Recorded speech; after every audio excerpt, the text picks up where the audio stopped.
I'm streaming. Why? Let's get a bit of Disco Elysium in it. Did I? Oh, I didn't save that. Did I save that? Oh, is it gonna? Oh, it's gonna say like, hey, it's actually playing VR Dungeon, which I was gonna play. I was gonna play the VR Dungeon, and then it was like, no, I cannot do that. Um, where am I? I didn't have anything set up because I was like, um, just middling. I mean, it says it now anyway, so that works. Whoa, you can hear me. Whoa, whoa, whoa, whoa, whoa. Oh, the little animation. Oh, I really like that little animation. Oh god, don't keep it on. I don't want to hear myself. Ridiculous. All the audio balancing is the same as before, so it should be fandabidozy. Now, let us continue our quest to figuring out not this murder, but actually the universe we're in. Also, look at how many morales and heals we got.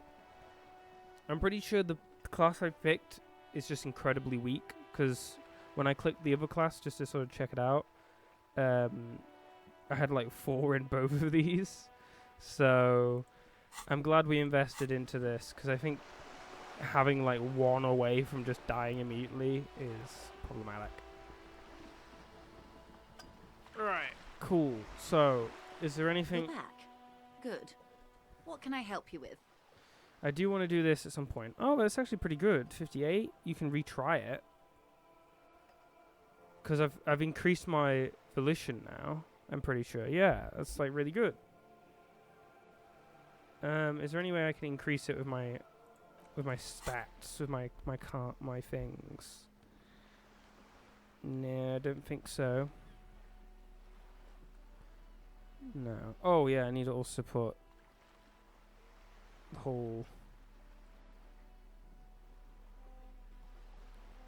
whole text thing on here. Where are we? Twitch. So I can see someone does the messaging. Stream manager. There we go. Okay. And stream avatars is up, right? No, it's not. Bam. You get a little avatar if you talk. If you talk, you get a little peep show up. You're welcome. There we go. Whoa. Look at them go. Oh, I paused it. I didn't mute it. Okay, there we go. That looks all good. Bitrate is excellent. Can't wait for that to change. And here we go.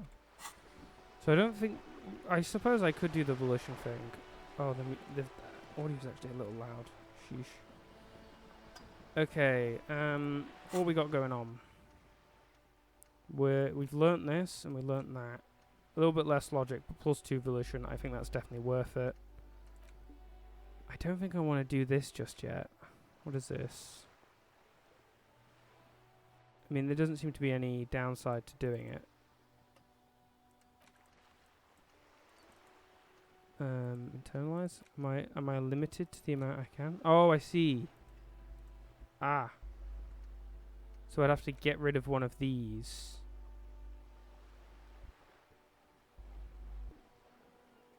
Okay, that's fine. I think this is good. You're back. We could try this. What can I help you with? I'm gonna... Actually, there's no point in quick saving. Let's try this. Voila. Yeah! You're doing it. Cool. Help me, I'm poor. I need money to keep living. You seem rich. Can I have some money? Why, yes, I am rich. How much money do you need? Hopefully not too much. I couldn't bring all of it with me. I need 130 real. That's a good sum. Not too small, not fantastically large. Perfect. She removes a few notes and hands them to you. There we go. The paper is cold and oily to the touch. There must be about 200 real in that zip bag. Maybe a little less. Plus some change at the bottom. Bam. So, I hope I didn't just bribe you, officer. It may not be technically illegal under the Emergency Act, but still, You bribe me, all right. I'm your little peon now. I don't know what that is. I am an honourable policeman, one of the few good men in Revolt. Still getting my head around this whole money concept. You were just helping me out. I like being a little honest boy. I like being a You're little right, honest. man, that donations are permitted under the Emergency Act, unseemly as it may be, as long as they are properly logged with the precinct. Which he most certainly will do. Now, how else can I help the RCM today, besides supplementing its salaries? Yes. Got some more questions about reality. Now, tell me about Wild Pines. What do you do? What we do? I'm afraid I don't speak for Wild Pines as a whole. It's a giant undertaking. There was a touch of discomfort there. She wants to merely represent. Okay, fair. So she doesn't want to be a part of it because they also do bad things. Whoa. The what is it? The union that got overtook by criminal syndicate peeps are bad, but also the people running the factories, guess what? They're also bad because corporatism, I guess, or whatever the words are. Okay. What do they do? Pines' core competency is logistics. Well, Container shipping, freight, that sort of thing. okay. See those airships there, linking? Those are the shipping side of things. All right. Sure. And that is the terminal. Another subdivision deals with energy, oil and gas exploration, offshore platforms. The Wild Pines Group is one of the original Revacholian Indo-tribes. Companies awarded royal monopolies by the king, the suzerain himself, centuries ago. The king is long gone, but several of the Indo-tribes remain. Okay.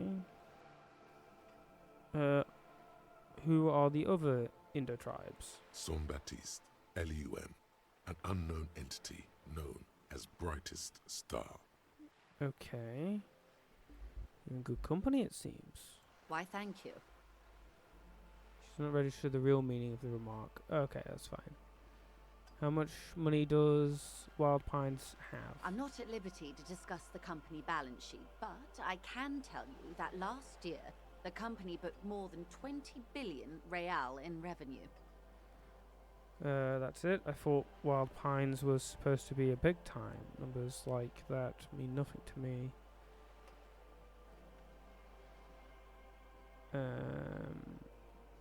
That's it. I thought Wild Pine. That's okay. Yeah, money I owe is so much less than that. Yes, past a certain point, numbers begin to seem imaginary, but they are quite real for the 72,000 employees who depend on Wild Pines for their paychecks. A conglomerate the size of Wild Pines is like a shark. If it stops moving and growing, it will die. Then what becomes Okay. of those 72,000 families? It is a tremendous responsibility. I agree with the moving part. I don't agree with the growing part, but okay. Where does Wild Pines get all these billions? That's all I needed to know about something else. Now, where does this Wild Pine get all these They billions? started as an exploration and cargo fleet conducting trade between the Samaran and Insulindian Easterlers 250 years ago, when pine ships explored the South Seminese and charted Lomantang on behalf of the suzerain. Amazing. Centuries of care, deliberation, and madness have gone into this endeavor. Vessels pass through the great unrest to re-emerge with apricots in tow. The logic of the system is totalizing. It's taken everything from its employees to build it. Does such a huge system want with this like this? Well, I assume that's because it ships things. This is just a step in the whole process. Probably helps start out with a royal monopoly. You know more than you let on. Certainly it helped, but most of the original Indo tribes have failed or been absorbed. To survive, Wild Pines had to grow and adapt. No suzerain did that. What does such a huge system want with a place like this? You mean aside from being the terminal's legal owners, who are responsible for moving 8% of the world's cargo? 8% of all cargo in the world. That's quite the endeavour indeed. You don't keep it moving, the workers do. The company is nothing without them. That's all I need to know about something else. There are no minor cogs in the system. Each terminal must be accounted for, lest the entire system break. Every hiccup in such a system means thousands lose their jobs, the world over. I'm here to assure that doesn't happen. Fair enough. Okay. We got a new fort. Whoa, imagine thinking. Wild Pines Torment. Lose mention of Wild Pines. Well, monopolies, octopuses and swordfish. Most of them gone now. But isn't one missing? Wait, no. There were only 14. Then why do you feel like there was a 15th Indo tribe? Okay, sure.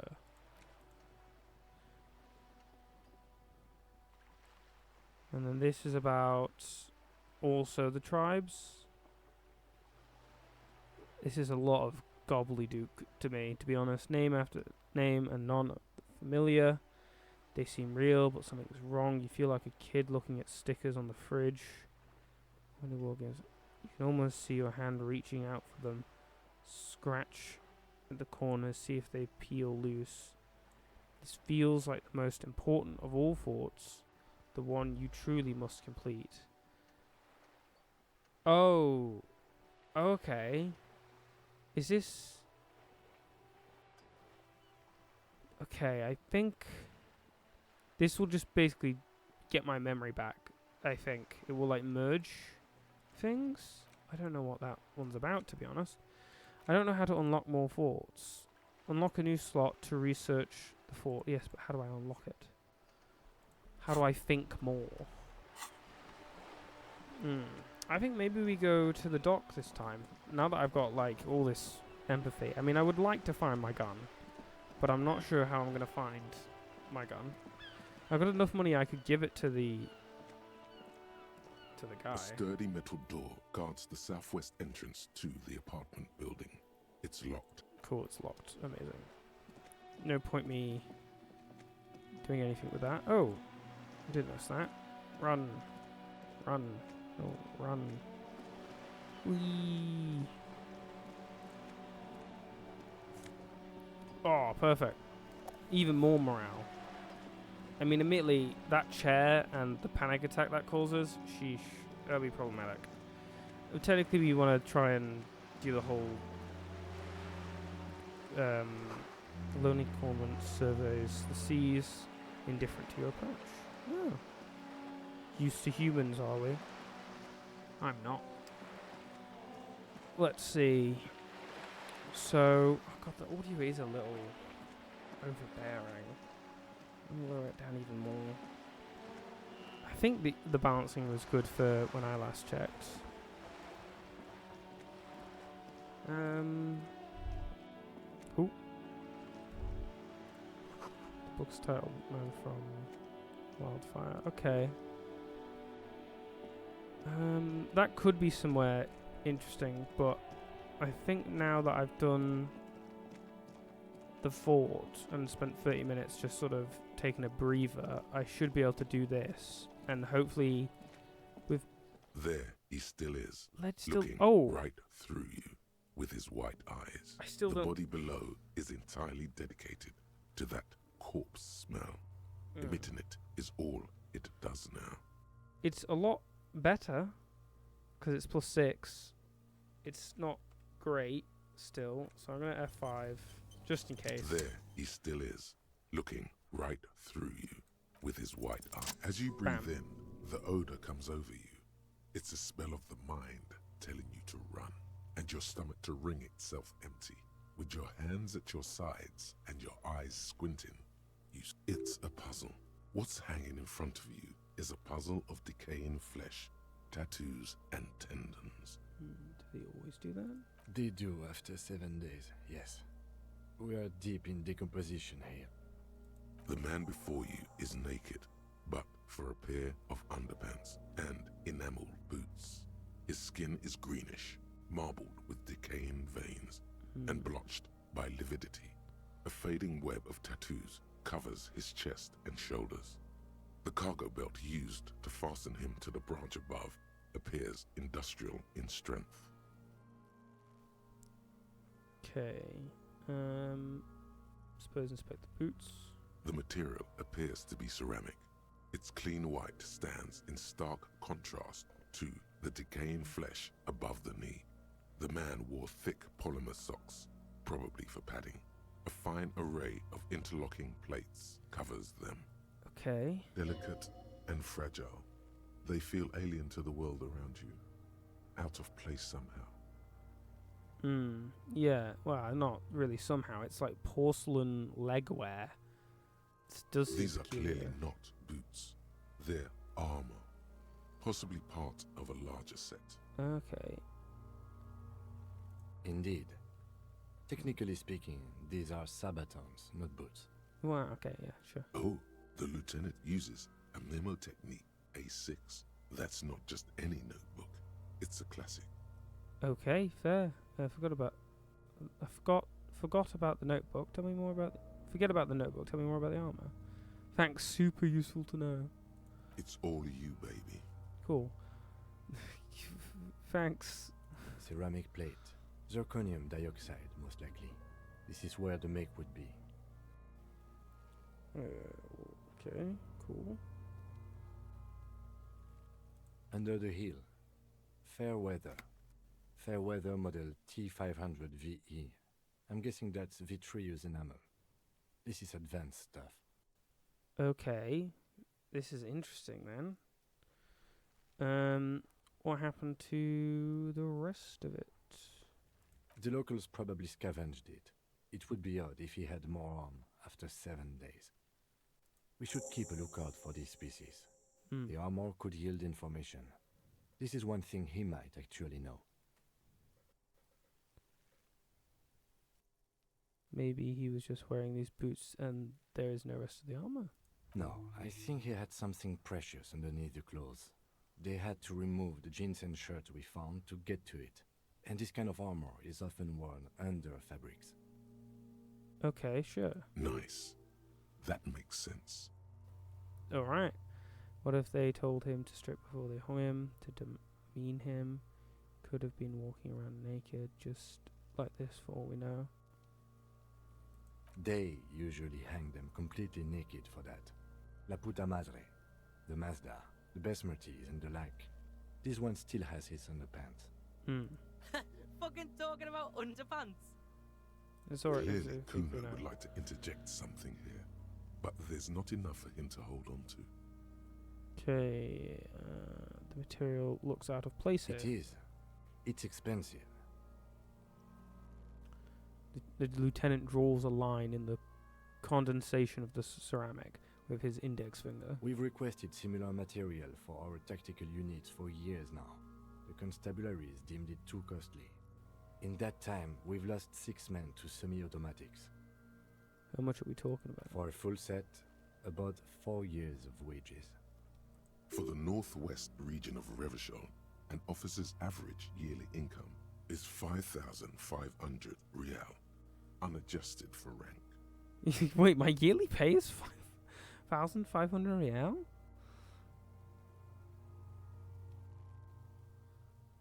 Not too much, yes.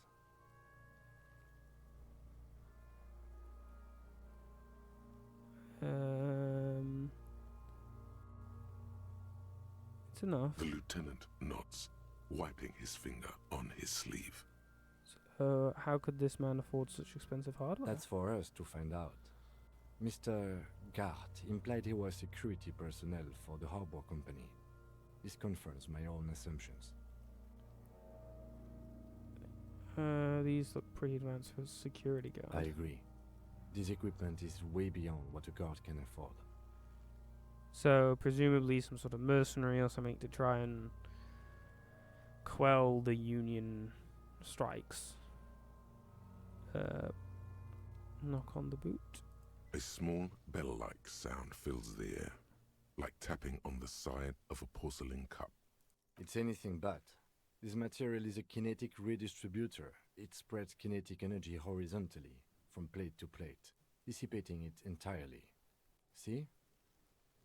Faint, organic lines cover the plates where they separate into smaller ones. These plates then divide into smaller plates until there are hundreds of them altogether, like whirls of floorboards. The design looks organic, influenced by highly resistant wood materials, like lignum vitae and ebony perhaps.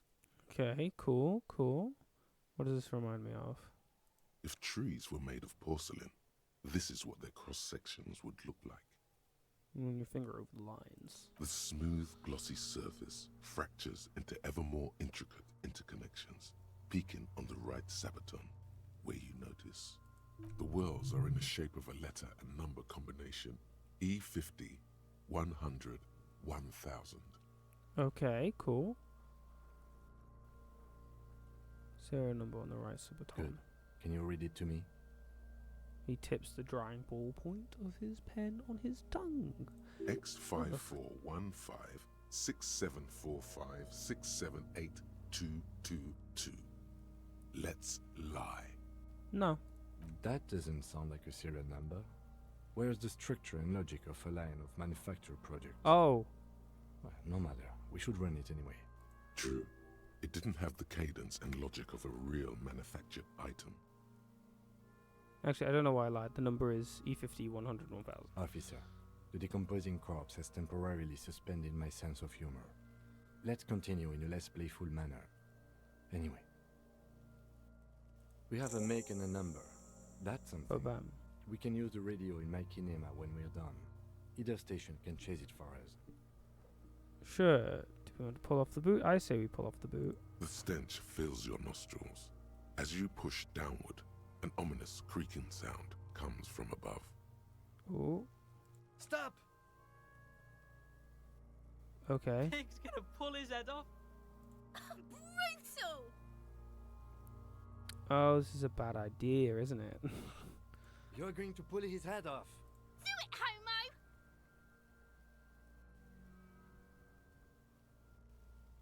homo! I'm gonna pull his head off, right? Yes, that's what I said.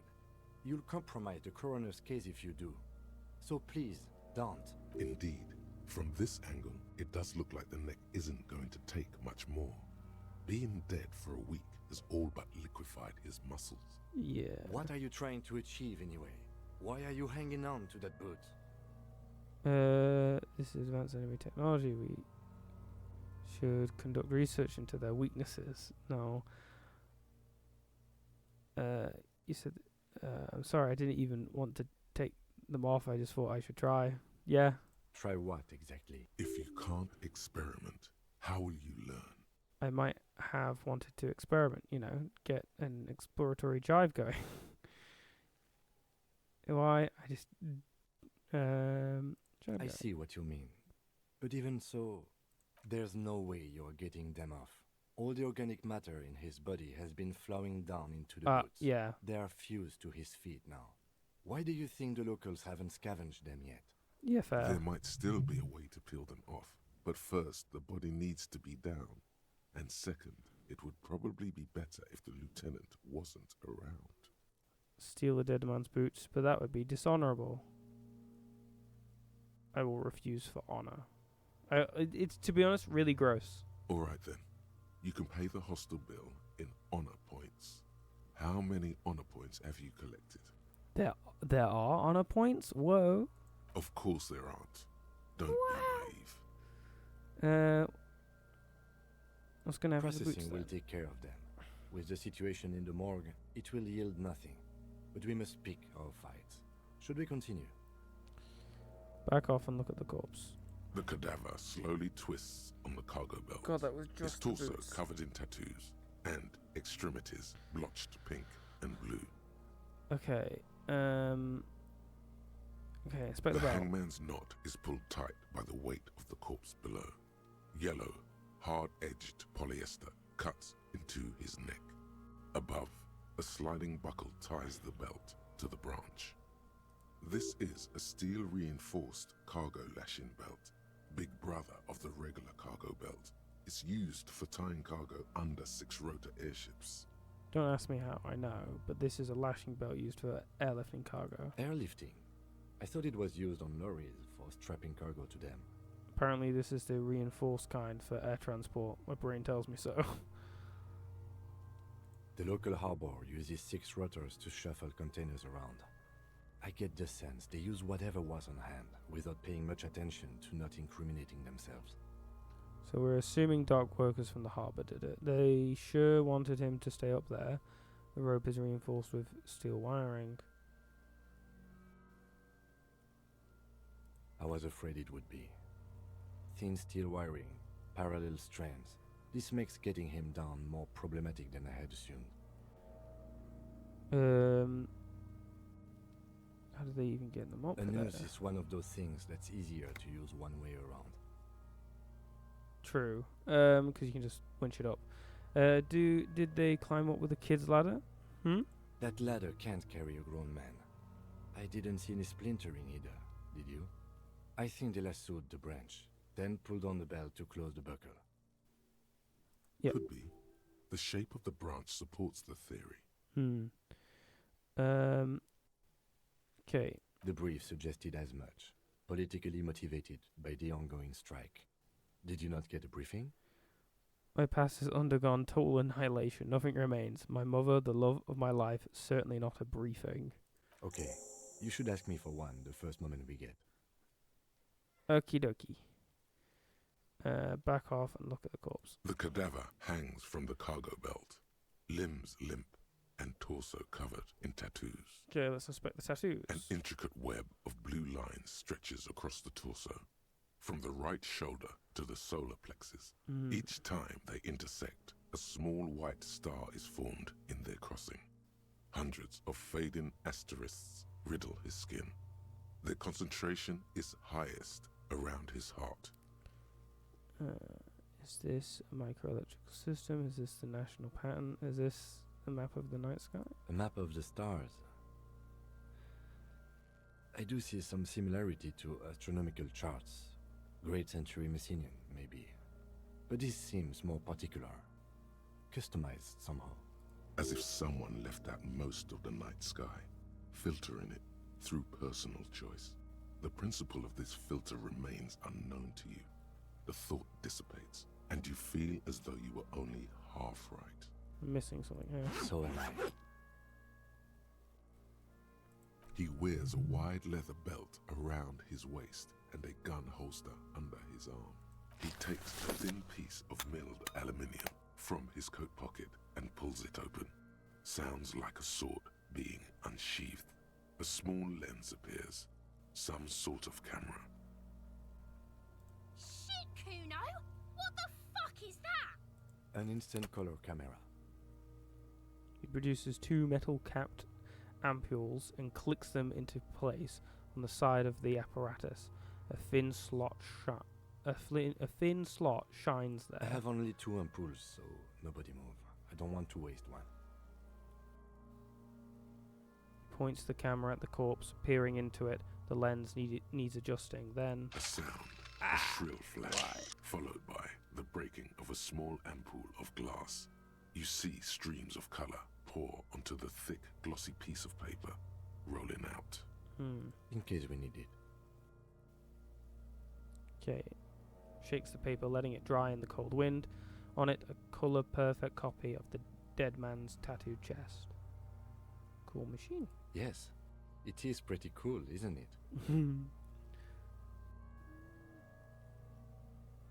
There is only one ampoule left. Use it wisely. What do we need this photo for? It contains insight to the victim's person.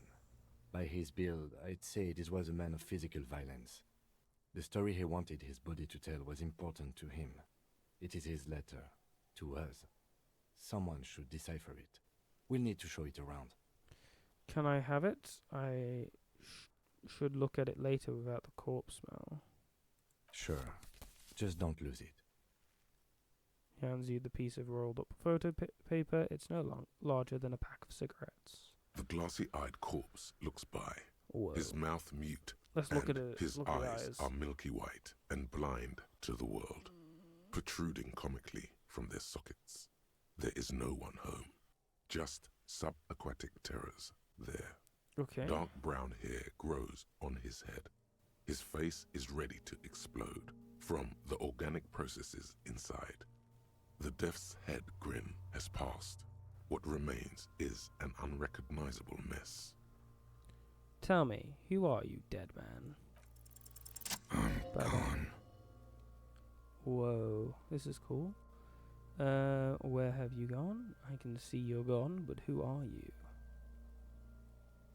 I hate you. You stink and you're boring. I can see you're gone, but who are you? I'm a joke. Look at me. There's nothing funny about you. You are now, but who were you when you were alive? A killer. A motherfucker.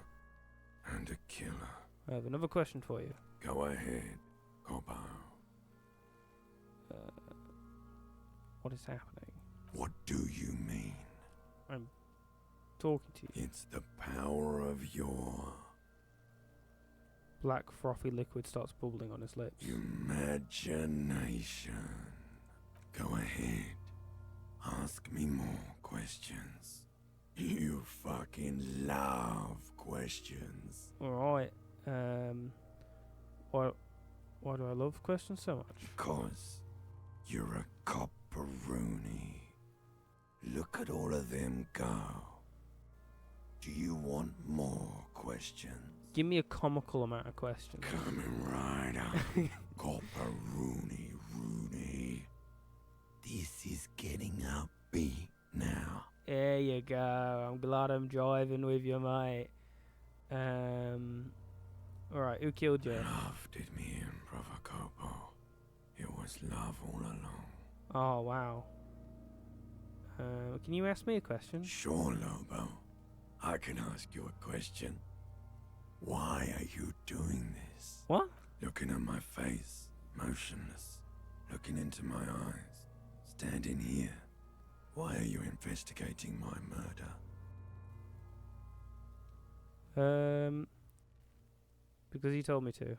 You're a lying sack of shit, Coppo. You're doing this because there is nothing else to do. Everything else is over. It's just me now. Why do I feel like I've forgotten something terrible? Because you have. Oh, is it? Did I forget my name? Is my name Rooney? Fuck no. You're no Rooney. I do strike myself as a Rooney. No, you don't. Between you and me, your name is probably Harry. Alright, sure. Where have you gone? Into the wild pale yonder. Where's that? In the past. Way out in the west. I can't get the damn compartment in my ledger open. The blue heart. Oh, that's good shit. You'll love it. Just press down and fuck it open like you always do. Alright. Fuck it hard. Coppo the clown. Gotcha. He means force.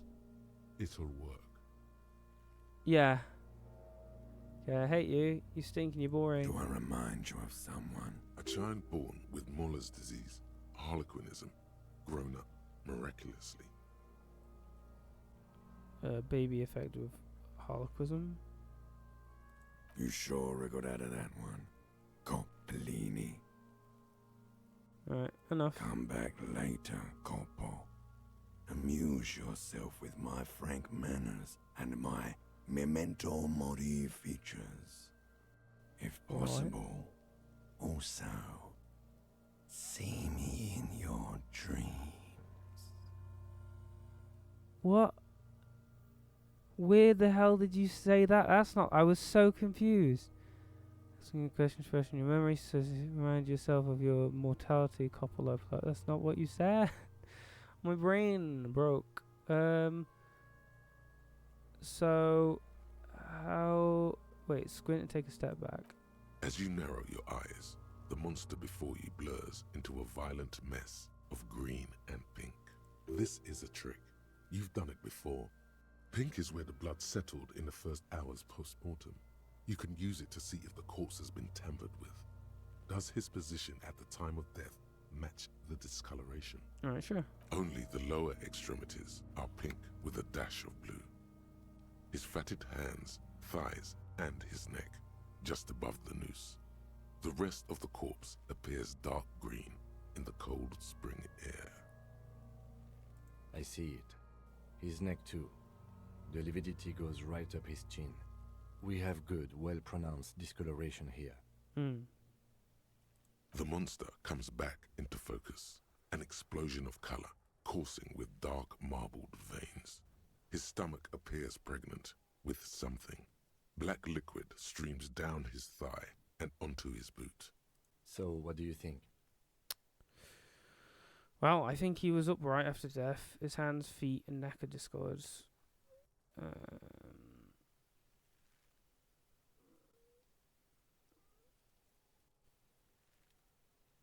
Agreed, especially on the neck.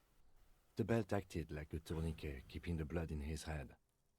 The hypostasis supports her hanging. Yeah, seems like a lynching to me. Could it still be he was moved after death? Maybe he was strangled by someone? Yes, there's always a chance we are wrong. We should check for ligament marks on his neck to see if they're in tune with the belt. We'll have to get him down first. Yes. Something is coming out of him? A pool of blood and feces has eaten into the frozen mud below the man's feet. Purge liquid is dripping into it, drop by drop. Cool. The victim appears to have contained no more than half a kilogram of digestion at the time of death. Okay. The fuck he's saying? Talking about shit. Goddamn right I'm a faggot. Turn around and yell. Oh wait. Fuck. I'm gay? Oops. Don't ban me. Apologies. I forgot. You can't say that word. Maybe he went to the toilet sometime before death. We got lucky. Did we? I don't feel lucky. He's beaten up. See the bruises. I think he's dead. He's beaten up. See the bruises. I think he's dead. Back off and catch your breath. Oh no, hold on. I see the bruises. I do. Most of them are post-mortem. Maybe even all of them. The delinquents have made our jobs harder with their little sport. Stop talking in riddles, coin slot. It means you fucked him up good, Kuno. Whoa. Fucked him up brutal like. Cover your nose. Something is... Okay. I think he's dead. I think he's dead. I agree. His personality is no longer a part of the world. Totally Okay. dead. Totally dead. This world no longer stores his personality and its composition. It was a lot. Okay. A 7. No, better to say that. No, better not to say that. Too heavy. Totally. This Buster's not coming back. Sure, the corpse looks by, oblivious. Black decay liquid drops from his knee to his boot. But there is no breath to catch. Only the cadaver filling the air and your nostrils. He slowly rotates before you, decomposing. Okay. So how... I have something I need to know, Corpse Man. Now, so how do we get him down? Are you sure we finished the preliminary examination of the cadaver? We might miss some of these things once he's done. The cadaver slowly twists on the cargo belt, his torso covered in tattoos, and extremities blotched pink and blue. I have something I need to know, Corpse Man. Of course. You have questions. I hate you. Do I remind you of some? A child born with Muller's disease, harlequinism, grown up miraculously. There you go. Look at that bright kid. We're birds of a feather, you and I. Soon you will be just like me. Just keep drinking and having a good time. Oops. It's a matter of weeks. Feeling nausea, vomiting, tenderness or pain around the liver area, tiny red lines on the skin above waist level, more like days, Coppo. The clock is ticking. Your liver tells you so. Come back later, Corpo. Nope. The steel So 70 reinforced level belt up. presents a unique challenge. I brought chain cutters, but I don't see a good angle of approach to the belt. Okay. He doesn't actually think the challenge is unique. He thinks it's frustrating, annoying, and harder than he thought. The cadaver is a good 1.2 meters up. Neither one of us can reach the belt without assistance. And even if we do, there's the question of cutting the airship strength material.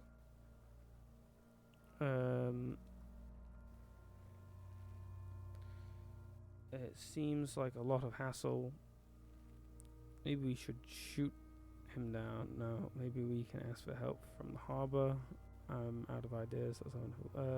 We could saw the branch. Climb up there and saw the branch? Yeah, it seems There dangerous. has to be a less risky way, with less falling down of trees. Could someone else do it? Someone else? You mean like the police? What was that about processing, then? Weren't they supposed to take care of the boots? Why don't they help?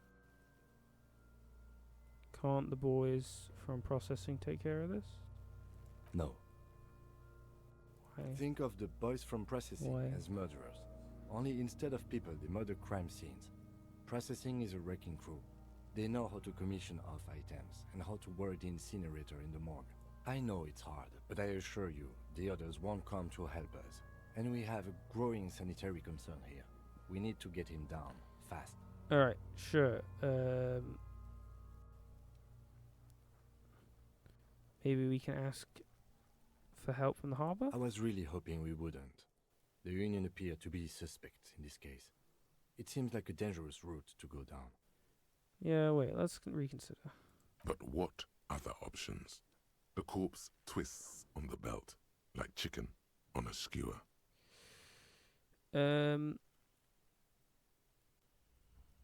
Seems like a lot of hassle. Let's not do it. We are not getting him down already. Not getting him down is a task that's already accomplished. Sadly, it's not our job to keep him up there. Really but not? to get him down. Okay, I don't really want to pull his head off. How do you plan to get him down, then? With social sensibility? Are you going to educate him down? I'm out of ideas. I'm out of ideas. What is this? Maybe we could shoot him down? Yeah! Bang bang time, pig! Shoot his head off! How? Where the buckle ties the rope to the branch. That's a good spot to aim. Point to it. There's the buckle. The buckle holds the belt together. So now you just, shoot up there maybe? Where? Ah, yes, I see. If the shot hits that, there might be a chance to release the belt. Yeah, now we're talking. Entertain the Kuno with some shit. They'll miss! The pigs will miss Kuno!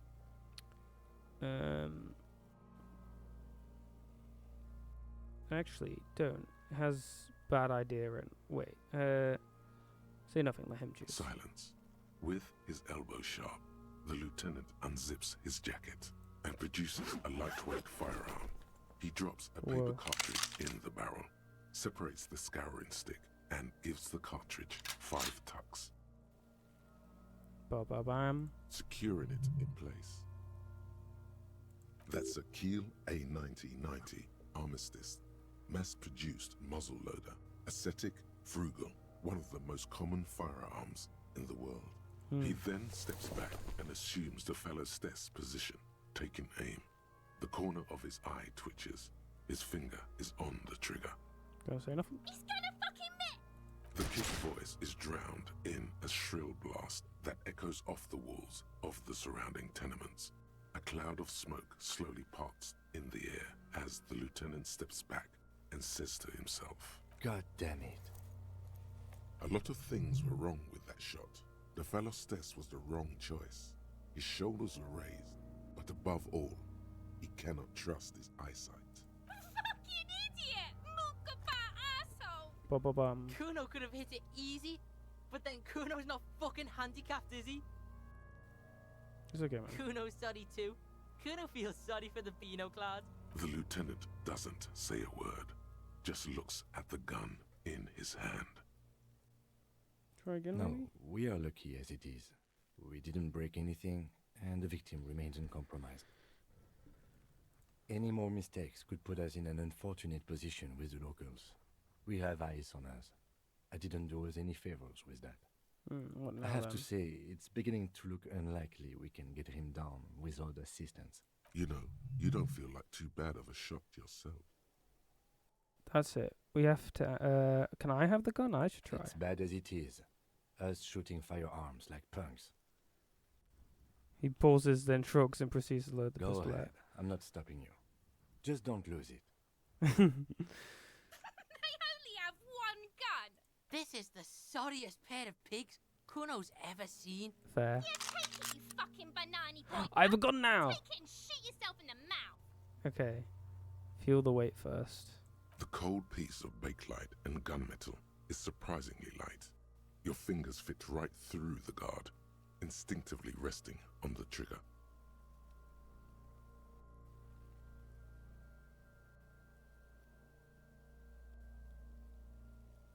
Okay.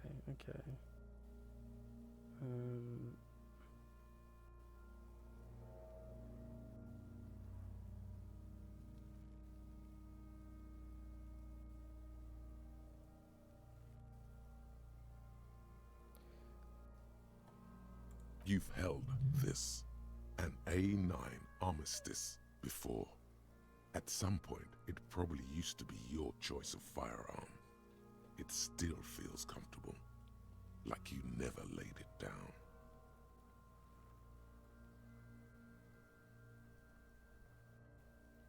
Okay. The fuck are you waiting for, Kuno?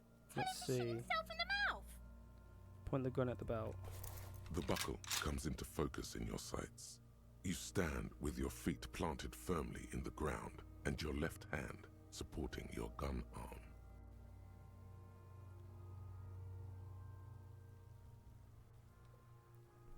Okay, the buckle into focus in your sights. You stand with your feet planted firmly in the ground and your left hand supporting your gun arm. Why don't you just shoot yourself in your mouth? At least you Oof. won't miss. Hand-eye coordination.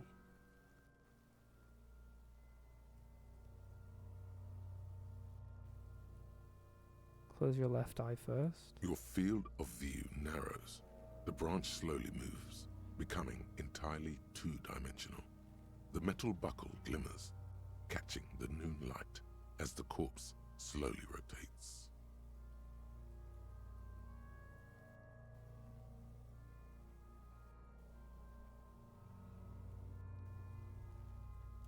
Okay.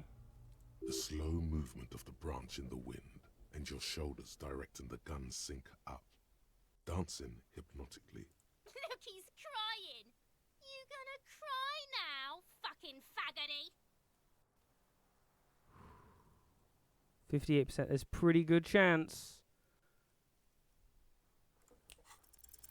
Yeah!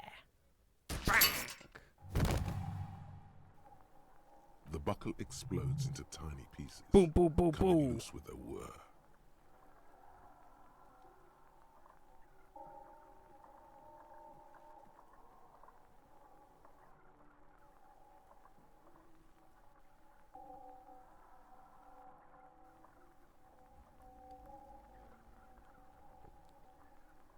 With your hand numb from the recoil, you look at the body slump down. For a moment, the man appears to kneel in front of you.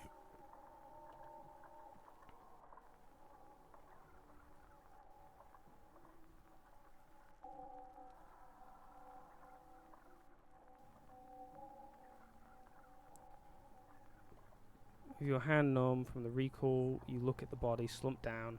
For a moment, the man appears to kneel in front of you. Looking straight at you, helpless, trapped within itself. Okay.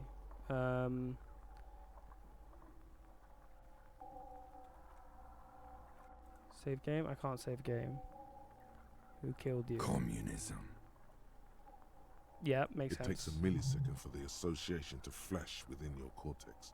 You have no idea where it's coming from. Only that it's right.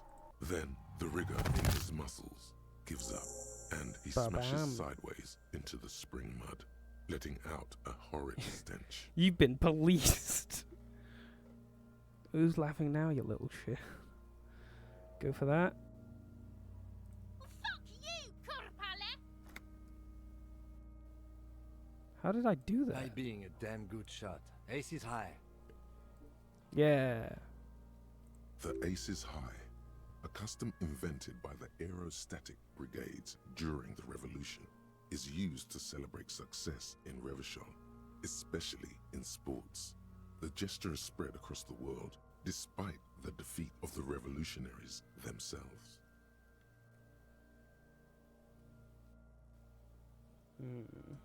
You could add an Ace's Low to it, if you like, by turning your back after the high and waiting for another.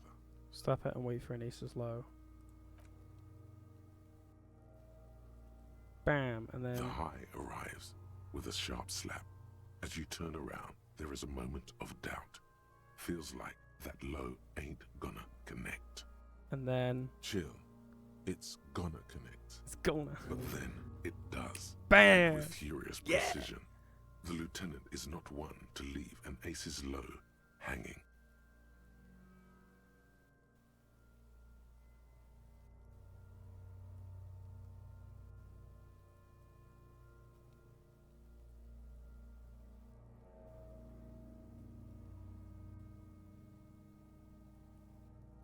Okay, sorry, I'm getting distracted.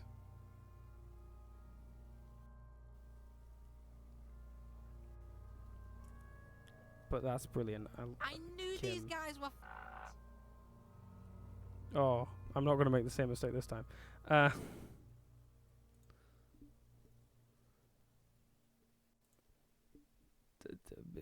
No, we're not. No, we're not. No. Ridiculous. No, we're not. Officer, let's keep our attention on the victim.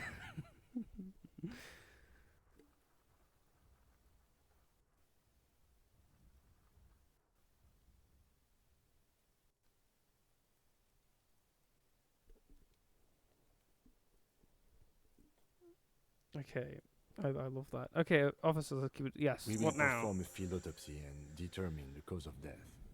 But before... Excuse me. Yeah, fair enough. Slumped on the ground like that has not improved the way the corpse smells. The fall seems to have released something deep inside it. It looks like I feel like taking a break from the stench. I'm sorry to interrupt the jubilations here. Just a little breather before we do the autopsy. Wait, a field autopsy? Yes. The 4 phases of a murder scene. 1. Investigation of the scene. I can't say I'm fully satisfied with that part. We should search for prints, maybe. 2. Initial examination of the victim. We were exhaustive in our efforts there. Good job. 3. Field autopsy. This will not be pleasant or easy, and it will have to be performed on the scene. The fuck are they on about? Cops are gonna cut his shit up next. 4 and final, transport of the coroner's case to the district morgue. I'll do that. God, it stinks.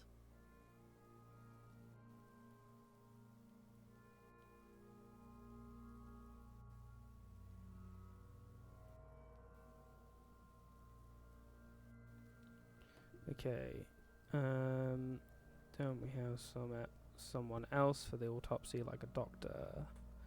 Nah, got it. All right, give him his gun back. I don't want to. We should try to interview Evrard Claire, the leader of the union. Harbor property was clearly used in the hanging. The harbor just east of here. Getting in might prove a challenge, though. No, I know a way. I would also suggest we interview Joyce, the Wild Pines representative. But we've already done that, so good for us. 1 down, 1 to go. Brilliant. Okay. Is this the famous list of initial interviews? Yes. And those were the interviewees. Let's go. Alright. So, I feel like a lot just happened there. We do have this. An intricate web of blue lines stretches across the torso of the hanged man, from the right shoulder to the solar plexus. Each time the lines intersect, a small white star is formed in their crossing. Hundreds of fading asterisks riddle his skin. Their concentration is highest around his heart. Okay. It still kind of looks like a map of the stars in the night sky, but something's not right. What's the meaning of this tattoo? For you to discover. You've gotten as far as you will without assistance. Someone who knows about history could tell you. Okay, cool. Who are Gone. you? Okay. Oh, can I interact? I can interact with that mug? Oh yeah, but it's It's like just stupid. a racist mug. Gotta leave. But I'm pretty sure one of the union members is racist. The big mama. So this was like their mug, and it puts them at the scene of the crime. I remember that. So, what's this? Well, oh, the bum hat. Yeah.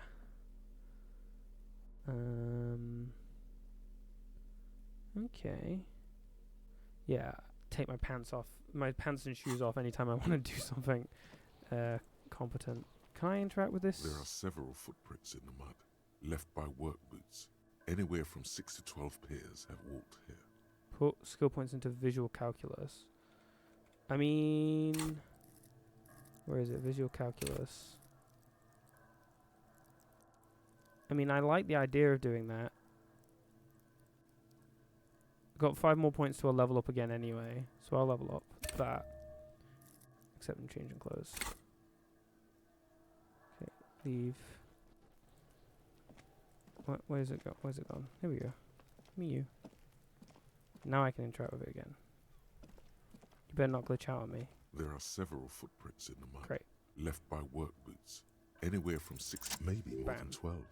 No, 8 pairs of boots have shuffled back and forth in the mud.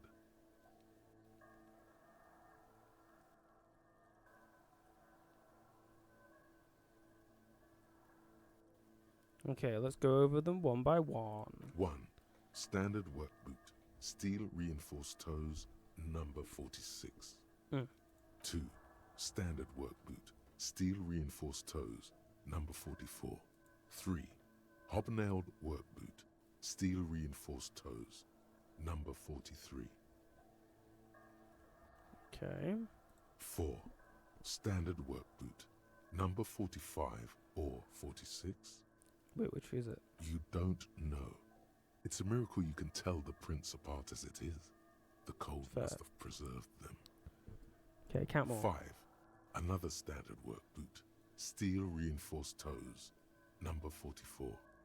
6. An aberration, light as air, even pace, same make of boot, but number 41. Male or female? Impossible to tell. Could also have been an adolescent. The gait is undeveloped.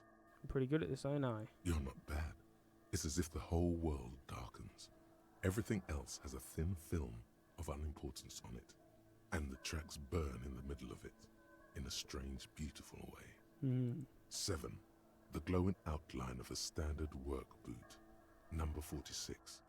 But the imprints are twice as deep as the others. The weight exceeds 200 kilograms. 8. And yet another standard work boot, number 44. There's an aberration in the pattern of the sole, however.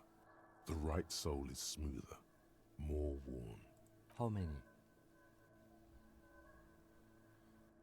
8. I was pretty off then.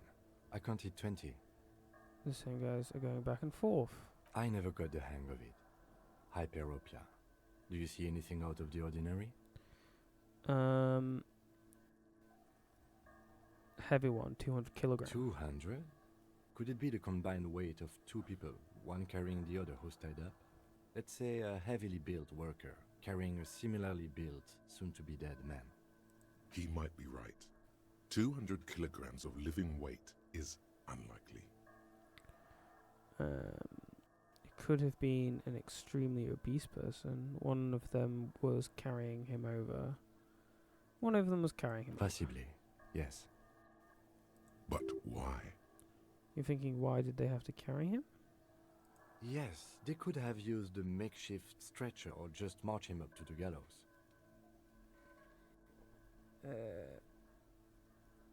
maybe the victim wasn't conscious? Even easier to carry on a stretcher, or between two men. Anyway, it's for future consideration. What else can you see? Light step, number 41 shoe. An aberration, one sole is smoother than the other. Interesting. Let's name it the odd sole. Do you have any ideas, Lieutenant? Someone operating a workbench with a pedal? Like a joiner at the harbor. Or maybe a drummer? A drummer? That's stupid.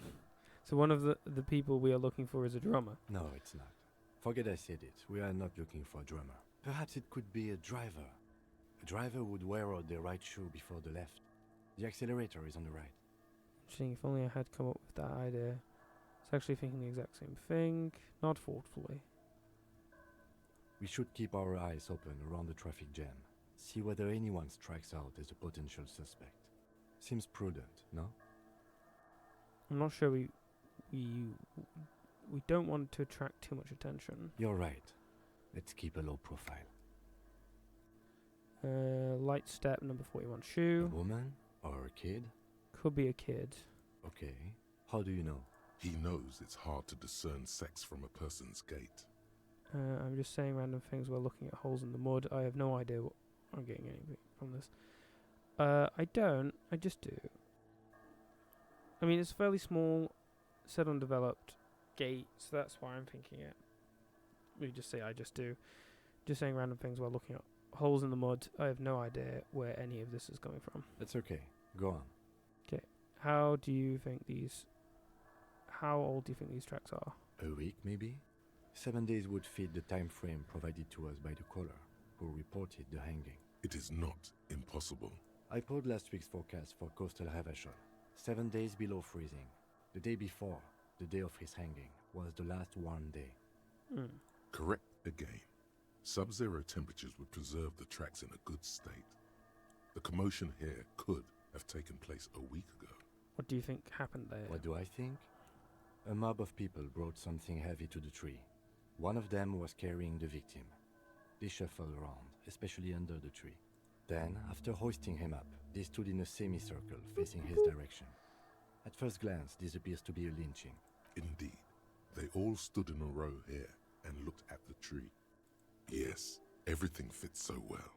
Bam. Carried him over, hoisted him up, watched him hang. This is easy. Isn't it strange to have your assumptions confirmed like this? This is what someone whispering suggestions in your ear would like you to feel. We should withhold being content. I think we have a firm understanding why we should withhold being content. Do you think there's something we are missing? So we have another. We should just generally withhold being content with life. It's a philosophical disposition we should have. Yes, we should have another look at the tracks. If it fits too well, we might be missing something. What do you see? 200? Could it... He might be right. 200 kilograms of living weight is unlikely. Possibly. But why? Yes, they could have used a makeshift stretcher or just march him up to the gallows. You have a point there. Anyway, it's something to consider. What else can you see? I think we've been. Let's. What do I think? Then, after hoisting him up, they stood in a semicircle facing his direction. Yeah. Indeed. Yes. Isn't it strange to have your assumptions confirmed like this? Do you think there's something we are missing? We should just generally withhold being content. His eyebrows arch. They are the liveliest part of his otherwise quite inexpressive face. Let those eyebrows dance. Is that so? Well, okay, I guess. If it helps with the police work, by all means. Do you see anything else? We've been through all of it. Okay.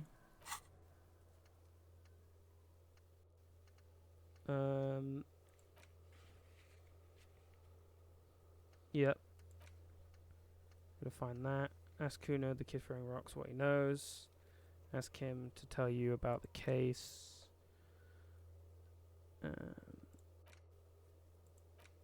Interviewed the union boss. We've got a lot of things. End of the day debrief. 22. Not even close to 22. Let's do the radio in thing. You know, just go through the rigmarole. I think this also allows me to do this again. You see a set of tire tracks in the brown slush that covers the plaza mosaic. The tire tracks were left here by an unknown event that took place some days ago. It's a message, written in the language of burnt rubber. Okay. Some of that rubber stuck to the tiles right in front of the whirling in rags. This is point A. The driver started there, and then accelerated straight into the fence, left a hole big enough for the Franco-Nigerian cavalry, according to the cafeteria manager. Okay, what happened next? The driver proceeded to back out of the yard, barely stopping before hitting the adjacent building. Okay. Before heading south. Must have been in a hurry. Okay, is this connected to the case? I'm not sure. There are plenty of traffic accidents waiting to happen in Martinez. With the jam right here on the roundabout, I would keep them separate. You could follow the track south.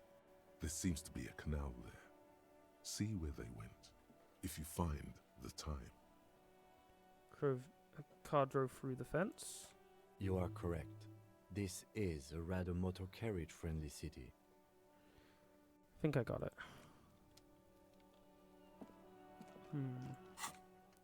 So, so I can use that to +2 empathy towards Kim. I mean, I want more Kim. Absolutely. How do I get more Kim? I don't really have anything in mind for this. 7. Whoa. And then everything else is so low. I've got decent metrics for... I don't know how to... I don't really know what to do with these. Is it like...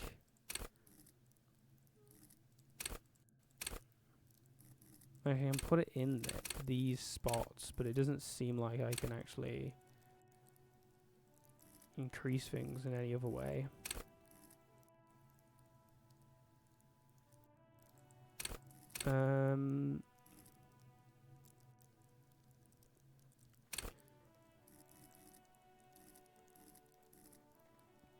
Okay, so it seems like these are the base stats that I can't really manipulate very well.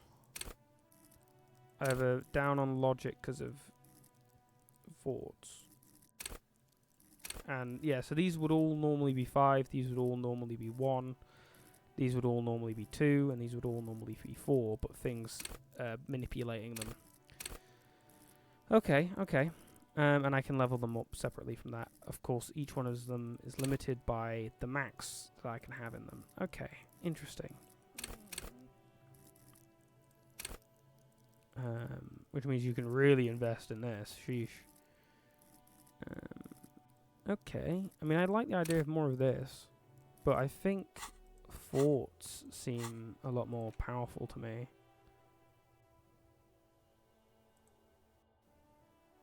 Confirm? How long does this take? 2 hours and 45 minutes.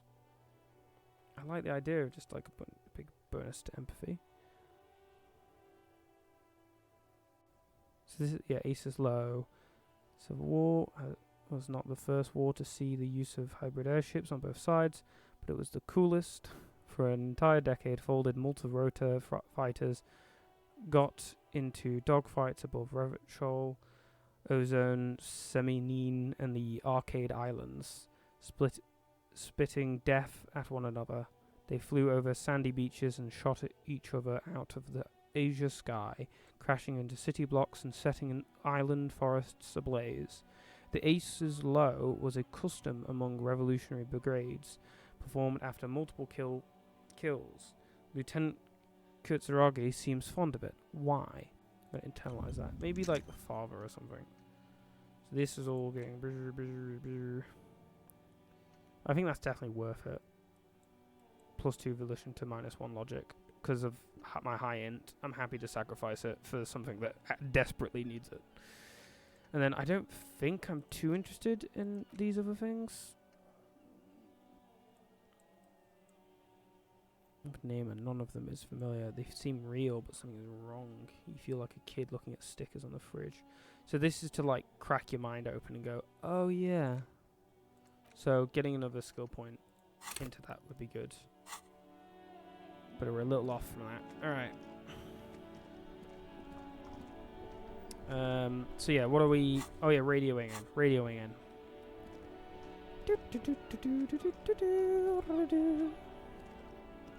Inside, you see a set of steering levers, a radio microphone, a pull-out toolbox, and the soft glow of the fuel preheater gauge. Okay, pick up the radio again. This is Precinct 57. How may I assist you? Could you run a serial number from a pair of armored boots for me? Sure, officer.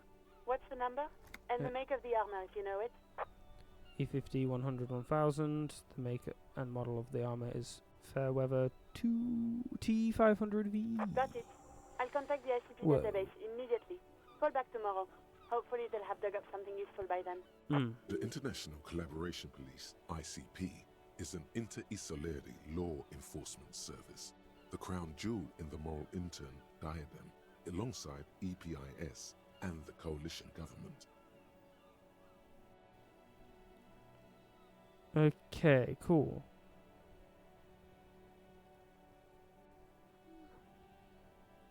Call back tomorrow. Okay, I'm done with the radio for now. 57's over and out. In the cabin, you see a set of steering levers, Yeah, a radio close on enough. a hook.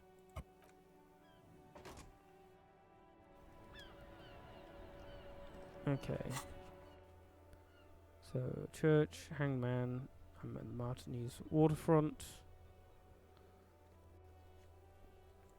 Electrochemistry, impossible, mirror, physical instrument, sleeping dock worker, already done that. Or at least what I care to do there. Preferably, okay, so there's some way, yeah, we can go down and then across here into the sort of place. I suppose I could talk to the guy and be like, hey, here's 130. Feels bad, because I kind of want to have money. And so far it doesn't seem like there's any reprimanding for that. Hello? Hello, sir. Step right in. The store is open. Hello. Are you interested in a new and exciting book? She stomps her feet to feel warmer. What kind of... is it okay if I ask some... what kind of store is this anyway? It's a bookstore, sir. We sell books, postcards, and some board games. It's called Crime, Romance, and Biographies of Famous People. Books? Postcards? Easy. Even a kid would know all of this. What a book is? Books are like very long letters with stories inside of them. No, it feels inappropriate to lecture this girl. Don't be a fool. As an expert, it's your duty to tell what you know to everyone.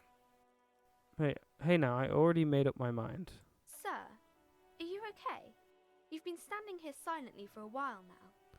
Is it okay if I ask you some questions? Okay, sir. I'll try to answer any questions you have. I hope they're about books.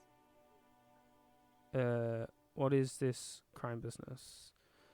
What is your name? My name is Annette, sir. My mum, her name is Plaisance. She owns the store. She's inside minding the register or organising the stock. The girl gazes at the window, then suddenly jolts, her eyes wide as if recalling something. Feel free to step in and browse our wares. Okay, and you're standing out here in the cold because... I'm signalling that the store is open. Otherwise people might not know. They'd miss out on the crime, romance and biographies of famous people. Such a good trooper you are, already learning the value of hard work.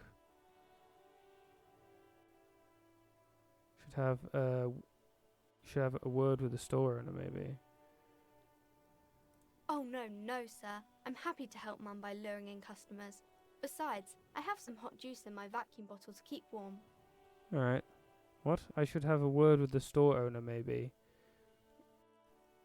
Oh, okay, I see. That's what that means. Oop. Okay. Okay, bye. See you around tonight.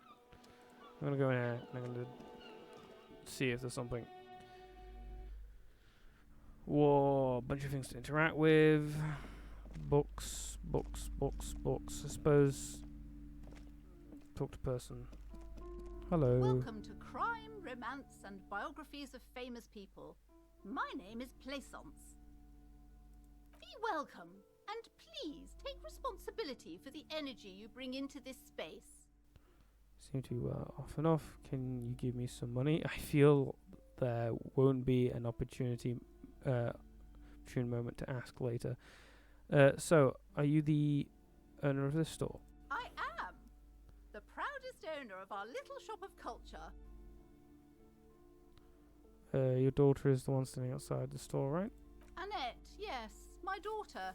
I hope she wasn't slacking off again with her nose in science fiction.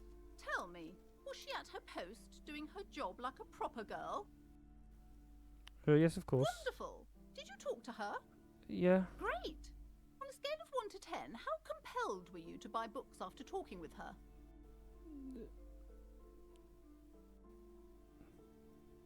She's certainly very 10. She's certainly very polite and helpful. My precious, her dedication brings joy to my heart.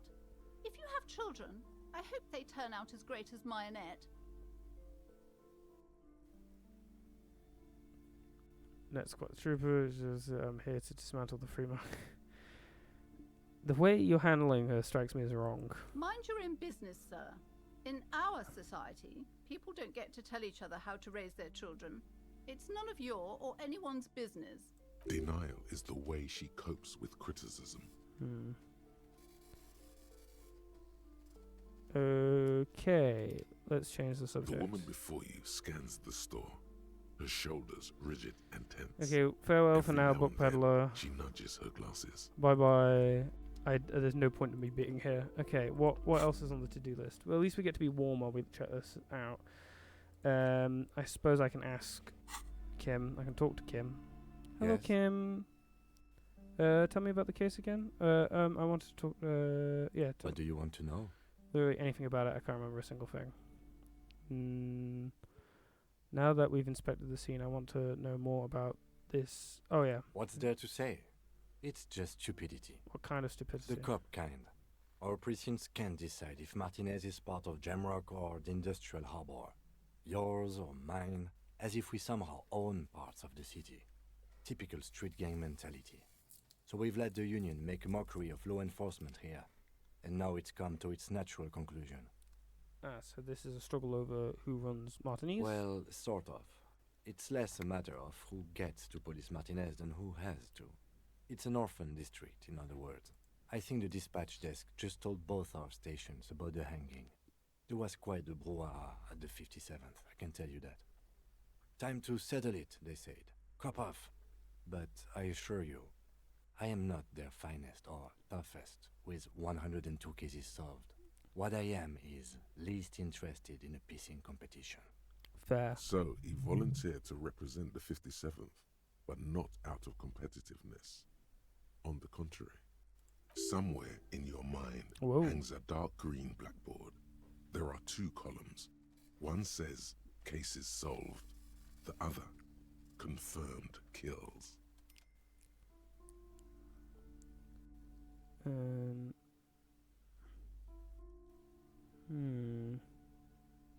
The rows are endless.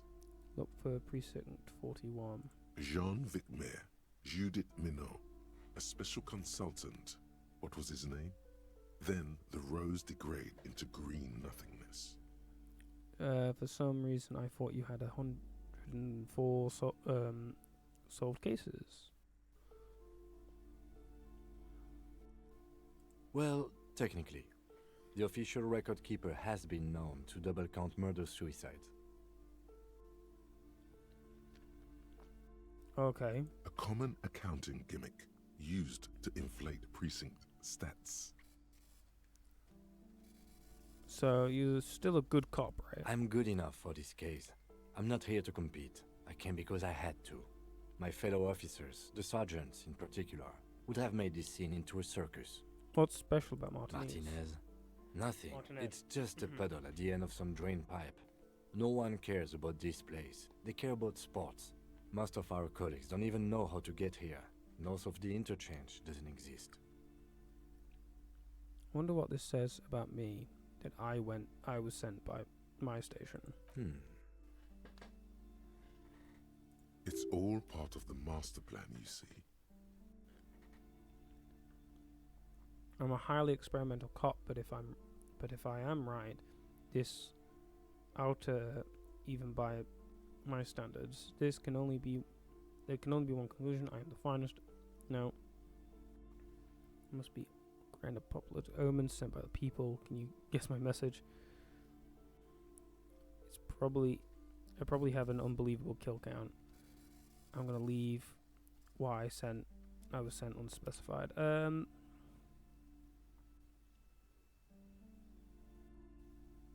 Really? I arrived at the scene 3 days early, drank myself to oblivion, fully immerse myself in this reality, and then work the case from an angle so crescent fresh it produces never before seen results, not only for criminology but for the human mind. It can't be that. Part of him sort of wants to believe what you just said. It isn't, but I will prove it so. Ugh, I love it. Difficult to work with extremely unorthodox methods. It isn't, but I will prove it so. I hope you do. Oh, Kim. So you volunteered to spoil it? Yes. I'm an unrepentant spoil sport. I'm glad you're pleased. Yes, it's a wholly pointless matter. Forget I ever mentioned it.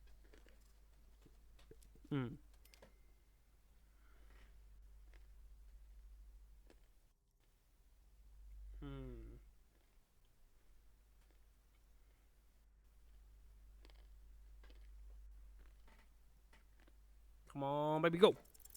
Look at Yeah. you. It's because you're a failure. They sent you to Slight, Precinct 57. Yeah, that makes more sense than the other stuff I thought of. Just think about it for a second. You're a raging alcoholic who showed up 3 days late wearing piss-stained disco garb. You weren't sent here to win. Kim, what if my precinct sent me on this case because I'm a fuck up, like as a joke? I've considered it. So it's true? It would be immensely ugly of them, not to mention unprofessional. But I also think it's somewhat unlikely. Why is that? I checked the records. This jurisdiction dispute, who polices Martinez, reaches back to the 30s. It's as old as my station. And all this time we can't decide who gets Martinez? I think, yes, both stations would prefer a win. Do you really see me as a safe bet? Safe? No. But you're old. You've made it this far. Something has brought you through. We've only just started working together, so I don't know what it is yet. But it's there. So no, I don't think they sent you as a joke. And even if they did, they are in for a surprise. Yeah, Kim. Brilliant. Brilliant. Okay, nothing. Thank you, Kim. I didn't actually need the morale boost, so oop, but thank you, Kim. Alright, what else have we got in our little ledger, a little book? So, ask around about tattoos' possible meanings. Someone who knows history. I suppose we can go talk to old... Let's go to the bartender first, because they're right here. And they might have more things to talk about. Oh, hello, you're new. Oh yeah, the union people, don't they show up around now? It's all about money, you know. Oh, okay, never mind, you're just a random Joe. Alright, hello. Can I help you? I saw another thing at the Whirling. Another thing. Great. I love those. There's a mysterious blue steel door in the back of the kitchen. Oh, yes, that door, sure. There's nothing mysterious about it. It's just a door. Do you know what's behind it? Do you have... No, I don't have a key. Grr. I don't know how to get there. And I don't care either. It's not like I've been wondering about it for 10 years. It's just a frit warehouse, probably. Or some boring storage space with a bunch of old junk and dust. Junk and dust. He runs his finger across the counter, check for dirt. He's attempting to maintain an air of indifference, It's absolutely not convincing. I think you'd like to know what's back there. Fine, okay, a little. But my job doesn't leave me time for wondering about one locked door in one of the cafeterias I manage. So I haven't opened it. I have cleaned the whole place 100 times over, though, after the animals. And I haven't found a key, so good luck with that. Damn, okay. What's Yes? this about? How do I have to have it in my hand or? An intricate web of it's still kind of. Okay, I guess we could go talk to the noble person. Is there anything else we're going to want to do? Explore the whirling secret passage. I do want to do that. I suppose we can try talking to Kuno. Perform field autopsy.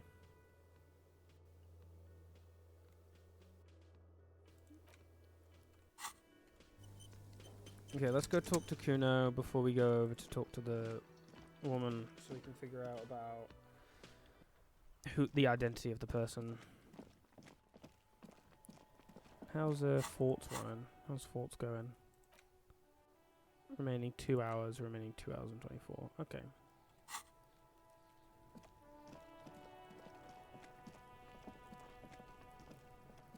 Fuck does Kuno care? I want to discuss the body with you again. Kuno. The fuck about it?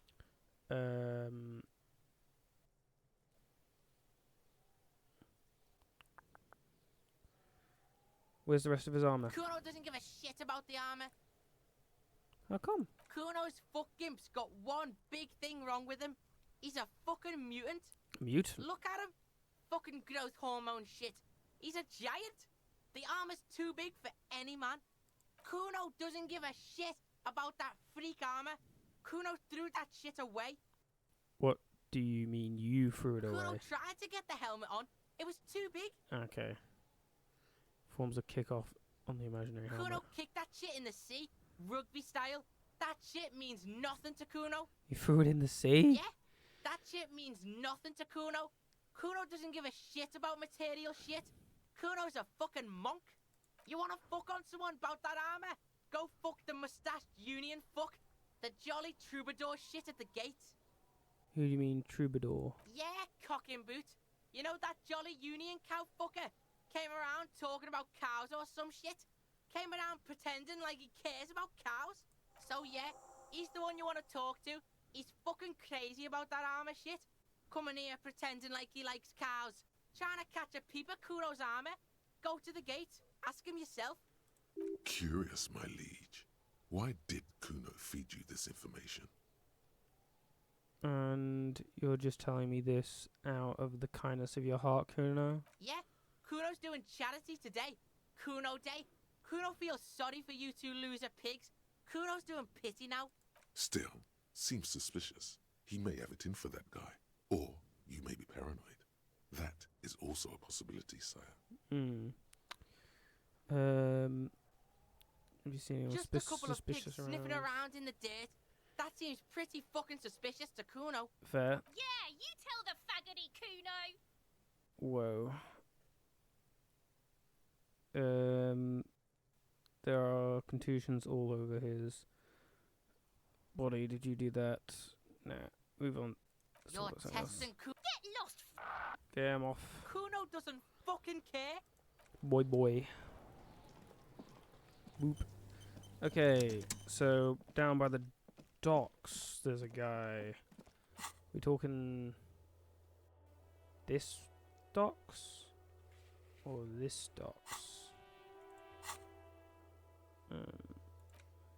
Go to the harbour gates. Ask the Jolly Masik about the armor. I don't know where the harbour gates is though. I'm gonna go this way. Oh no. And talk to the person about the identity, because the armor's cool. I get. Oh. The sight of bullet holes stirs something in you, making you forget the lieutenant's surname. Kim, look, bullet holes. Wait, look closer first. The faded marks are too degraded to draw any forensic conclusions. Just chips in the sandstone. They look pretty ancient. Kim, look, bullet holes. Where? Point to the chips in the wall. Someone has been shot. We are cops. We should solve it. There? Those are old. You mean like from the revolution? What do you mean old? These bullets were fired during the revolution, over half a century ago. They do not warrant investigation. Okay. Can you tell me about this revolution? Not much. I don't have a fresh perspective on it. Shall we go? Alright, sure, fine. Is it this person I want to talk to? Oh. We've got a bag. Tools. Quit the bag. Bam, bam. Can we go? I very much look homeless, but that's fine, because, like, that's the vibe we want to give off. Whoa. What have we here? A bridge? A bridge with loose nails and rot-infested wood that creaks in the wind. A construction code violation if there ever was one. Okay, whatever. The DEFCON, I'm a Riverconian batter. Guess I'll have to take my chances. Guess so. Just be careful out there. One false step could cost you dearly. Wee. Alright, let's go talk to woman about constellations, and hopefully that's the vibe we're looking for. Oh, can I pick these up? Bam. I'm gonna clean up the streets. Yay. Whoa, clean up the streets. This is actually quite therapeutic. Oh, and I love the noises too. We're gonna make so much money. Hello. You're back. Good. Do you know What can something? I help you with? Do you know something about these tattoos? That's the man who was killed. I'm afraid this is a discussion for once we've cleared the lynching question. Say, why? How is you looking at the photo title lynching? So you know something about the tattoos? Better not tie the fourth day to the bat's day on this. I hope there is something else I can help you with. Okay, no, thank you, that's all. Okay. Let's go collect some more bottles. I kind of like just chilling and collecting bottles, to be honest. Plastic tar. It's not what I want to do. What's in here?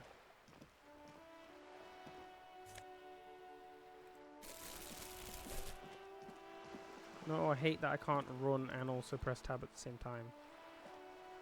I assume that doesn't actually pop up on the thing. I don't think it does, but I can't tell.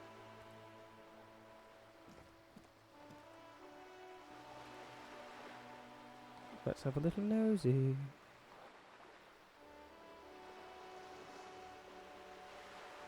No, the game doesn't even freeze. Interesting. Alright. I suppose it isn't really freezing, it's just an overlay. Okay. Suppose we can go to that dock worker place. Take all.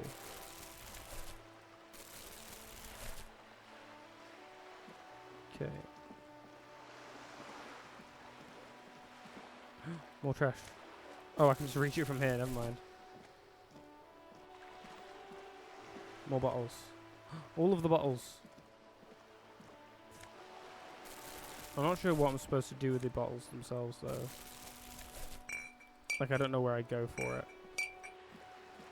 Do I have something about find booze and drink it? No, who cares about that?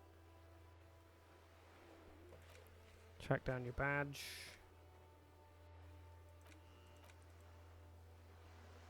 You did hear a favor, she could waive off the formality.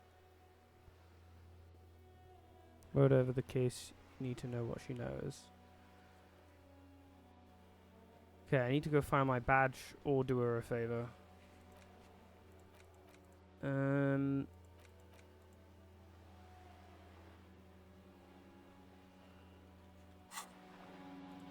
Didn't I already do Yes. that? Tell me about the What case do you again. want to know? What you say this is a mysterious case. No, it's not a particularly mysterious case. Why not? The deceased is a security guard for a corporation involved in a labor dispute. It doesn't take a DeLorean polymath to put the pieces together. I just don't see the case getting more mysterious than that. I was thinking something of a worldly might be involved, you know, something supernatural. No, personally I think labor disputes are very mysterious. Then you are in luck, because we are in the midst of a major strike by the dock workers union. Maybe more than that. The union clearly wants a piece, not just of the industrial harbor, but the Wild Pines Corporation itself. Is this a strike then? Or the first shots in a workers' coup? I expect the case itself to be less challenging than navigating these community matters. This district isn't used to the RCM's presence, and the union rarely overplays its hand, as it appears to have done in this case. Wait, so this is a strike or an attempted coup? Strike, coup, revolution, it's brigandage, however you parse it. Alright. You feel something rising through you, a familiar feeling, an opinion taking form. Whoa. No. We should ground the owners into fine pace. No. With this little foreknowledge, I'm unsure which side to grind into pig's feed. The decision must ferment in me. Also, nationalism. No. I don't think grounding one or the other side into pig's feed will do anything for anyone favors. I am really, really smart. I spent the last 20 seconds deciding on which side to ground into pig's feed. Why? Politics is habit forming and hazardous. It is also irrelevant to police work. You're right to doubt the impulse. It might be detrimental to our task here. From an imaginary fan. Now, was there anything else you wanted to know about the case? Literally anything about it. I can't remember a single thing. Yes. The case brief you missed. Now I remember. Yes, brief. Yes, that sounds good. 3 days ago, the RCM Emergencies Desk received a report about a security guard who was found hanged in Martinez. An anonymous caller said there was a dead body behind the Whirling in Rags hostel cafeteria. The cadaver had been there for 4 days. No one had come to investigate. During that time, the victim had been stripped of his belongings. The caller did not identify him, but used the word lynching. There is an ongoing labor dispute between the local dock workers and the logistics company Wild Pines. I was told we should approach the death as part of this dispute. Why didn't we know anything about... Wait, does the briefing say who the victim was? Why didn't we know anything about the caller? They didn't identify themselves in any way. The tone was muffled using a device of some sort. The desk could identify neither the caller's age nor sex. Why hide themselves? There's a strong prejudice against involving the RCM in what's seen as union matters.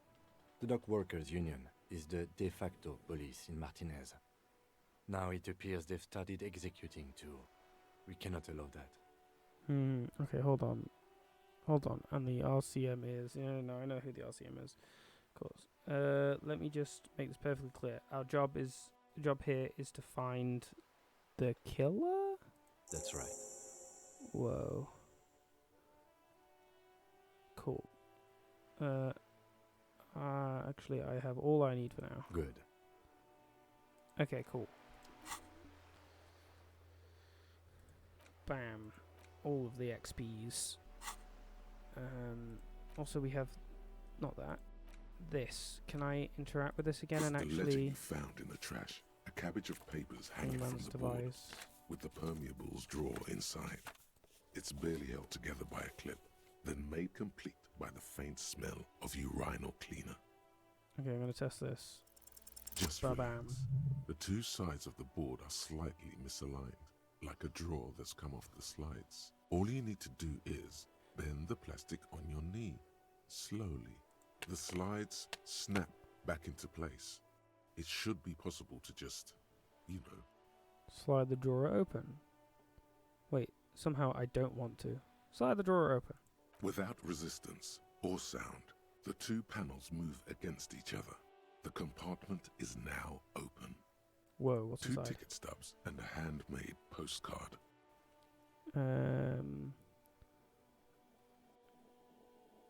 Close the permeables compartment.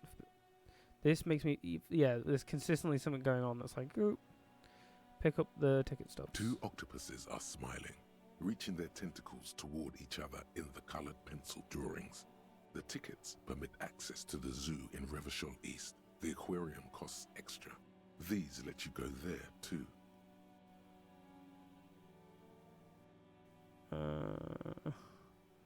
The words just crossed your mind somehow. Who are they for? Who do you think? Myself. Thin wax paper has been glued to a piece of cardboard. Sounds like leaves rustling when you pick it up. You see violet flowers, floral patterns, patches of glue. Smell it first. It smells of chewing gum, apricot flavored, a touch of cinnamon, the end of summer. You think the label says tutti frutti. Open Familiar handwriting lines the inside of the card. Looped, round letters in a woman's hand. A young woman in her 20s. There is care, effort, and a smile, you think. Although that is not something you can read from someone's handwriting. Suppose not. Harry, it begins. You're already reading. I wanted to write you a letter so you can read it when you wake up. Maybe it will make you happy. Throw it away, please.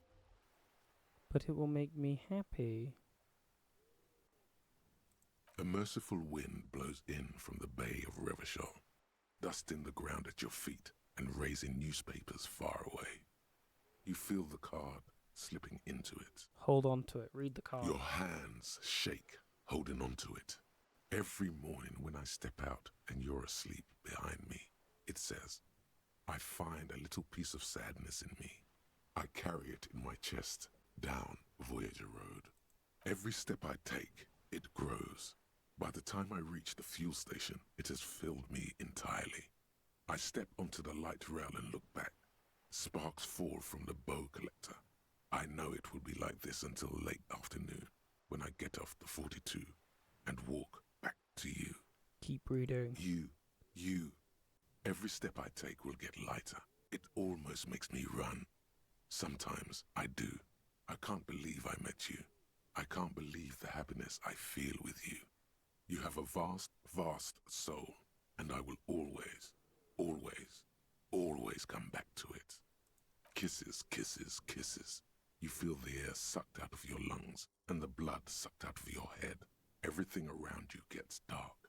Small white dots appear. Sparks fall like snow from the bow collector. A streetcar distancing. You feel the ledger slip from your hand. No. Hold on. Hold on. To what? There's nothing. Detective, is everything all right? Fall sideways.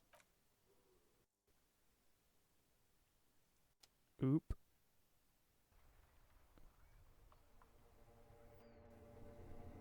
Wait, what? Game, come on now. What have you done?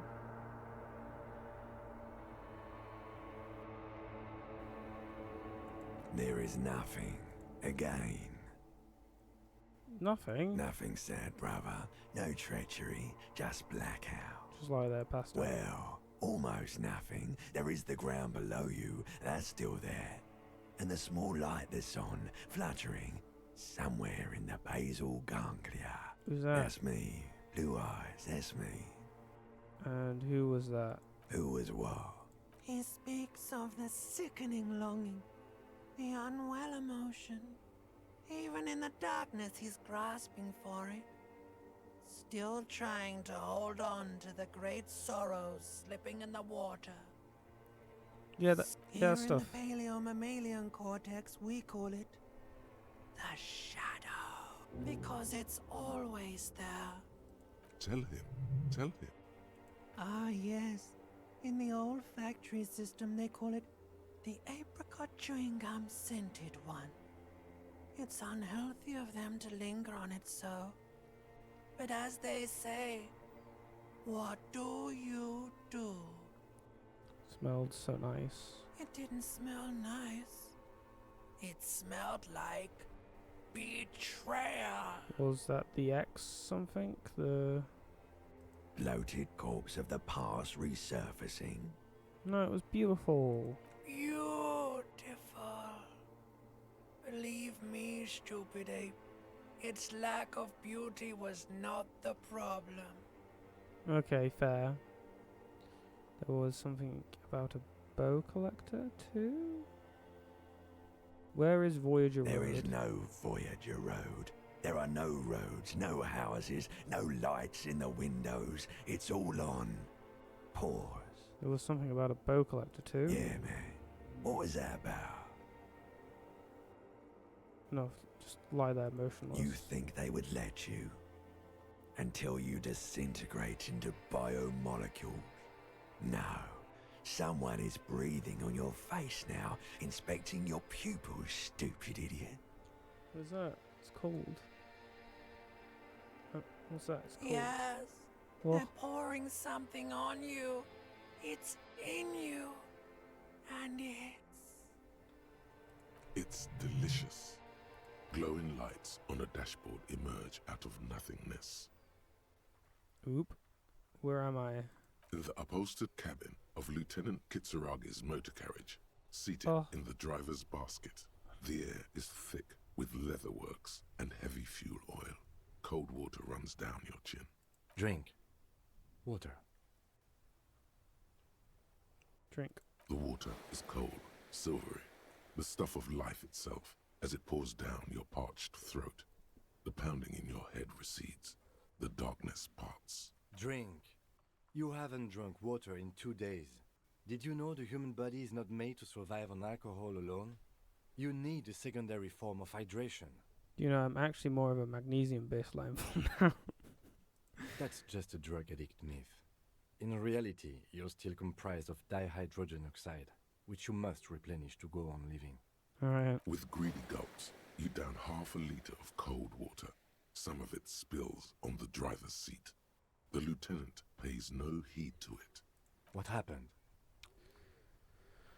I came in contact with the burnt out ruins of the past, Lieutenant. I should ask you the same. You were reading your paperwork. Then you passed out. I carried you to my kinema to take you to a hospital. Then you came to. How long was I out? 10 minutes, maybe. I came in contact with the burnt out ruins of the past, Lieutenant. That does sometimes happen. He replies with such understanding, it's as if the burnt-out ruins of the past were an occupational hazard. Athlete's foot for cops. You dropped these. Are you okay to proceed? Let's solve this case. Good. The Ledger of Failure and Hatred is a special item that can be used both as an interactable and a tool equipped in your held slot for skill bonuses. Find it under the Tools tab in your inventory. Cool. Ba-bam. -2 authority. How much authority do I have anyway? Probably not much. It's fine. Oh. No one thinks I'm cool. That's fine. I would rather have, what is it, the bonus? +1 Island Empire and +1 Empathy. That's way better to me.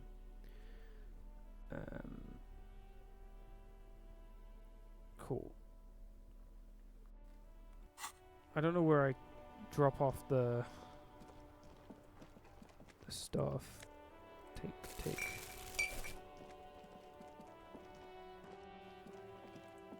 Hello, can I drop off garbage? Hello again, esteemed officer, What and if- welcome to crime, romance. Yeah, and what if I want to buy a Why book? are you talking to me? Everything is on the shelves to browse. Don't you feel compelled to buy anything? See those shelves there? Go. Be drawn. So what type of books do you have? Everything is on the shelves. Take a look yourself. The shelves compel you, don't they? She's attempting to mentally direct you towards the shelves.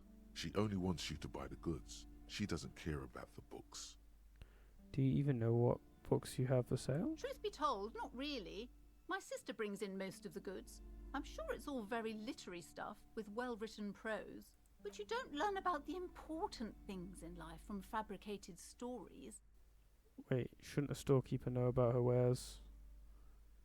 Wait, where do you learn about the important things then? The truth is available if you just know where to look, and you have to open and free your mind to understand. Alright, I'll take a look She then. smiles and nods. Never mind, not taking a look, loser. I look like some... I look like I'm taking care of trash, but I'm helping other people do it on a logistical level. That's what this looks... This is the vibe I'm getting from this outfit. It's a very nice outfit, I've got to say. It's actually busy now. Why is there that ambience noise when there's only like 3 people here? Hey. Can I help you? So about that money I have. Yes. Have you got it?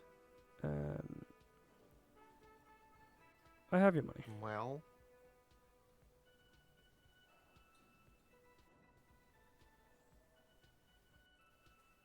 Sorry for the trouble. Great.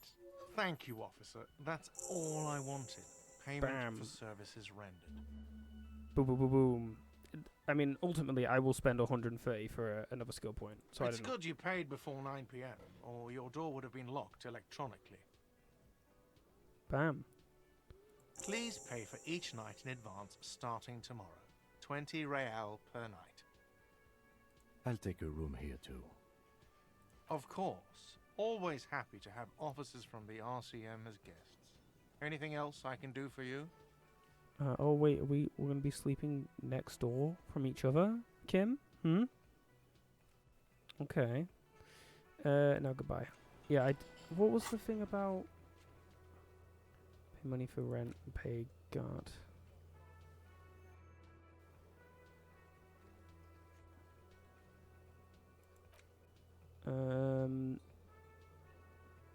Explore. Who else has unauthorized access to the whirling trash? Find this person and you'll know who tampered with the scene. It may take a while. Track down your badge. Some unruly union men gather in the mess hall at the whirling in rags. They're not there today, but most likely they'll eventually show up. Okay, cool. I don't know what to do with this trash though. I remember them mentioning that you can collect trash, or like you can collect trash and do something with it. Do I have to hold it?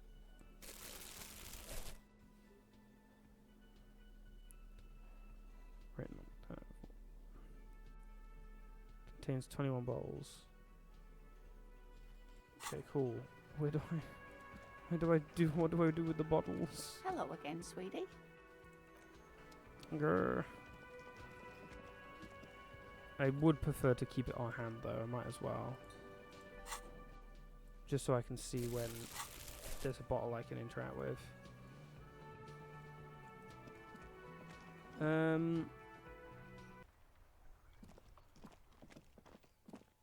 I suppose... I mean, do you want to do the autopsy? Why not? Or I got another skill point. I could put... Hell on earth. -1 hand coordination. Sparks fell like snow. Slowed down the strip of voyage at the road in the east on the P26 across the river to where there are no closed factories or ruins to study at the academy.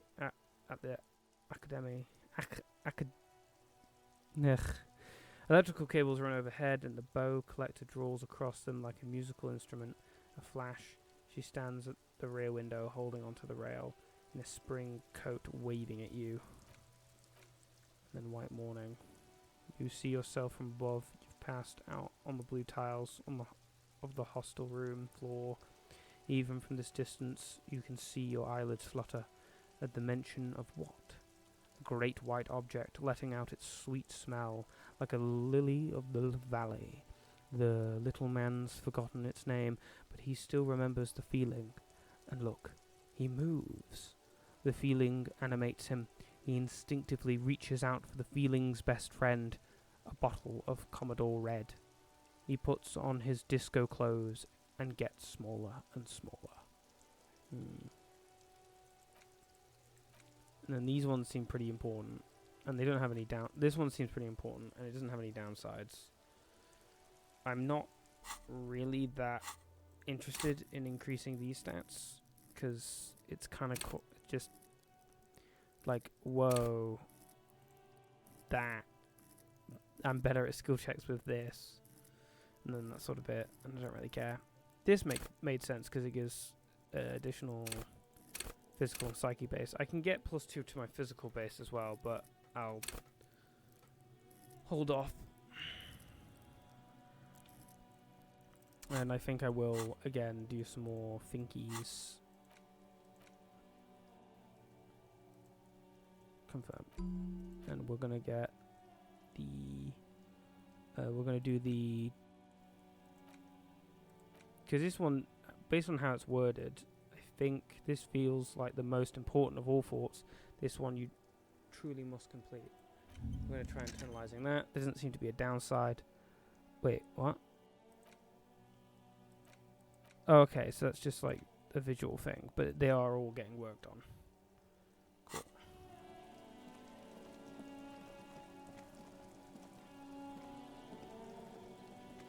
The trash container. The smell of rotten food rises to greet you. Yeah. You see soggy cartons, dirty rags, and organic waste. Okay. The container sounds a muffled gong. Cool. Doggo. I don't know if you can hear doggo. Okay.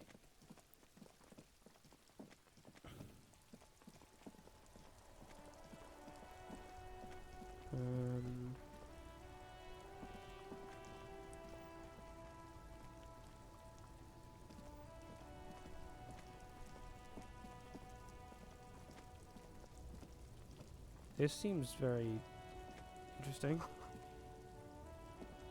Oop, oh, wrong button.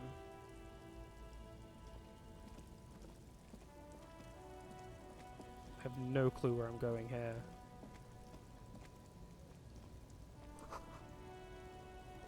Okay. Is this about the revolution? An old monument stands in the middle of the traffic island, pointing toward the sea. It looks as if it's been reassembled piece by piece, secured and mounted in the air with the aid of numerous ropes and rods. Who is this? A silver plaque on the statue's pedestal reads, "I am Philip III, the Squanderer, the greatest of the Philippian kings of Revachol, son of Philip II, the opulent, father of Philip IV, the insane." Not a good track record of mental health in that family. As you look up, you notice something about the statue. There are some odd indentations on the king's chest piece. What did this king do? Even by the standards of the Philippian kings, old sumptuous Philip was known for his profligacy.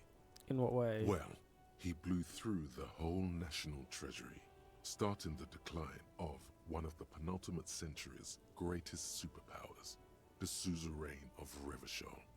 His own maladministration foreshadowed the fall of the monarchy. During the anti-centennial revolution, an end to his family line and the monarchy on the Insulindian Isola.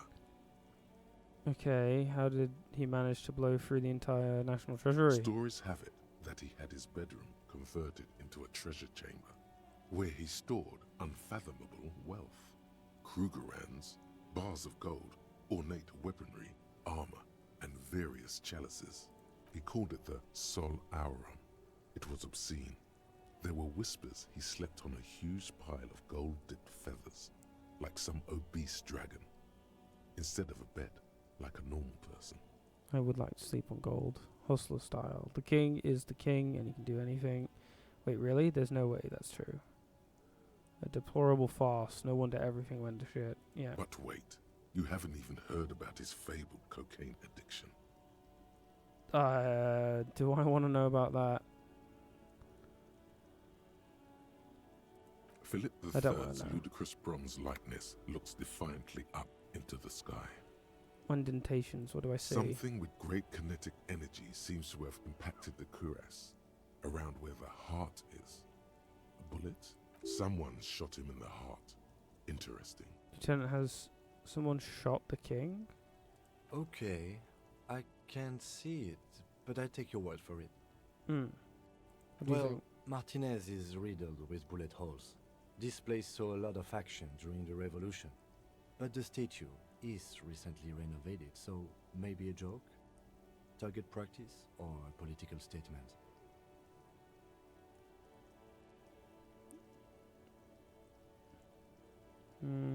Target practice. Why not? What this shows us is guns aren't too uncommon here, and people still shoot them, sometimes at kings. The king stands high above you, surveying the bay, mute and indifferent to your sightings. Alright. What's in this box? Ransack, ransack. Physical instrument. I get a white tank top. +1 conceptualization, -1 suggestion.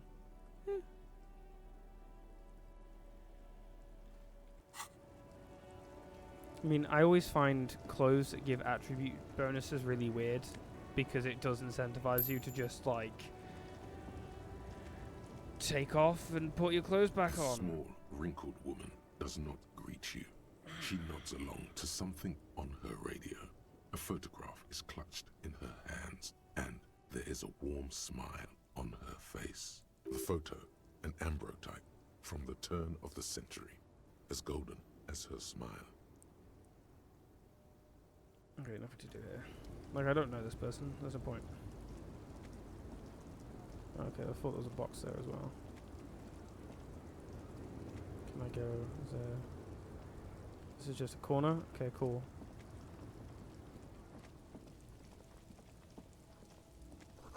Room's full of snow. No one lives here anymore. Just seems like a little divot in the world, I guess. Oh. Something up there. Oh, I have to go around. Grr. I'm getting to the point where I feel like I want to just be able to teleport everywhere. One car kept in good condition. This just sort of climbs up. Oh, politics, that's all good. Oh, so this is the... Probably store fuel here, store booze now. Okay. Feels like we don't really want to be here. Do we have anything that we want to do here?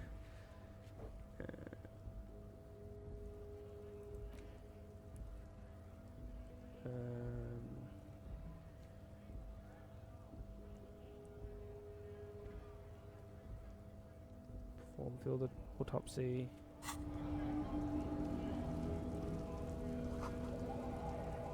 Oh wait, isn't this the store that I got the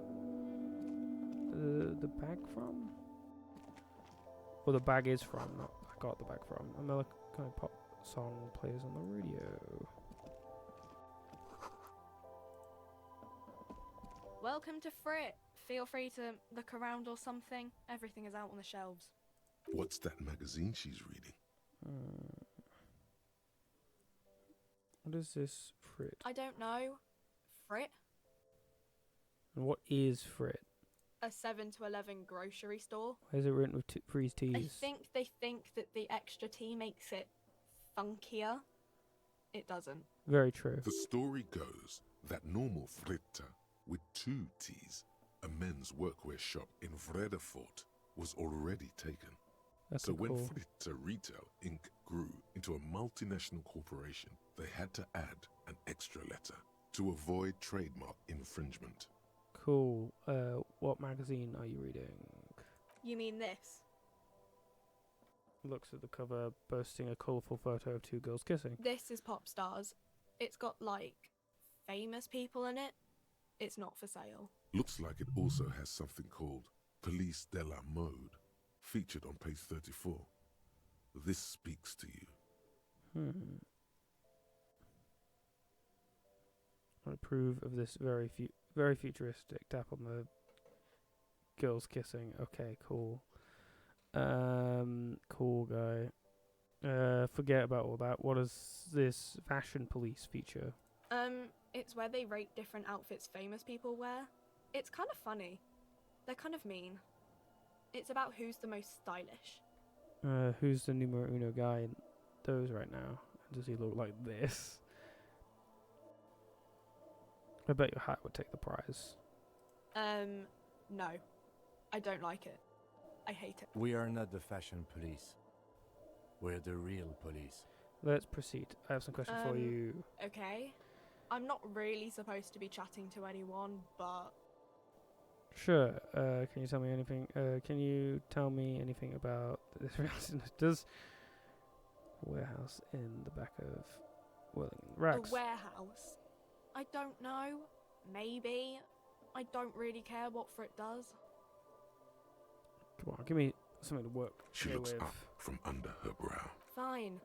Frit doesn't have a warehouse. Just a little back room here. Okay? Okay, sure. Can you tell me anything about the dead body? I don't really know anything. I mean, I know it's there, but I haven't seen it, so... What do you think happened? I don't know. No need to worry. It's just standard procedure for us to ask around. If you hear anything, let us know, okay? Okay. Okay, thank you for your help. Alright, sure. What is around here? The tear machine stands in the corner. Yeah, here it is. The sign says, 1 bottle equals 10 cents. Insert your bottles. Your bottles clunk into the machine, and the money appears with a satisfying jingle. You're a richer man now.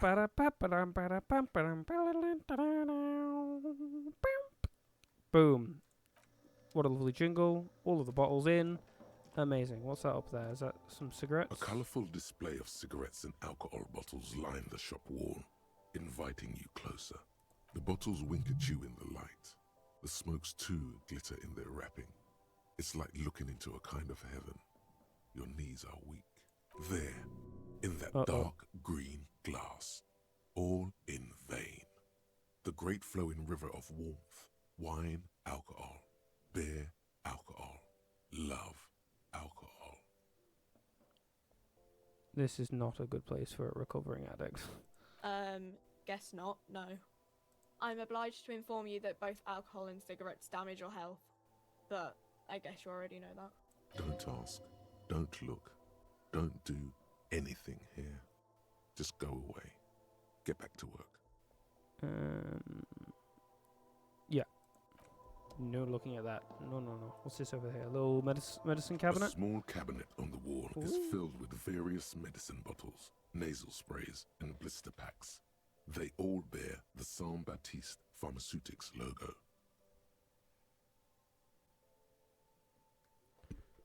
Okay. Their logo is the bloodless rose, pure white, untouched by harm. Okay.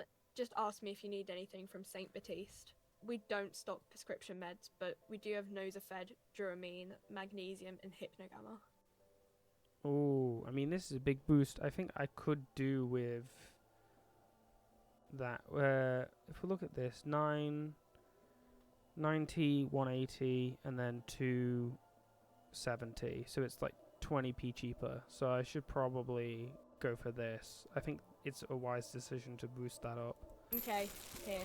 I hope Saint Baptiste makes you feel better or something. Okay, cool. Wait, Saint Baptiste? Okay, well, never mind. Is this food or something? You see several packaged raincoats fill a low shelf beneath a display of croissants and juice bottles. The raincoats are transparent, except for the big Fritta slogan on the back. The packages are small, discreet, sloppily stacked, making them easier to take unnoticed. No need to worry about knocking over a display. No, leave. Okay, and then if I look at that would probably be either a jacket or it'd be a jacket. There's no way it's going to be anything else.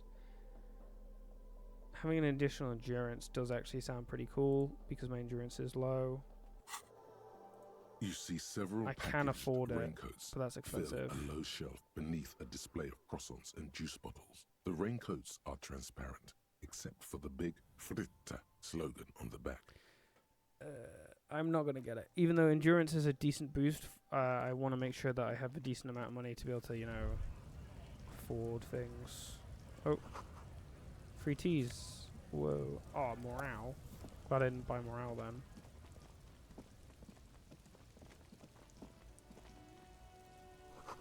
Closed for the winter. Please use main entrance. Okay.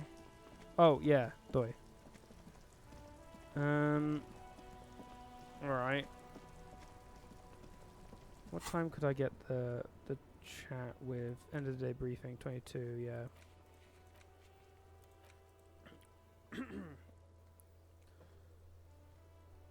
Yeah.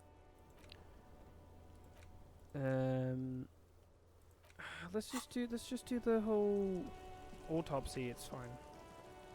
Oh, there's peeps here as well. Tire tracks leading onto the roof. Wash them off. Ancient fountain. So it's gone like up there, interesting.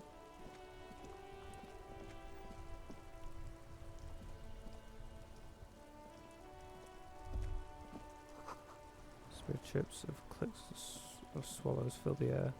Can I talk to either of these people? Have you no shame? Whining about your back every time you bring out the measuring tape. René, you're a man with a fork in a world of soup. Please, let's just try to enjoy the game, alright? Oh, I see, that's what they're doing. I'm trying to, but you keep breaking my concentration. You're old. I can see that. We're both old. Now stop grabbing your ass like it's a girl. These manly men are playing balls.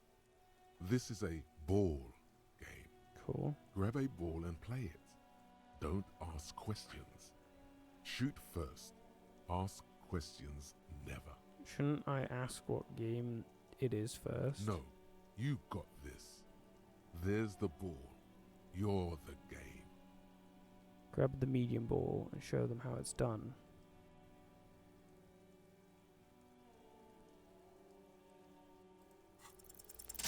Ba-bam.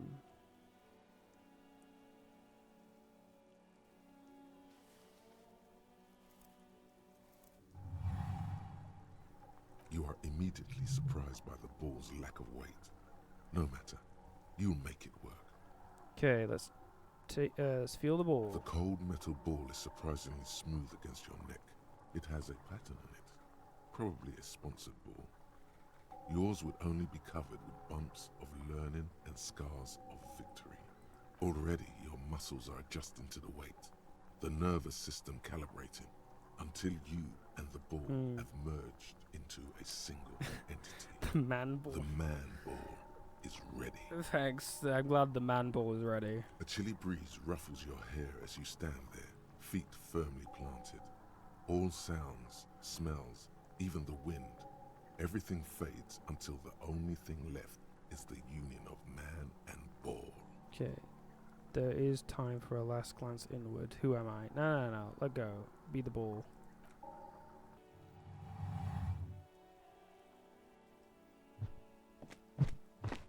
What the that's not at all what you're supposed to be doing.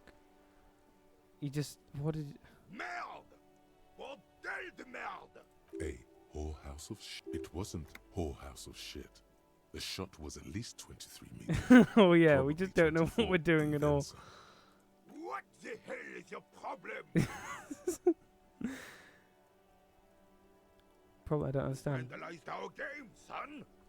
We can't play pétanque with 5 bull!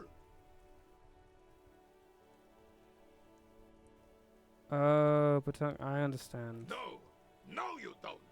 Our pétanque game is ruined! We want our bull back! Take it easy, René. This is just a misunderstanding, isn't it, officer? Of course there's harm done, you orange slug! Okay.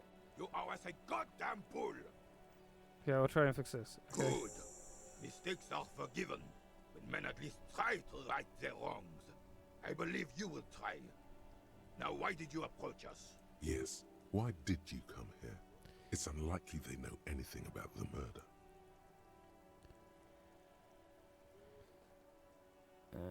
Did you know anything about the... saw the statue of Philip... Ah, yes! King Philip III on his steed.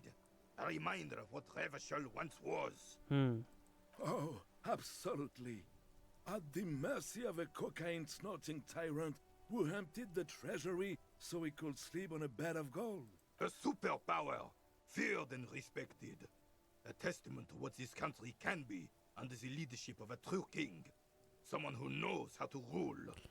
How should a true king rule? Decisively, without fear of offending the sensibilities of the frail and weak-minded among his subjects. This is something the insurgents never understood. Seems to me a leader should take care of his people before himself. A nation is only as strong as its leader. That's why it was such madness to try to... Don't get started on that again. What happened, happened. The Carabinier doesn't reply, but his entire being communicates unbreakable resolve. No one and nothing can change this man's mind. He is as rigid as they come, still in that antique uniform. It's a symbol for him. Let's talk about something else. Right. Thank you for your time. I'm gonna go get that ball back, I guess.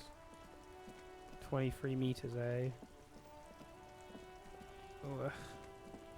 Off we pop. Any bottles? There's that down there. Whatever that is. Bam, health. Maybe I shouldn't have bought that thing, because it seems like I'm getting plenty already. Always pawn shop, fast cash for faster times. Waterlock out of order until Wednesday. G'day to you, officers. G'day. A burly man hangs out by the waterlock, carving up a generous serving of salami with an old hunter's knife. His eyes are fixed on a man stranded on the other side of the waterlock and on an enormous billboard that has fallen down into the canal between them. Okay, do you know what caused this wreckage? I wasn't here to witness it, but those look like tire tracks on that sign. Weird, huh? Then again, plenty of daredevil drivers in Revachol. Too bad it also takes a year and a day to repair anything around here. Especially a waterlock. The rest of the coast is closed off till then. Do you know what's further down the coast? Well, there's the fishing village, an abandoned fish market, a bizarro church. Not much use to the congregation, though. There always seems to be something wrong with it. Yeah, not really much else. Just bombed out ruins. Do you know what's further down the coast? Yep, alright, bye. Cool.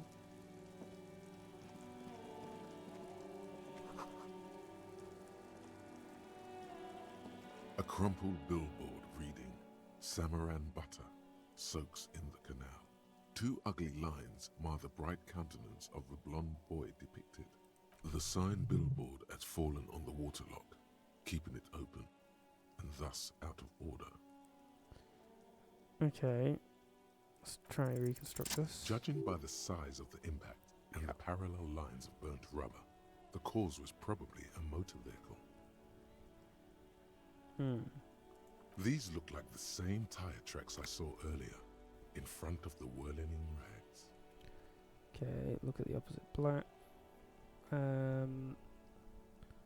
at the opposite bank. Still speeding, the vehicle made a loop and vanished into the fog along the coast. Okay, look at the sloping metal roof panel. Worked as a ramp. The panel served as a takeoff ramp. Yep. Look at the roof of the Shrek. The black marks on the roof indicate that the vehicle vaulted from the crater to the roof of the shack. Look at the crater. Side slip marks indicated that the vehicle was traveling up the crater at 35 kilometers an hour. Look at the broken posts. The vehicle soared through the air, hitting the billboard and upsetting the posts. Then it continued its flight, taking the billboard with it. Look at the sign. The sign broke the vehicle's fall into the canal. The salmon and butter billboard still looks freshly painted, suggesting it took the plunge recently, within the past 72 hours. What was the model of the phantom vehicle? There are two good candidates, the Caprice 40 and the Linéaire G22. Why the Caprice 40? It's about the right size, and the tyre marks look like they came from the skinny tyres frequently found on that motor carriage. Okay. The Caprice 40 is a very popular model, with bank clerks, topping pie delivery drivers, secondary school teachers, cops, strippers dressed as cops, undressed strippers. Okay, yeah. Very sturdy but light motor carriage. More likely than most to survive that jump. The Linéaire G22 is not a particularly popular model due to its peculiar proportions, which the manufacturer's design team probably thought about for too long. You'd have to follow the tracks to be sure. The lieutenant looks on, waiting for you to wrap up your analysis. Okay. Any theories about what happened here? Looks like someone was in a real hurry, reckless, some top shelf shenanigans. I want to meet the driver and shake his hand. What kind of car do you think it was? I believe it was a Linie GT2. That's quite likely, from what I can tell. I have some ideas about who it might have been. Who could it have been? We're not traffic cops. Should we get back to the murder? We should bring this driver to justice. If we must. Okay, but it doesn't look like there's much else to this place. What's over here? Fruit in the trash. Bam! Gloves. Firmless gloves. A little bit of electrochemistry. I don't think I actually want that, to be honest. I don't feel like electrochemistry is actually a stat I care about. Okay. Helpline.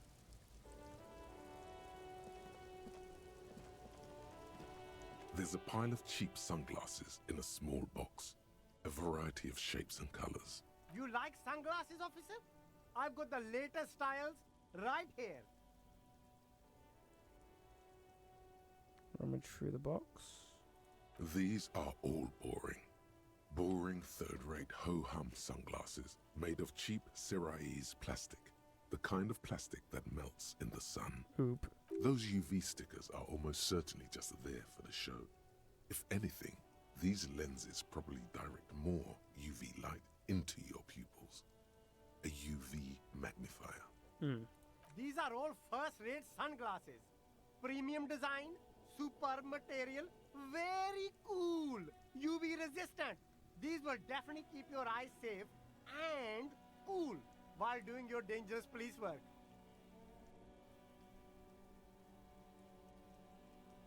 Try again. Maybe you can find some interesting sunglasses in the box.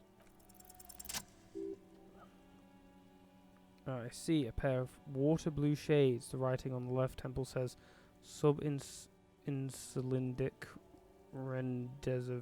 The frame appears to be hand carved out of bone. Oh, very interesting choice, officer. Very high culture. For the first time, the street vendor's voice trails off as he watches you inspect the glasses. This is how a sea monster sees the world. You've become a sea monster. Giant, hidden, and strangely tender at heart. All is blue. All right. But these actually make your vision worse. It's like literally being underwater. Wow, officer! You look so cool! Street vendor has picked up his pace again as you observe the world through deep sea-tinted lenses. And they can be yours for a mere 3 real. My regular customers have passed them all up because they've got no taste. But you found them. Okay, what about these? The lieutenant tilts his head and steps back, eyes narrowed in a thorough examination. You look like a musician. like a blind musician. But you could do worse. Take them if you want.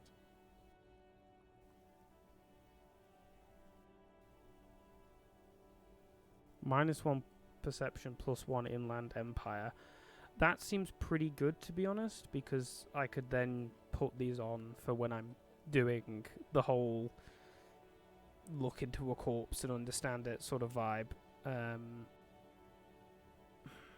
But I don't want to spend all my money.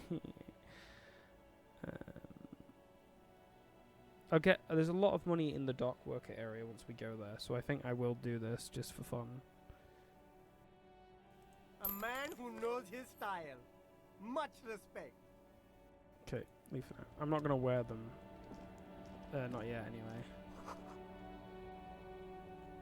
But, hey. There's definitely no bottles around or anything. No. Where did I throw it? Ugh. I suppose if it was that direction, so it's going to be in this area, but I don't know how we're going to pass that. I suppose we're like here. We go around there, and then there was supposed to be stuff here, but there isn't. So I'm not sure how we're supposed to get across there. 18, so it's 6. We don't want to go to the guy yet. If I can find my badge or gun before then, that would be chill.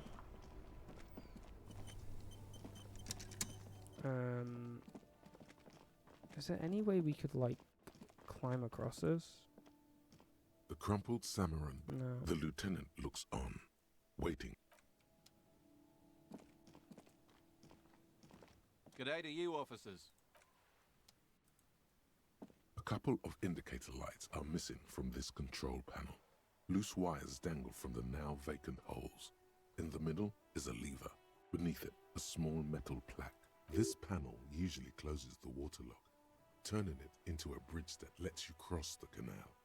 But there's a crashed Samaran butter sign in the way. Pulling the lever probably won't do anything. Okay. So... Oop. I don't know how we're going to get across, ultimately. Let's go inspect the corpse, eh? You'll be fine, Kim. You'll be fine.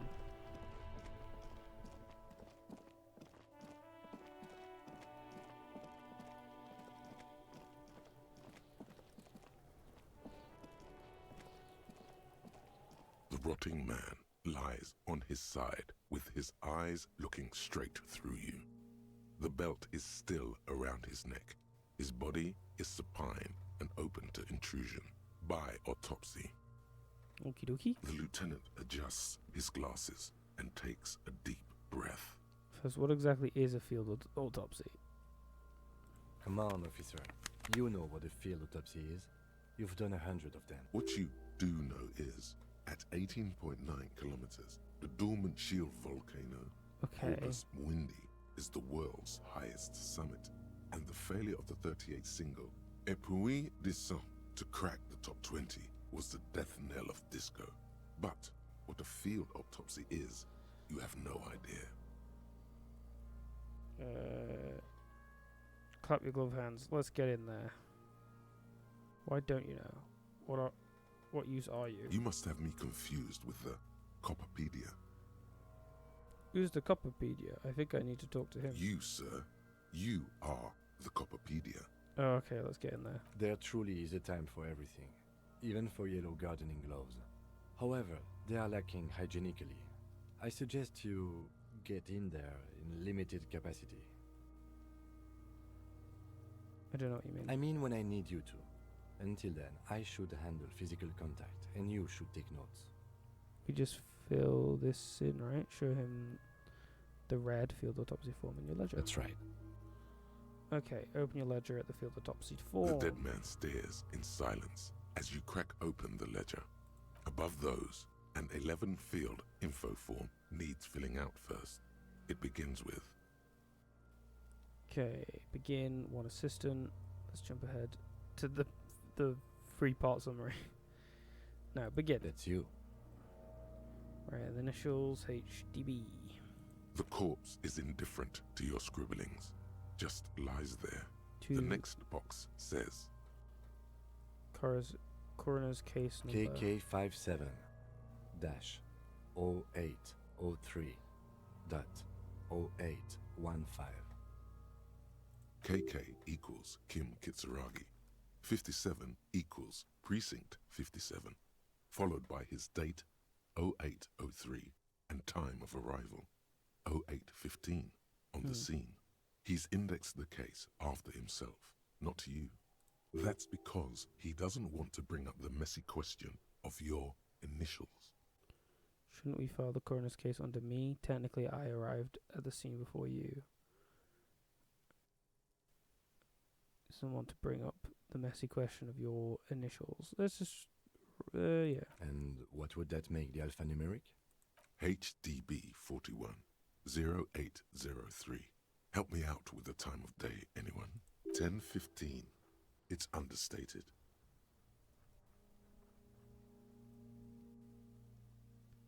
Good. Let's go with that. Ba-bam. NA. Next. Yes, date of birth. NA. Okay. Age. Roughly 50. Okay. Try 40. The damage is so extensive, it's better to err on the young side.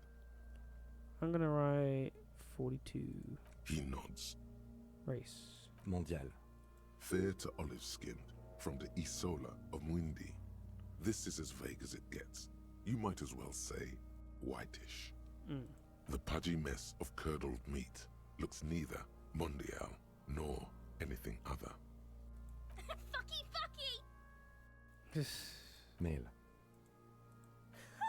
Pigs can have sex! Right, male. Nor does he look male, with his pregnant belly and indistinguishable face. Okay, cool. Date of death. We're still going with March 4th. 51. What else? 9. Body identified by is non-applicable. 10. Case number is the same as the coroner's case. HDB 41 0803.1015 listens motionless with the cargo belt still around his neck. Only one box remains. Evidence of treatment. None. At least not after the initial examination. What exactly is treatment anyway? Interfering with the body's position or wounds post-mortem. Don't overdo it. It's okay to be unsure. I'm not so sure. Did the footprints look like he was carried over? Creed, no treatment. Don't overdo it. It's okay to be unsure. Okay. I'm not so sure. A silent nod. The lieutenant places his gloved hand on the corpse's chest, as if in preparation. Your central nervous system recognizes this gesture. It's the stations of the breath. Ecclesiastic, religious in nature, a holdout from pre-DeLorean burial rites. It takes him 2 seconds to perform. Then, we should start the post-mortem. The corpse cannot feel Kim's hand on his chest. It no longer meaningfully interacts with its surroundings. A thicket of boxes and lists on red copier paper tries to answer why. External examination summary, internal examination summary, description. Clothes. The deceased wears armored boots and white briefs. The make of the briefs is Babrodine, I think. Let's see. Okay. See, it's happening. Babrodine, yes. Inexpensive. Size M. Color white.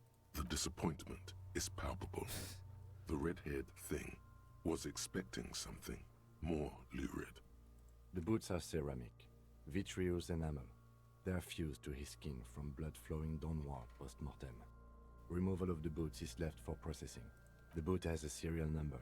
It's E50.100.100.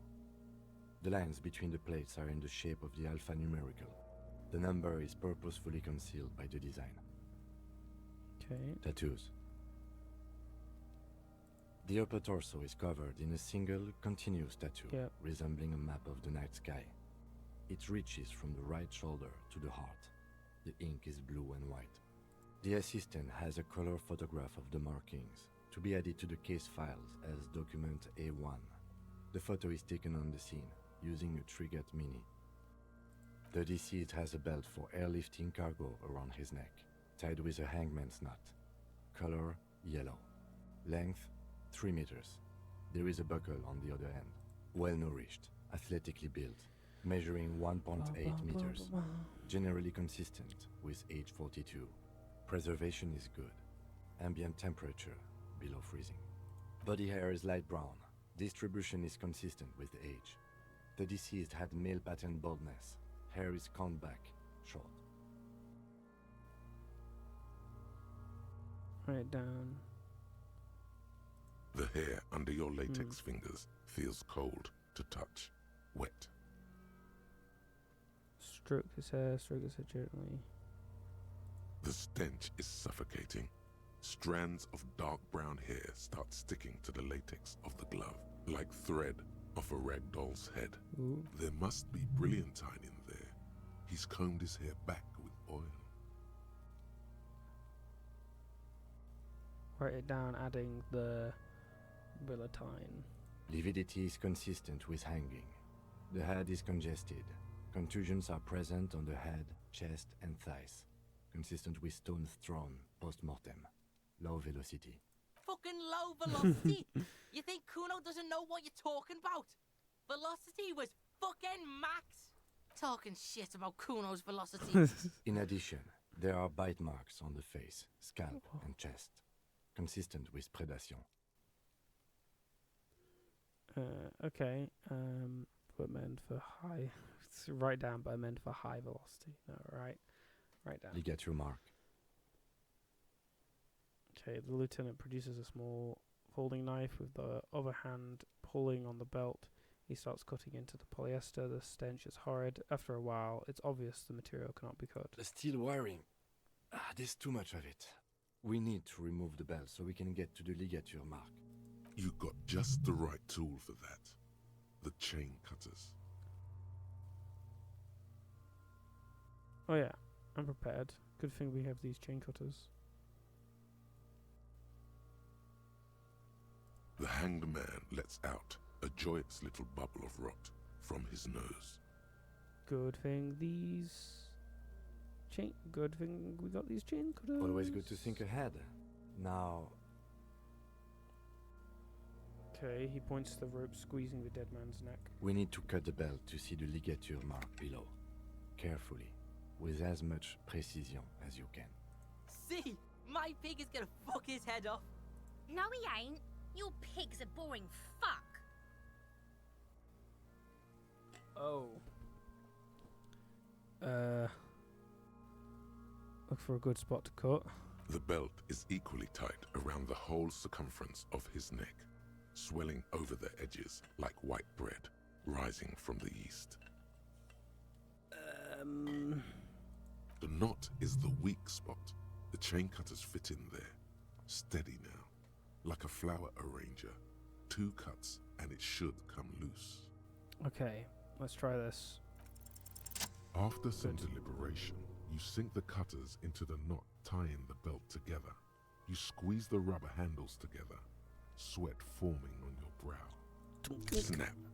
The knot is slashed.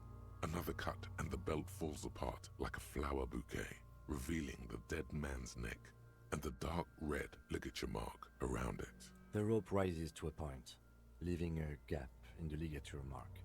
The suspension point is in the back of the neck. The lieutenant has kneeled closer, running his finger along the dark red groove until there's a gap. Hemorrhaging is observed on the skin, above and below the ligature mark. The mark is well pronounced, consistent with a drop from 1 or 1.5 meters. Write it down. Chest is intact, normal contour. Abdomen is protuberant, pelvis intact, genitalia. No! Let's get up and see! Whoa. I fucking knew it! Genitalia is male and unremarkable. No evidence of injury. Inspect the genitals. The dead man's penis is average sized, congested from the downward collection of blood. The testicles are uneven in length, hanging underneath. The genitalia is greenish. Marbling is present around the crotch. Back is symmetrical and intact. Upper and lower extremities are intact, but asymmetrical. There are combat injuries on the right hand, thigh, and hip. In addition, I see smaller, residual scars, too numerous to count, covering about 30% of his skin. From wounds sustained over 2, maybe more decades, dispersal and accumulation indicates long and active combat duty. This scarring is extensive, way more than a law officials. We have a real museum here. Of battles, wars. Last item. Hands.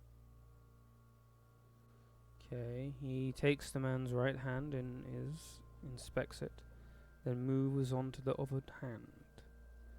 Pick up the hand. The hand feels heavy, filled with decay liquids, like it's ready to explode if squeezed hard enough. You're suddenly repulsed, so much so you feel compelled to drop it. Hands are clean. No sign of injury from struggling. Okay, were we expecting any? I was. Maybe I'm just not seeing them. Honestly, this stench is making it hard for me to think at the moment. Ooh. That's all for the external. Well done. What next? Tell me something. Shoot, Looney Rooney. Which was it that killed you, then? Love or communism? Huh? You said love killed you, but when you fell down, you said it was communism. You're misquoting me, Rooney. I said communism killed me. Love did me in. You really need to learn the difference, buddy. This is embarrassing. Very true. Okay, enough. Come back later, Corpo. Amuse yourself with my frank manners and my memento mori features. If possible, also see me in your dreams. Alrighty. Internal examination summary. Central nervous system. I have nothing. Do you have anything on this man's central nervous system? Of course, there is a moral to be drawn from it. A moral to this story. We may add the moral of this story. What would that be? The dead man looks, too, with barely contained excitement to hear the moral of his story. The brain is very vulnerable to compromises in its blood supply. I think that may well be the moral of every story, officer. Alright. Good. Musculoskeletal. Purge fluid is coming from the mouth. Not injury related. Eyes and tongue protuberant. Hyoid bone. Let's see. With his eyes almost closed, the lieutenant puts his hand on the dead man's throat and begins to massage it, gently. A rotting smell erupts from the mouth. Purge fluid runs down his lips, black and viscous. Dookly. You hear cracks as the lieutenant moves his sharp fingers inside the flesh, like the creaking of an old house at night. Yeah, jack that fucker off!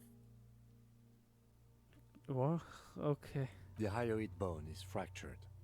The rest of the musculoskeletal system is intact. Unremarkable. Respiratory system.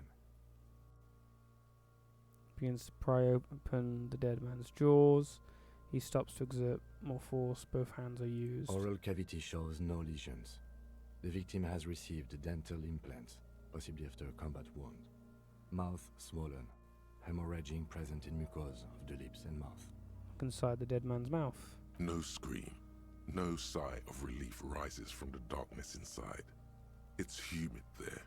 Sickly sweet air, unlike anything living. You feel like you're about to throw up again, straight in that mouth of his. Look deeper inside. It's hard. Oh. Once more, you taste stomach acid in the back of your throat. A contraction. Your throat pumps a little something from your stomach and into your mouth. You're forced to swallow, just to keep looking. Inside, you see darkness. Just a mess of meat and darkness. Fair. Hemorrhaging present in mucus. He lets go of the jaws. The mouth snaps shut before you. Hepatobiliary, NA. Why don't we have anything? Are you a hepatobiliary expert? He looks at the corpse stomach with a mixture of tiredness and disgust. Hepato means liver, and biliary, the gallbladder and bile ducts. Am I an expert in those things? Nothing in your alcohol-soaked memory directs to having forensic expertise on either one. Don't Neither think so. am I. And that's it? That's it. Same for toxicology and serology, NA. Both? Unless you have untapped reservoirs of knowledge there. Reservoirs? No, but do they take obscure trivia and odd tidbits? Would obscure tidbits and odd trivia fit the fields? Completionist in me wonders if there's something we could still do. No. The completionist in me wonders. Yeah. Like a toxicology screening? At this stage, I doubt processing will find anything, even if he was brimming with cocaine. But still, you should add a request. Okay, add toxicology request. Cardiovascular. The body exhibits heavy lividity. Blood has gathered in the hands, feet, and neck. Hypostasis is visually consistent with the hanging. Write it down. Gastrointestinal. Breathes a sigh of approaching relief. This is the last field on the list. He looks around to the ground, the pool of feces there. This will do. Digested semi-solid food in stomach. Voila. He touches the corpse, bloated lower. Abdomen briefly. Write it down. Omit the voila. Write it down. Keep the voila. What's next on the list? Keep the voila. Gotta represent Kim in the writing. Description of injuries. Summary. Let's see. We have bite marks, contusions on the head and chest, and a ligature mark encircling the neck. You'll need 3 fields. Leave a 4th one too. Okay. Be thorough if you want maximum results. Okay. What's the 4th injury field for? Nothing. Just in case. Okay, sure. Bite marks. Head, chest, and scalp bite mark injuries. Predation by birds has caused damage to the body. Odontologist does not need to be consulted. And okay. Your opinion, officer? Opinion, fatal injury be non-fatal for post-mortem.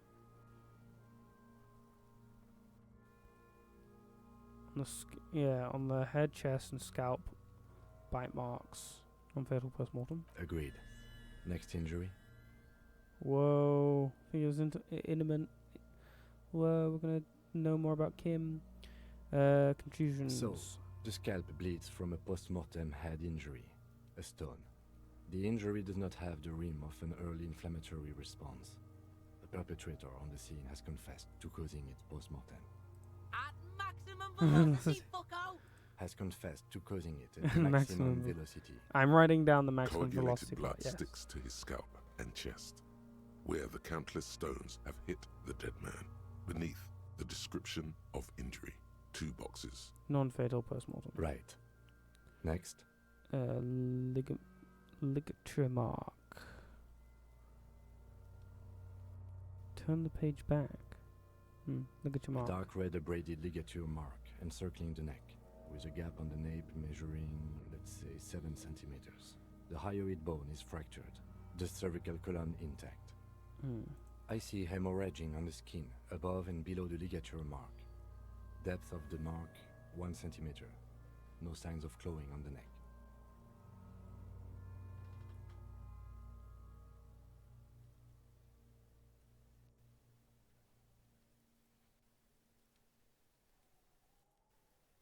Hold on, I'm getting distracted. Write that down. Yes. Below the note, 2 customary boxes wait to be ticked. The man's head jerks to the side. The ring around his neck is visible.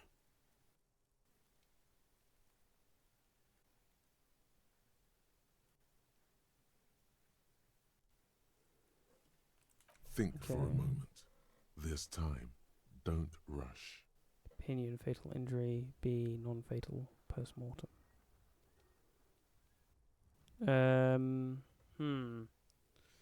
I like how reaction speed is. Think for a moment. Below the note, 2 customary boxes. So, dark red abraded ligature mark circling the neck. gap on the nape measuring, let's say 7 centimeters. I see hemorrhaging on the skin above and below the ligature mark. Depth of the mark 1 centimeter. No signs of clawing on the neck.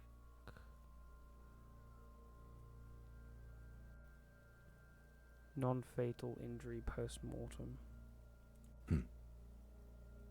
Why do you say that? I'm serious. I don't think this was the injury that killed them. Okay. Why don't you think it was fatal? Why weren't his hands tied? A big man like this, I would tie his hands when marching him to the gallows. Honestly, I'm not sure there weren't marks on his wrist. That part got blurry for me. The stench. But you are right, I was ready to call this.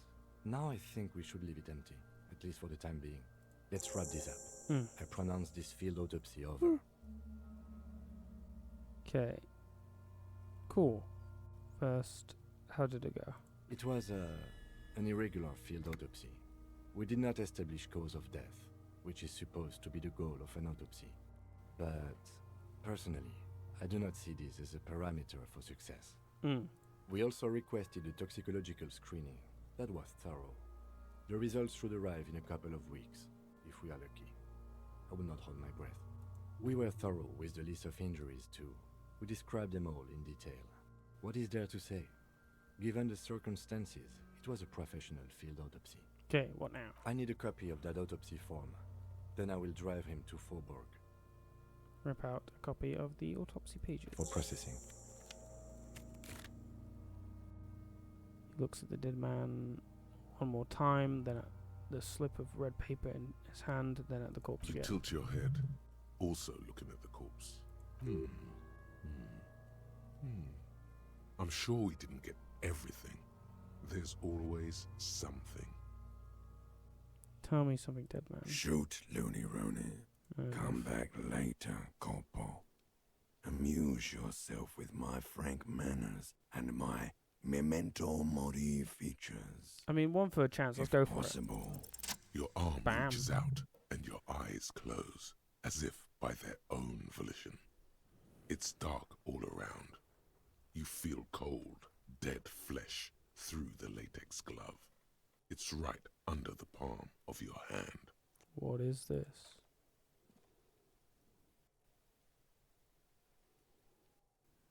His face, his cheeks, his nose, his fat, swollen lips. Like a rubber spider, your gloved hand crawls on his features. Everything is silent, all around. Put your fingers in his mouth, squeeze, crawl up his nostrils. They are swollen shut. You need to really push to get in. Push your fingers in his nose. Only the little one fits. The flesh changes shape as you bore in, searching for something in the cartilage. The fuck is he doing? Hear a voice squeak. Sounds very far away. The thing you're looking for, it's not there. Crawl out, spider. Squeeze his nose. You pick it between your fingers. The mass feels large, very porous somehow. Keep crawling, lest you break it. Put your fingers in his mouth. Also, like, it's talking about latex gloves and all of these. The oral cavity but depending on your gloves, you wouldn't have it. A Latex. ball-like tongue attaches itself to the base of the mouth, lolling around like a scallop. So, like, they redo all of these lines depending on whether they mention latex or, like, cut them together. But still, it's very, very cool. Play with it. This feels right. Open your eyes and look. The oral cavity is cold and moist. A ball-like tongue attaches itself to the base of the mouth, lolling around as like a scallop. This feels right. The tongue moves freely in the cavity. The mucus of the mouth is slippery, fragile, even through the latex. From the soft meat, teeth are budding. Hard pearls of bone in the gums and in the back of the mouth. Can you feel it? You're so close. Rip his jaws open now. Look in. Open your eyes and look. A vision of black and dark red death. pried open by your hands and studded with teeth. Looks like he's laughing, death fumes rising from his throat. And there, in the back of his mouth, above the bell of the uvula, right in the soft palate, you see a hole, barely visible to the human eye. It is swollen shut, almost vanished. No larger than 0.4 centimeters in radius, the edges appear darkened. Interesting. I don't know what that would imply. Like at all. An abrasion collar. This is what we're after. An abrasion collar? An abrasion collar. The lieutenant looks in. There's a pen in his hand. His notebook is open and the paper. Kuno is silent. Touch it with your finger gently. A black trickle of liquid runs into his throat from the wound. Put your fingers in. Your index fits right in there.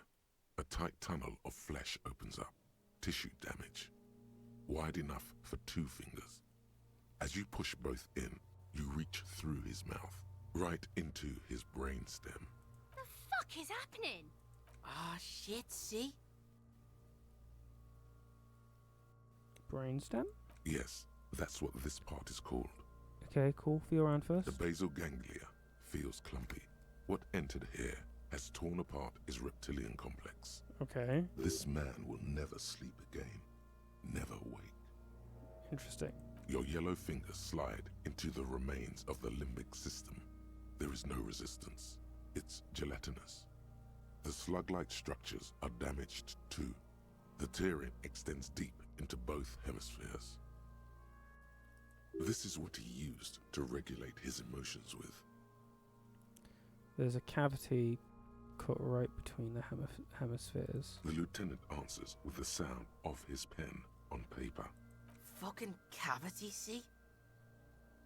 Push deeper. Your fingers are all the way in now, reaching toward the inside of his skull. The cavity goes further, but the entry wound isn't wide enough for the rest of your hand to follow. Wriggle in. Your fingers reach toward his skull. His cerebral cortex feels like jelly. Cold jelly. Strange fluid streams down your wrist as you push deeper until you feel it on the tip of your finger. Ice cold serrated metal.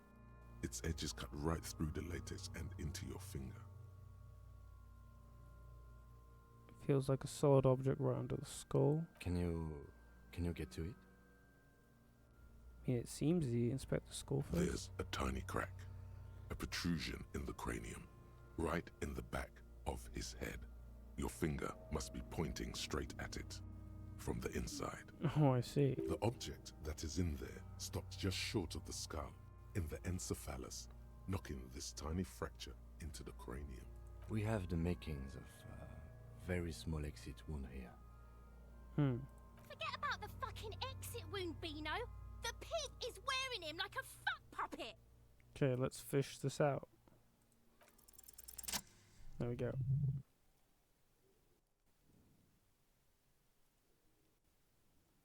Little animation. You pick the object between your index and middle finger. It feels sharp, like metal. With your face twisting from pain and concentration, all you need to do is just... slowly pull your fingers out. The inside of the head feels cold and smooth, like a glove. Sweat dripping down your brow. Careful not to lose the prize between your fingers. With a plop, your hand emerges from the mouth. The garden glove is covered in blood right up to the wrist. Between your fingers, a small flower. A blossom made of lead. Fucking beautiful! A bullet. The lieutenant puts a small bag marked evidence under it. The bullet falls in the bag, leaving a smattering of blood on the plastic. He raises the bag under his eyes and says, A non-calibre. Rifled. Some kind of brittle alloy. Fractured on impact. Keep it, Lieutenant, as a gift. No, you deserve it. We can log it later. Really get Kim to trust you. Woo!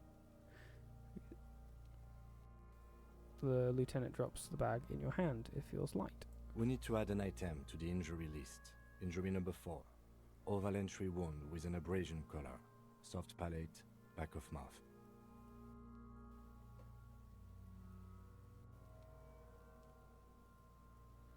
Ba-ba-bam. High velocity. Temporary cavity in brain tissue. Small exit wound on the occiput. How does that sound? Sounds like heaven. Opinion, fatal injury. Still not sure. Your hand quizzically. No. Agreed. And one last thing. We can now fill in injury number 3. Ligament mark. Opinion, non-fatal. Post-mortem. Treatment. He's proposing the bullet was the real cause of death, and the hanging an attempt to conceal this fact. Okay. The ligament mark, the fracture hybrid bone. It was all treatment. Yes, and the belt around his neck. The hanging. Even dragging him to the yard. All of it was done after this man was already dead. Dead. Da-da-doop, doop, doop. I think that makes sense. Because then that also explains the weight and all that of them carrying them. Dead. Da-da-doop, doop, doop. I want it. Dead. Yay, Kim! Brilliant. Soulmates. Dead. Yes. Yay! Oh. They're the best. Okay, aren't we jumping to conclusions? Agreed. You think so? Agreed. I have had my doubts since you showed me the tracks. Why did they carry him over? Why not march him, I thought. There was no satisfying explanation. There have been other signs too. Small things. We were right not to assign hanging as cause of death, as the perpetrators expected we would. No such luck for them. Pa-pa-bam. There is, of course, the very real possibility he was both shot and hanged. Maybe they just shot him while they hanged him? To put him out of his misery? It's possible, but it does not explain all the other dubious things here. Lack of struggle, primarily.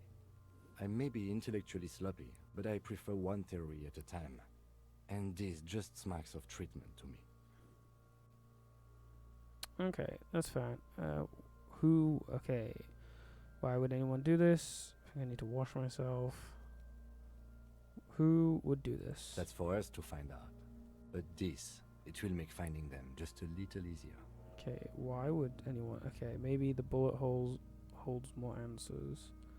I think I need to wash myself. Oh, you really, really do. I am glad to hear you say that.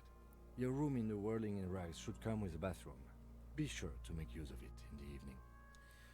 Why would anyone do... maybe the bullet holds more answers? Yes, we should take a closer look at it. I am certain it has more to tell us. This little thing could reveal much about the weapon that shot it. Why would anyone do this? To hide something. The real killer? The real motivation? What really happened here? Okay, what happens next? We put him in a bag and carry him to the holding pen of my kinema. The body bag should contain the odor for the duration of the transport. I would drive him to processing, but it's too late to do that today. I'll do it first thing tomorrow. No problem. Okay. One more thing. This was really good work, detective. Yay! Thank you, Kim. Okay, let's drag him to the cinema. You're finished with the corpse. Yep. Wait, tell me something dead. Shoot, Looney Rooney. Which was it that killed you then? No, enough. Come back later, Corporal. Amuse yourself. I don't get it. Alright. Okay, cool.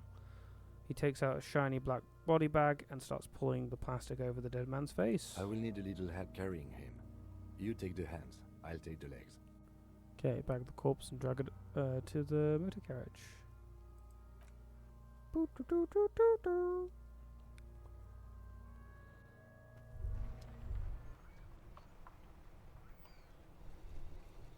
What's this?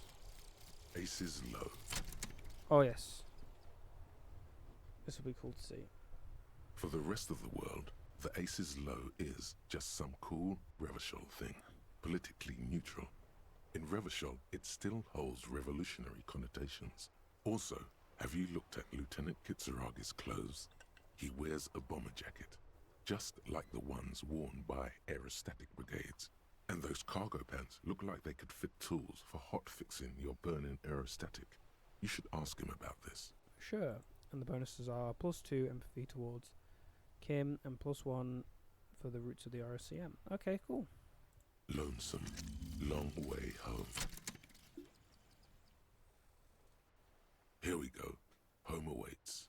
Walk past Station 41 and through the market, past the Boogie Street spearhead, to the other side of the lake, the frozen eye at the center of the district. Then, past the video rental store on the corner. There, at the end of a street lined with pine trees, a small house no larger than a matchbox. 11 Voyager Road. You no longer live there. Those times are gone. And so are those people. Why did you come here? Why are you still here? And where's the dealer? You have to get back to work. That's all you have now. Okay, accept. So, Lonesome Long Way Home. I don't know what speed gives one side, but I don't really care about that. This Lonesome Long Way Home is very feasible to just forget. I have how many skill points? A lot more things. Replace lost spool.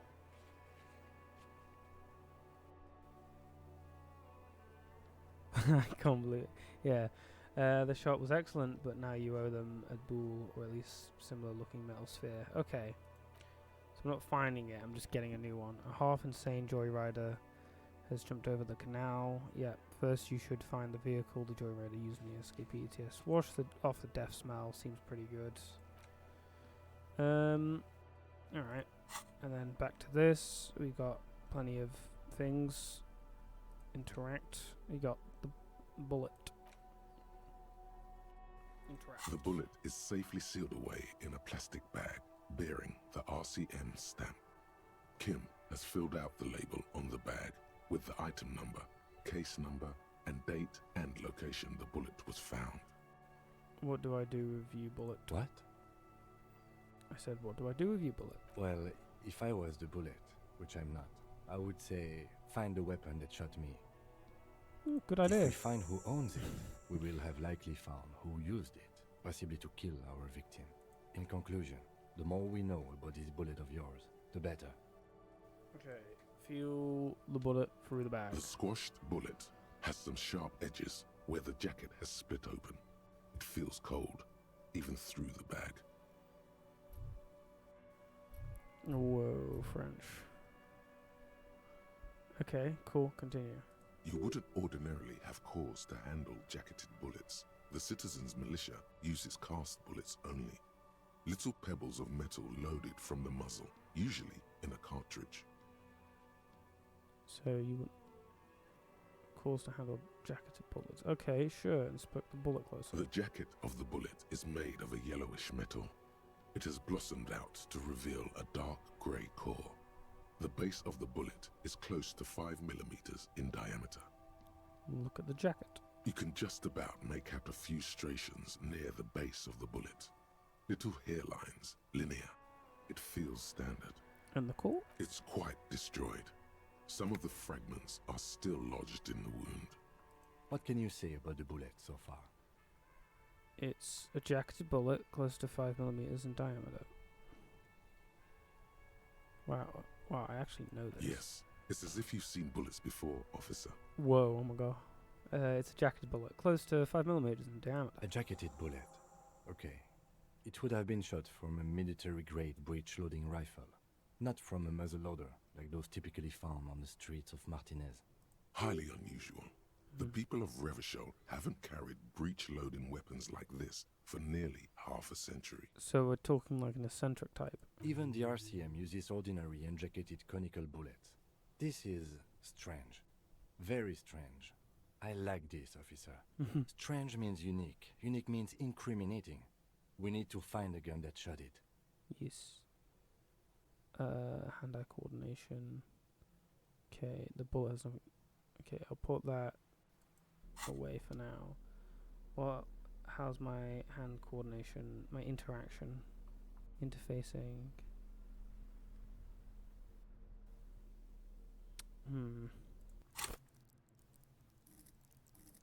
And perception has an increase on its bonus. That's really weak, to be honest. That fort, I don't really care for it too much. Maybe that's the point, though. It all builds up into figuring yourself out. How many skill? I have 1 skill point. I mean, I do so far prefer getting these done, but I feel like the guy gets further and further. I don't like the idea of lowering my logic more than I already have. I'm just not feeling any of these particularly. I suppose this is kind of cool. I wouldn't mind more of that.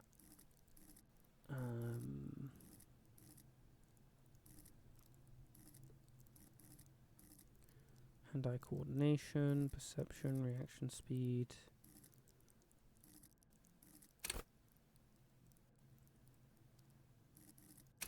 Hand-eye coordination. And I could just boost that for what I'm just about to do. Sure. I think. I don't like how it doesn't have another knock-on effect, though. If I reverse back, like, I don't like how it doesn't.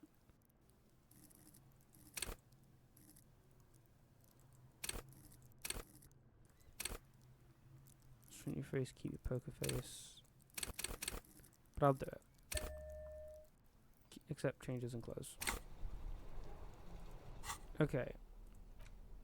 Interact. The bullet is still safely sealed away in a plastic bag bearing the RCM stamp. I should have technically done it before and then done it again. A rifle. Oh, well, there we go. Revolutionary period.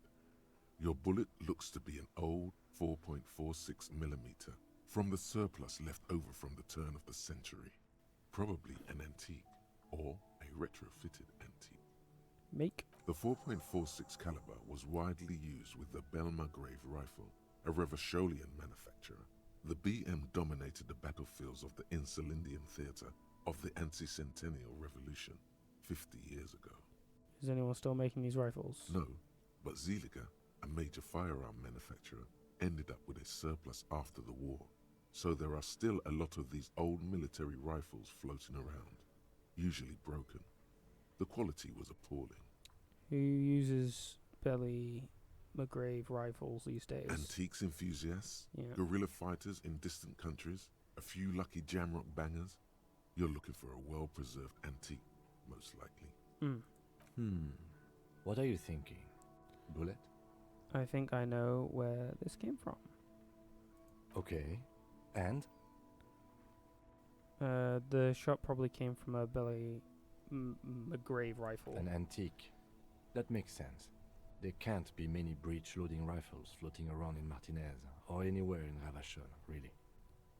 Why not? Sure, there's some arms trafficking, but the laws prohibiting the use of breech loaders we inherited from the monarchy have been effective, from what I've seen. Some new RCM recruits get impatient with their muzzle loaders once they've trained with military-grade weapons, but they realize it's worth it in the end. Prohibiting peacetime law enforcement to front-loaded rifles is a policy enforced by the Moralist International in all the nations of the Real Belt. Worth what? Getting shot? I think we should have more powerful guns. We're the law. Makes you consider every shot. I like it. Worth what? Getting shot? So every shot, I like it. Imagine if everyone, cops, citizens, had access to firearms that could shoot multiple rounds without pausing to reload. After the first shot, the second, third, and so on come much easier. But back to the investigation. Sure. Yeah, sometimes mysterious is afoot with this antique bullet type. Mysterious? Okay. Either way, we'll know when we find the gun. Okay. Put it away. Ba-bam. Progress. Always being made. Okay, cool.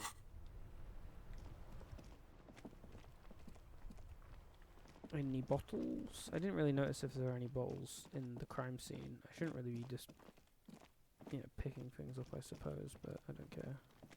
Give me the bottles. Technically, we have got up this way that we can explore, but I'd also be a bit apprehensive on doing so, because, like, the time, it's 7 o'clock. We have this was the end debrief of Kim. There is something she wants to tell you, yeah, but we need to find the badge. Track down your badge. Wash off the death smell. Find the murder weapon.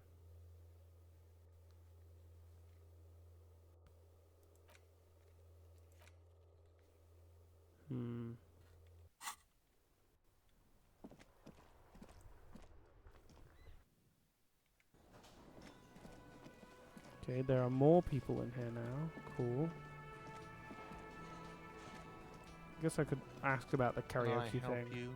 But I'm going to sing karaoke here. Absolutely out of the question. You wait and see, cafeteria manager. Absolutely in the question. First we find a sad banger. Then we sing this place to shit. Your body is ready, sire.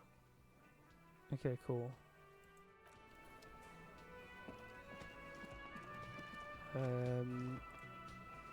Is there any new stuff with this now? You see a heavy No.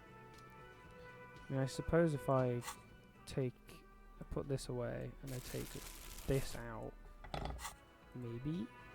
You see a heavy steel door. The door does not budge. The cobalt blue surface, old cobalt paint. Yes. It leads to a side building. Also, quick save before I forget. I can't interact with any of these people. I don't like holding a crowbar back to bag. Oh, I can ask Kim about the whole stuff. I want to talk about you. Me? Yes, you. I don't see how my life is pertinent to the investigation. We'll work better if we have more rapport. That's a fair point. Alright, for the good of the investigation, what do you want to know? You're wearing a Revolutionary Air Brigade jacket, aren't you? What? This? It's just seasonal clothing. And those look like armored pants, good for storing tools in? Where is this going? You see, Kim, I have this place in my head where I develop new ideas and connections. Interesting. I think it's called the brain. It's no mere brain. It is no mere brain. No, normal people don't have this. It's like a mind laboratory, a spiritual R&D division. No, a palette. No, better yet, it paints us a tool of concepts. Okay, art cup. That's all I just want. Okay, indeed. And this ulterior, I have realized that you harbor some kind of sentiment towards the Revolutionary Air Brigades. I do not harbor a sentiment for Revolutionary Air Brigades in particular. Just Air Brigades then. Okay, I wanted to become an aerostatic pilot. Then I turned 10 and realized we no longer have an air force. Are you sure the Revolutionary has got nothing to do with it? Absolutely nothing. No? The Revolutionary must have added a little luster to it for a 10-year-old Kitsuragi.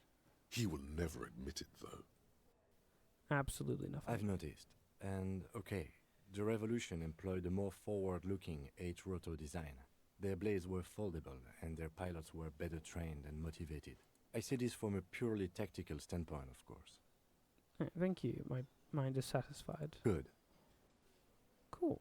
You don't look like... do you ever talk with yourself? What do you mean? You know, when you're thinking, do you ever have conversations with, like, your brain? I have no idea what you're talking about. The lieutenant's conceptualization skills must be rather rudimentary. Never just chimes in with advice or warnings or anything? I can't say that it does, no. When I need to think, I just use my notebook. Fair enough. The lieutenant produces his familiar mnemotechnique A6 and idly thumbs through a few pages. We all have our different mediums. His is written. True. Tell me a secret about yourself. What? Ask again. Your brain sends the signal to your lips, but they refuse the order. Something is paralyzing them. You're pretty sure it has something to do with the lieutenant's eyebrow. The eyebrow is exercising psionic control over you. Oh, yes. It's like you're locked down. What's happening to me? Something the matter, detective? What's going on? It's like you're a puppet in his hands. Well, I wasn't going to get that anyway, Gil. There's nothing you can do. The lieutenant relaxes his eyebrow, and you seem to regain control of yourself. So if I was to do that one again, I would want to maximize authority, which I don't think I'm going to be able to do. You don't look like other people around here. That's because I'm half Seolite, or quarter. My father's father was from Seoul. So was my grandmother, but from my mother's side. It's not an interesting topic. It's a part of the world, officer. A geopolitical entity and a geographic division. I told you it wouldn't be interesting. Seoul is a protectionist, isolationist, pan-Isolari state west of the Insulindian Isola. Actually, it's quite interesting. Some would even say mysterious. Okay, I guess it's not. You're only making it sound uninteresting. I still want to know more about Seoul. You're barking up the wrong tree. I don't speak a word of Seolite. I've never met either one of my grandparents, and I've never been to Seoul. I'm a regular Revacholier. Sure. You're wearing glasses. That's correct. You feel a slight urge to put the lieutenant down for this. No. But you can't quite muster enough testosterone. No, I don't. Glasses are cool, I guess. Are they?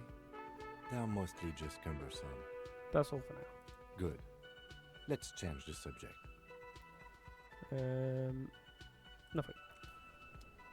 I suppose I could,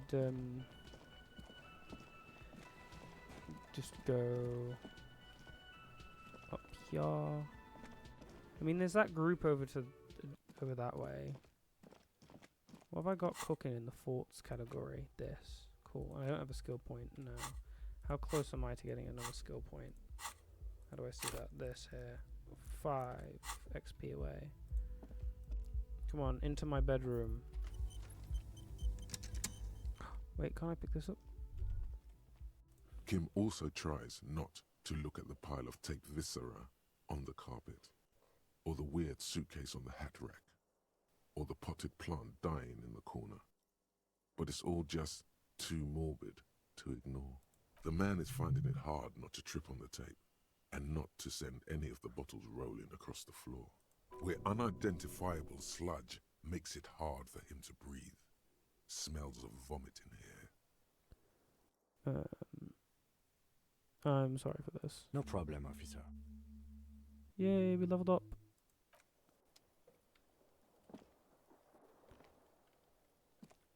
I can't grab all of the bottles. I can. Haha. Need the bottle. Take. Gimme. I just can't have the big bottle there. I think because it has something to do with being Commodore Red. So it's like a special one. Oh, grab all that bottle. There we go. The bed is cold and not particularly inviting, but it's yours. Not gonna rest yet. Not the right time. Having all these bottles. Look at all the money I'm making. Okay. Oh yeah, there is a weird suitcase up there.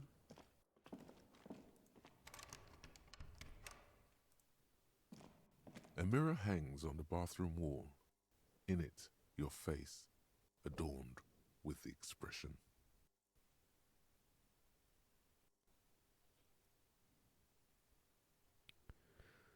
Let the mirror be for now.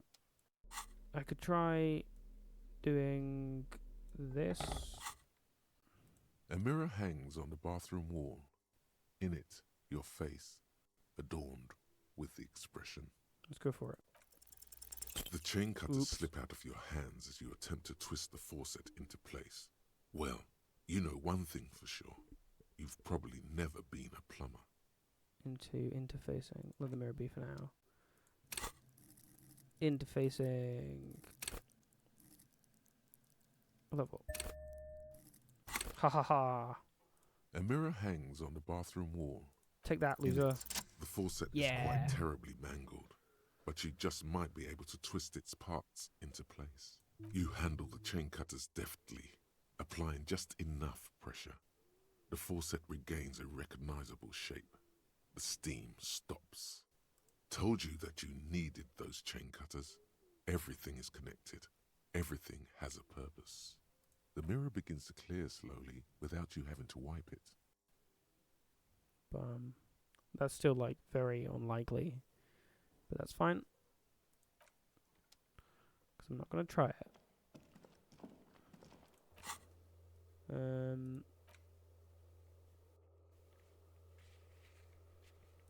Backyard wall. What was that one? Conceptualization. Okay, well I don't have a map of this place apparently. I don't know if I can zoom out into a different area, but whatever. Put that back there. I think I've gotten all the bottles out of this place now. I'm gonna do my due diligence, cleaning up the place.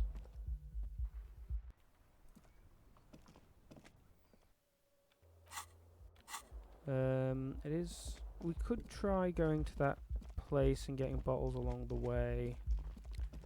The place with all the people, because presumably they're union members. They're all. Can I grab these? Am I allowed to? No. Okay. Wait, let's grab that one. No. Grr. But yeah, I can go there and I could just sort of do that. And see if any of them fit the descriptions of the boots, I guess. I mean, that's still pretty generic, like vague or whatever, but might be something to that. If they're still out there, that is.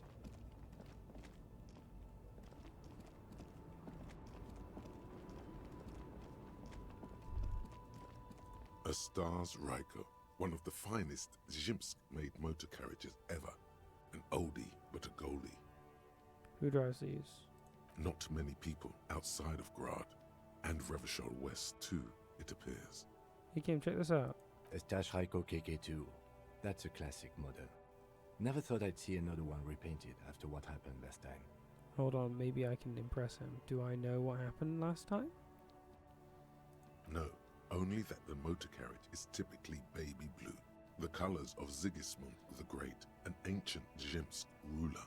His banners were famously zephyr and white, the colors of the Stars Ryko. I guess what happened last time, Kim. Blue and white are the colours of the Zhimix. Someone painted it and got Zhimix mad and boom, murder happened. That's, well, yes, exactly it, more or less. Except it was a crowd of them. Tore him out of the vehicle and ran him over with his own tires. They said it was an honor killing, Hussar style. The Zhims community protested the trial, flying the colors. 5,000 came to protest. Correction. 4,395. The fourth largest public protest of a criminal trial in Revachol.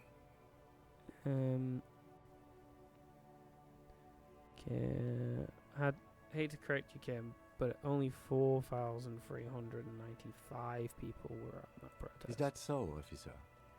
I'll take you at your word. Kim, could our hanged man have been the driver of this car? Interesting. Before we proceed, I've got an opinion on this paint job. Yes, detective? I think it looks better brown and black. Okay. I'm not going to honor kill anyone over this, but I've seen it blue and white. It's much better that way. Damn, no. Fuck. No, I mean, admittedly, it doesn't look very good, to be honest. It probably would look better blue and white. It'd be nice and bright. Why did I say that? No. Quick reload the save.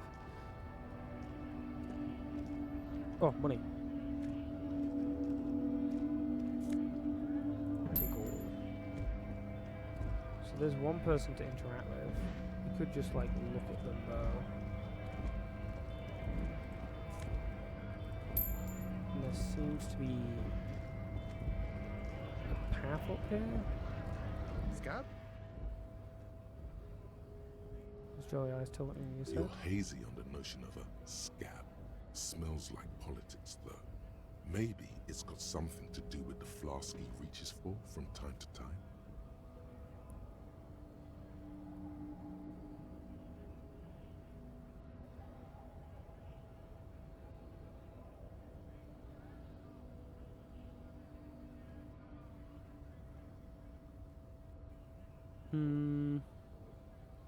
To be honest, I don't know what I kind of know what a scab is.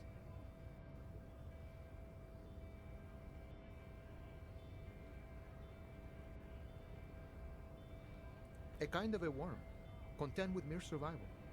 They come, they want to do our job for shittier pay, screwing over both themselves and us. Everybody loses. Hold on, where did they all come from? Beats me.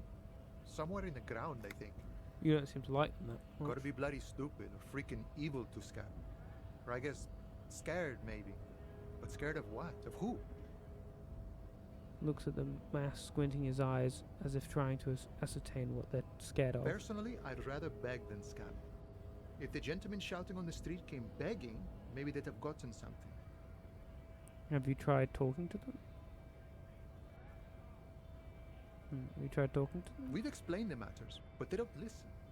This lot would be reasonable and go home if the big guy wasn't riling them up all the time. I'm not a scab, I'm a cop. I was just messing with you. No one's ever seen a cop scab. Imagine, you cops going on a strike, but then another cop comes in and says, "Let us cop for less money." Psst, show him your stolen card. Now has arrived the perfect moment. Wait, what? Why? Speaking of, what brings the RCM here? To the wild north? Come to see the strife? Hey, you're the man in boots at the gates. Kuno said you know about the armor. The little boy had it good on his promise. To get me into trouble. To sick the pigs on me. Pardon the choice of words. Not mine. What happened? I was asked to look into that armor situation. Official Union probe, you know. Track it down, see who took it. Did you? At first I thought, why not? Maybe the pieces can feed the strike. Buy us a few more days under the sun, you know? So I went to this boy. He said he'll make me his prison bitch. He's got eyes everywhere, and the cop's in his pocket, and he's the king of Jamrock. Serves me right for doing menial footwork. I dropped that probe right then and there, and it still got me into trouble. One bad move is all it takes. So, Kuno used us to, what, scare you? Probe into the armor, what did you learn? I learned that people don't want to talk to a drunk Union man about some armor. What else? Not much. Technical stuff mostly. That was the interesting part. What sort of technical stuff? I did some research into this armadura. Let's say I have friends at the library. I didn't get into the material science, just how it comes off. How does it come off? In parts. 4 in total. The helmet was the first to go. The kid says he tore it off and kicked it into the sea. I believe him. The boots were still on the guy last I saw. Too hard to remove. So, as I count, there are 2 parts missing. The gauntlets and the cuirass. This is where I left off. Too much hassle. More like a job for some militia. 4 pieces of armor up for grabs then, but I already sent the boots away. I guess you won't be collecting them all then. That's less work for you at least. True. Good positive attitude, I appreciate it. I'm going to find 1 piece of it. 1 is enough. Hold up. 4 pieces? What about the leggings? Oh, they're just gone. They don't exist anymore, if they ever did at all. Forget about them. I did. I'm gonna find one piece of it. One is enough. Nice and balanced. Some junior officers can take care of the rest. Smart choice. It's only that one spot you need armored too. The one the bullet hits. Good luck if you go for those boots though. You'd have an easier time wresting the spurs off a boyadero than getting them off him. So Kuno used us to what? Scare you? I learned that people... What else? Not much. Technical stuff mostly. It's a minor nuisance. It's all good. He contemplates taking a swig from his flask. No problem. If you see that kid, thank him from Call Me Mañana. Thank him for showing me the way. I'm a bit short on money right now. Can you give me some of it? No. What's the strike about anyway? I need to get past the gates and speak with your boss. Oh. Good, good. What matters do you want to discuss with Evrak? He might have information about a killing that took place behind the hostel. It's been talked about. I can't disclose any details of an ongoing case. So mysterious. So intriguing. Either way, the road in front of you is wide and open. Does this mean you can let me through the gate? I don't operate in that capacity. I'm not a granter of passage. The passage grants itself. Okay. If it's all so simple, why don't the strikebreakers just go up the stairs? That simple? I just walk in? Aye. Walk right past Measurehead and go in. Past Measurehead? Yeah, the 2.5 meter tall Semini Supremus is there. Walk right past him. Right. Then press the button to unlock the door. Uh-huh. Then go past him again. Okay. And you enter the arbor through the office. Está. So you're saying it's actually quite difficult? Don't worry, I'm sure it's not completely impossible. For example, you could best Measurehead in a physical confrontation, or you could convert to a Semini Supremacist worldview. Or, maybe it actually is completely impossible. Has anyone here ever bested him in physical confrontation? Not yet, no. He's incredibly strong. Has any of the scabs tried converting to his worldview? Jean-Luc himself would say the philosophy has proven overly heroic for the scabs to convert to. Not enough intuition. Got it. Another thing? Sure. Nice talk. Gotta get moving. So this leads up to here. Interesting. Notice, in case of a strike, press button behind guard. Hermetically sealed locked door, locked by electronic means. There's no lock picking or door kicking in this one. And then we've got all of the goodies up there. I see. That becomes close to Measurehead.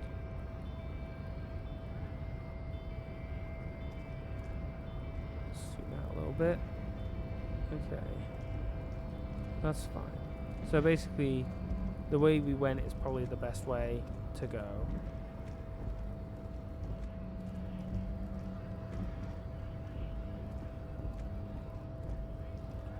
Ugh, come on. Down the stairs you go.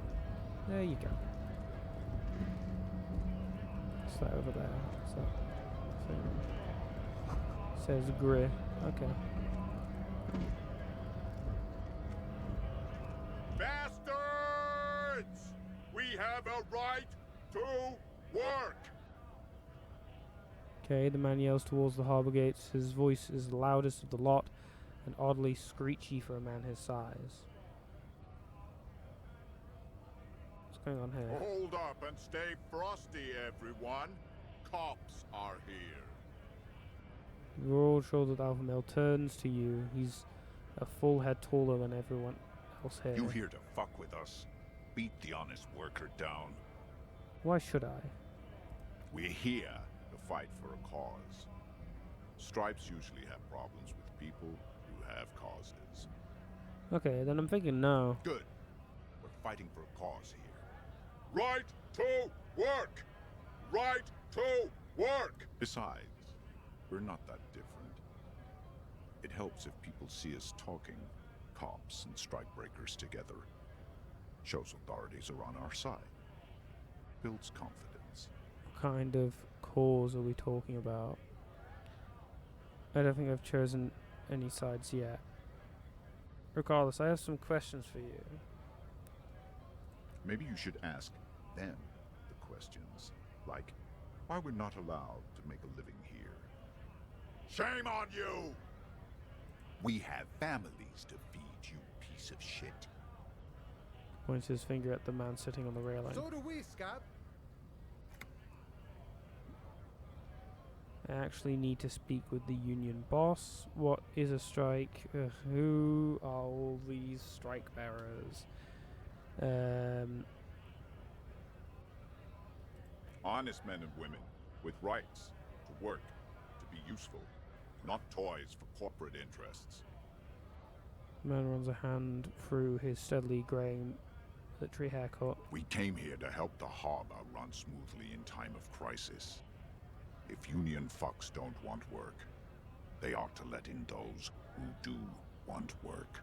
I have a question. Why do all these men follow your leadership? You think they follow because I'm big and loud? No. They follow the rules of the market, the rules of the economy, because they were given a job to do! I actually need to speak with the union boss. What exactly is your goal here? We were promised work. We'd be in there, working, if the bastards hadn't shut the gates. You're unable to breach the entrance?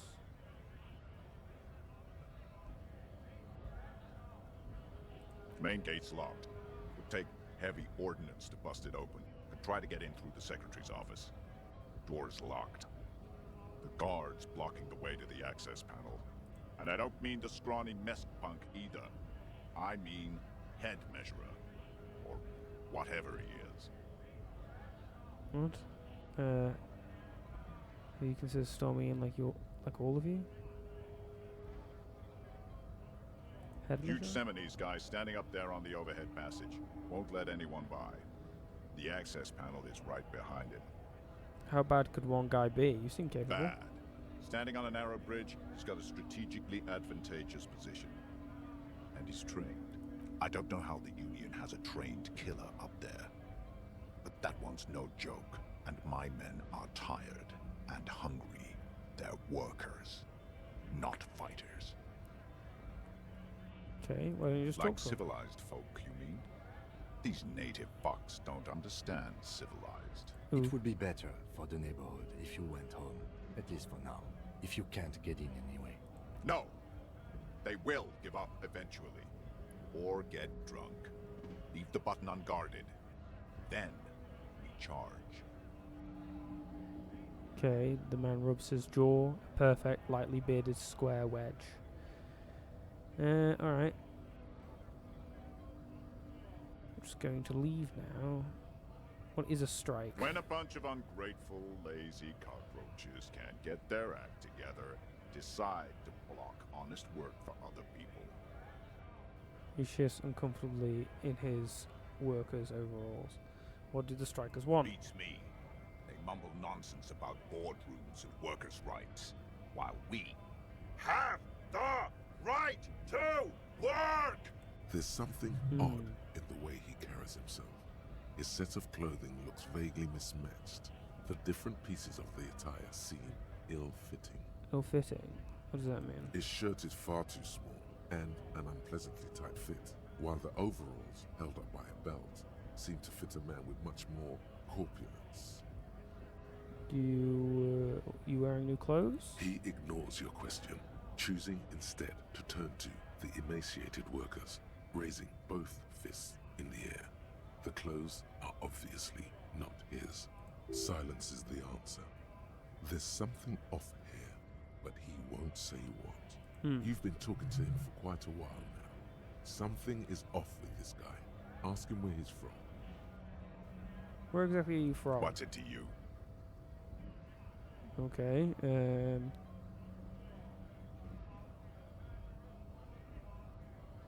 Curiosity going to figure out this strike mess. Big mess caused by Union greed. But I only fight for the rights of people. Every once in a while, it's like you can see glimpses of another guy under the guise of this fighter for jobs. He seems a more brutal, cunning, and suspicious person. Just a hunch. Or you just might be paranoid. Already got that. I'm interested in your background. We're all workers, right? Workers stick together. Came from the eminent domain in Jamrock. Backgrounds in odd jobs, heavy lifting, cargo hauling, bouncer work. I know the drill. Sweet, I know bars. Been thrown out from several. Maybe that's why you seem familiar. Drink, but bouncer. Where I frequent a lot of bars. Maybe it's one I know. Worked at Territorial. Ring a bell?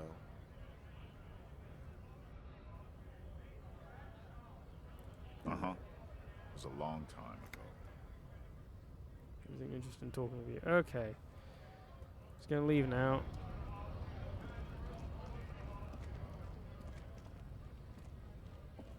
Selling newspapers, are we?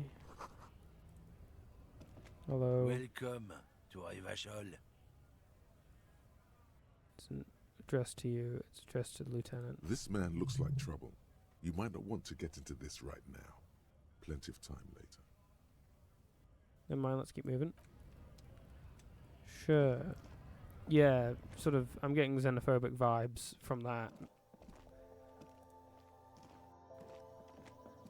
The tear machine stands in the corner. Your bottles clunk into the machine. And cool.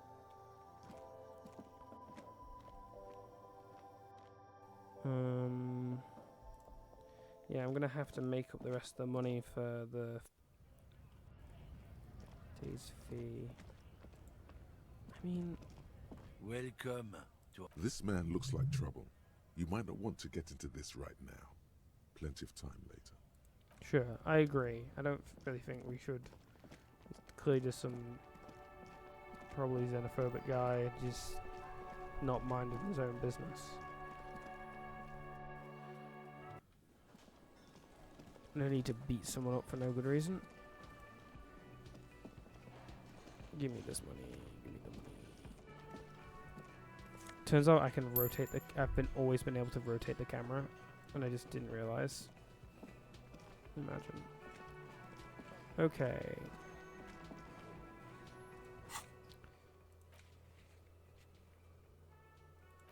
Yeah.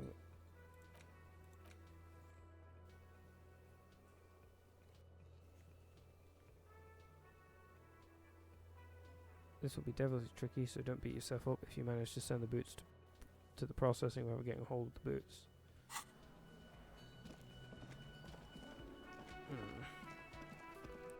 Yeah, that would. I mean, yeah, I don't know how you would do that, other than putting the legs over top of them to let the blood and stuff shift again. Hey, Kuno. Although I think, what does this do for me? I don't really want -2 on my authority, so we're going to take that off. Take that off. And there we go.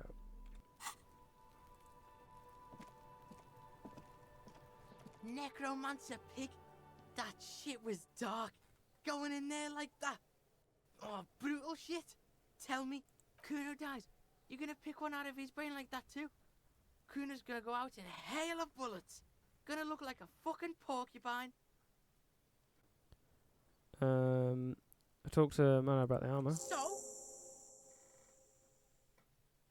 He told me you promised to sick the pigs on him. Yeah, so? Kuno did sick the pigs on him. Kuno's a man of his word. Fair. Kuno sent your fat ass running around like jello. Look, pig. Kuno sent you to rough some people up. Kuno played you. That happened. Now you and Kuno should move on. Good idea. Yes, let's move on. Yeah, that's what Kuno said. Don't be saying what Kuno said back to Kuno. Get the fuck out of here, Patterson Kuno. After this shit, You better have something real interesting to say if you want to stay in Kuno's face. Yeah, real interesting. Kuno doesn't fucking care. Cool. Great. So that's done, is it? So Kuno, okay, armor. Tattoos, interview the union boss.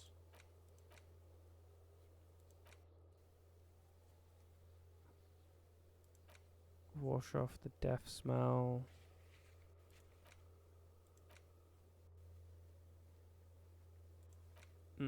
Okay. And I don't think we can like take the hangman out of the thing, can we? I don't think that's an option. What was that? Oh yeah, it's the footprints. Who cares about that? Not me. What's this? Why is this still here? Enormous balls worthy of a real man. Okay, whatever. The dented yellow mailbox greets you with its graffito, bullet holes, and an RCM sticker. I'm not going to be mean to the box. That's weird. I don't want to go up to that other place just yet, but... Oh yeah, let's double check. Can't like interact with this. Inside, you see a set of steering levers, a radio microphone, a pull-out toolbox, and the soft glow of the fuel preheater gauge. The white suede feels luxurious under the touch, and the metal clutch handle so very familiar in your palm. Your fingers waste no time closing around the handle. Clutch disengaged. Release the handle. Clutch drops. Right foot yearns for the familiar touch of the accelerator pedal. You have synced with the machine's mechanical circulation. How are you, my friend? The smell of freshly treated leather, the lack of dirt and dust on the dashboard, and a neat little brush in the cup holder. All seem to be whispering, I'm good, cherished and cared for, in the hands of a tending owner. Where have you been? At the bottom of the sea. What? So strange. The machine is not on the bottom of the sea at all. It's right in front of you, well kept. Why did it say that? Uh-oh. Do I know how to operate this machine? You feel an uninterrupted connection to the mechanics. Does that mean I know how to pilot it? After a while, you realize silence is your only answer. Do what you will with it. Of course it's only in your head. Of course it is. But it almost feels as if the clutch handle is gently squeezing back. Release the clutch handle. The handle is pulled back. Somewhere deep inside the drivetrain, the disc is mated to the flywheel again. Okay. In the cabin, you see a set of steering levers, a radio on a hook, a pull-out toolbox, and the soft glow of the fuel preheater gauge. Tap on the fuel preheater gauge. As you tap on the gauge, the indicator pin jerks as if startled. It's in the large orange sector, indicating the engine is warm. Next to the gauge is a red switch labeled heat. No, that's enough fun with the foldable headlights. I know they are mesmerizing. They're also fragile. I'm not going to turn it on for you again. Okay.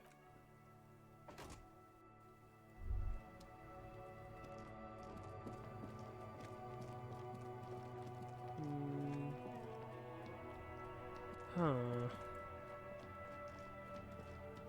Yeah, there doesn't seem to be much else to do. An old call box with a matrix of push buttons lists all the companies in the East Delta Commerce Center.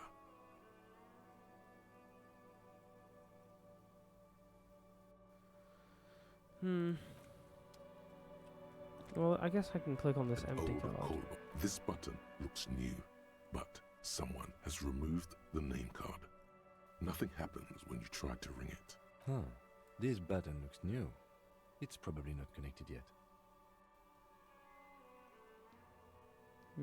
Oh, he's just like speaking it. Silence.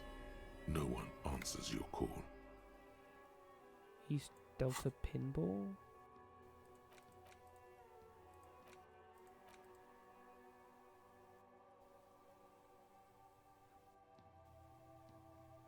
Oh, this has just happened, I think. Yeah. It was just coincidence. Okay, cool. Jamais vu. Derealization. Jamais vu. The opposite of déjà vu. Not already seen, but never seen. Everything that should be familiar appears strange and new, like some half-forgotten day in your childhood. Only now. That's the feeling you've been having. And for who knows how long. You should go and ask Joyce Messier about this. What world are we in? This is a fundamental question. +1 XP for every orb clicked. All intellect learning caps raised by 1. I'll accept that. +1 XP for every orb clicked? Absolutely. I do that all the time. I can't not click them. That's going to rack up XP. I'm thankful for that.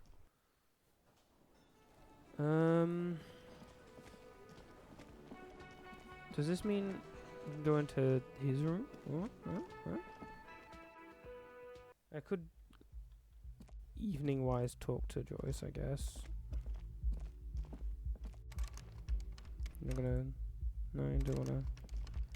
Okay,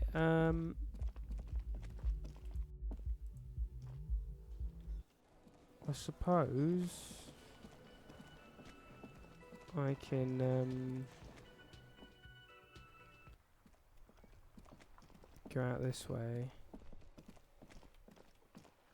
Down here. Around. I'll talk to her about that. I've not got much else to do. Not much better anyway.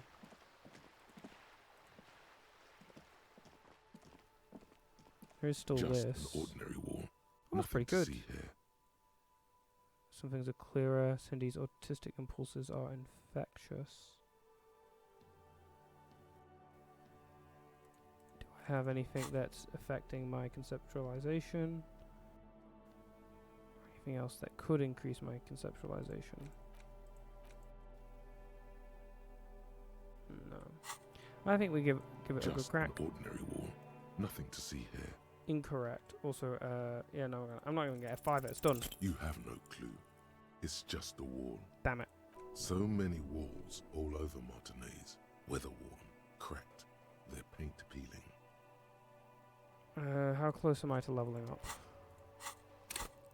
Oh, far off. So I'm not gonna get another point in conceptualization anytime soon. Grr.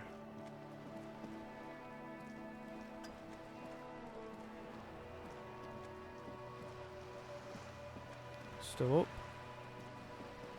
You're back. Good. What can I help you with? Some more questions about reality. Oh, actually, no, hold on. I want to equip this. More empathy and more island stuff, which I think is You're cool. back. Good. What can I... More lessons in basic reality? My favorite part of the day. Go ahead. Ask me anything. Impossible 20. What is reach for something fundamental? Sure. What is all of this? The scent, the sound, the air. What world is this? What world? The only one, I suppose. The world of matter. And its pale antipode. The camera of her mind glides over the surface of the water. What do you see? Great bodies of water. Forest-covered surfaces.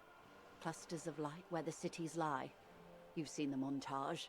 We all have. This world is enough. There is a term of endearment they coined for it in the DeLorean century, when humanity was high on this world, discovering more and more of it, these archipelagos included. What is it? Elysium.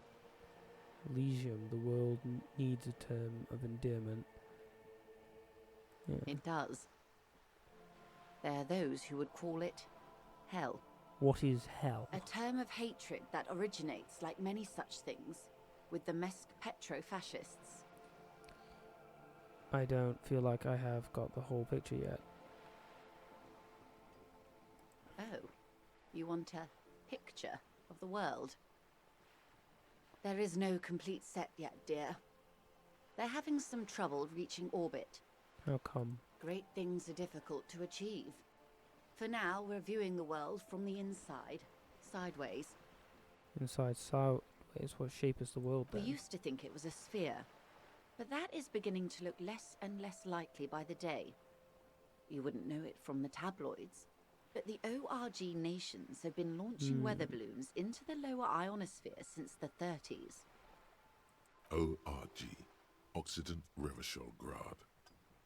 There's a steadily increasing trickle of images. Between the big three scientific contributors, they're piecing together a dark grey corona. Corona? Yes. Pale covers 72% of the surface.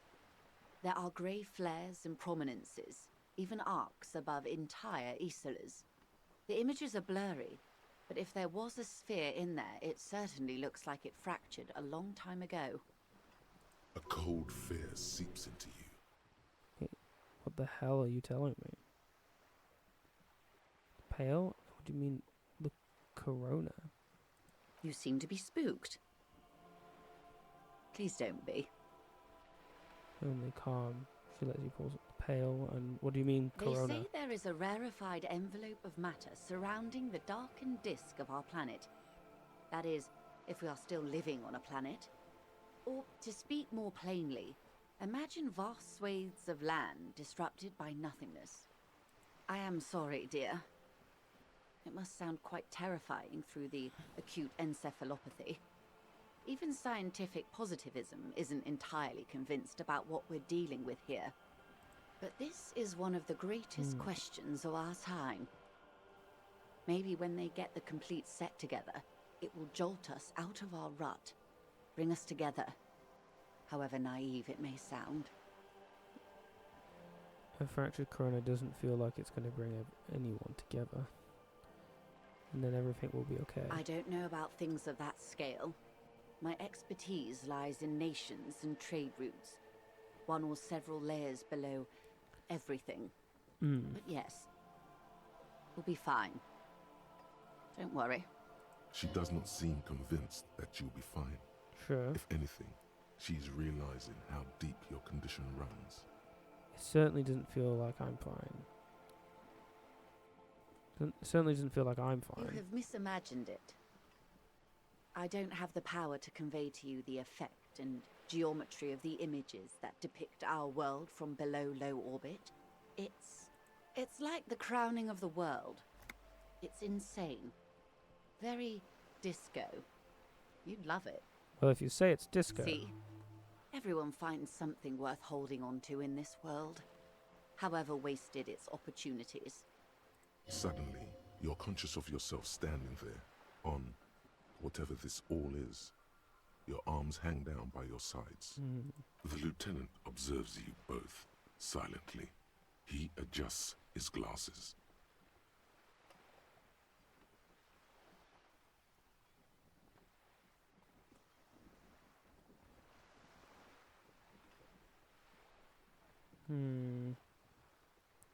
That's all for now.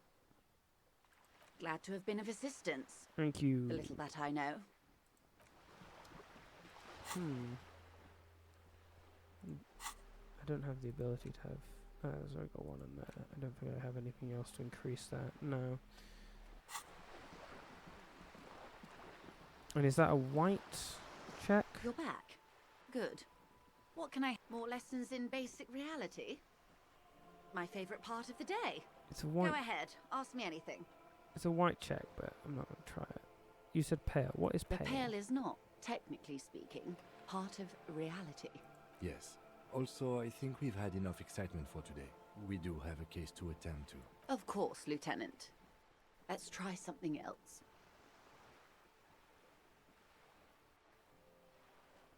Do you mean it's not part of reality? I don't think your colleague would appreciate that. He has already been so patient with this whole exercise. Let's continue with something else, all right? You can ask about anything else in the world. You could sneak back later when the lieutenant is not here, unless you can convince him to step aside.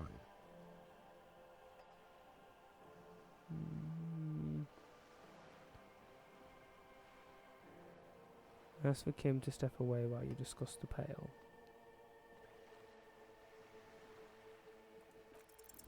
Good idea. Just ask him. He won't make a scene. Kim, can I talk to the man alone for a sec? Fine. See? What can he do? You're a grown man. Now, what is this Pale? Are you sure you're sure?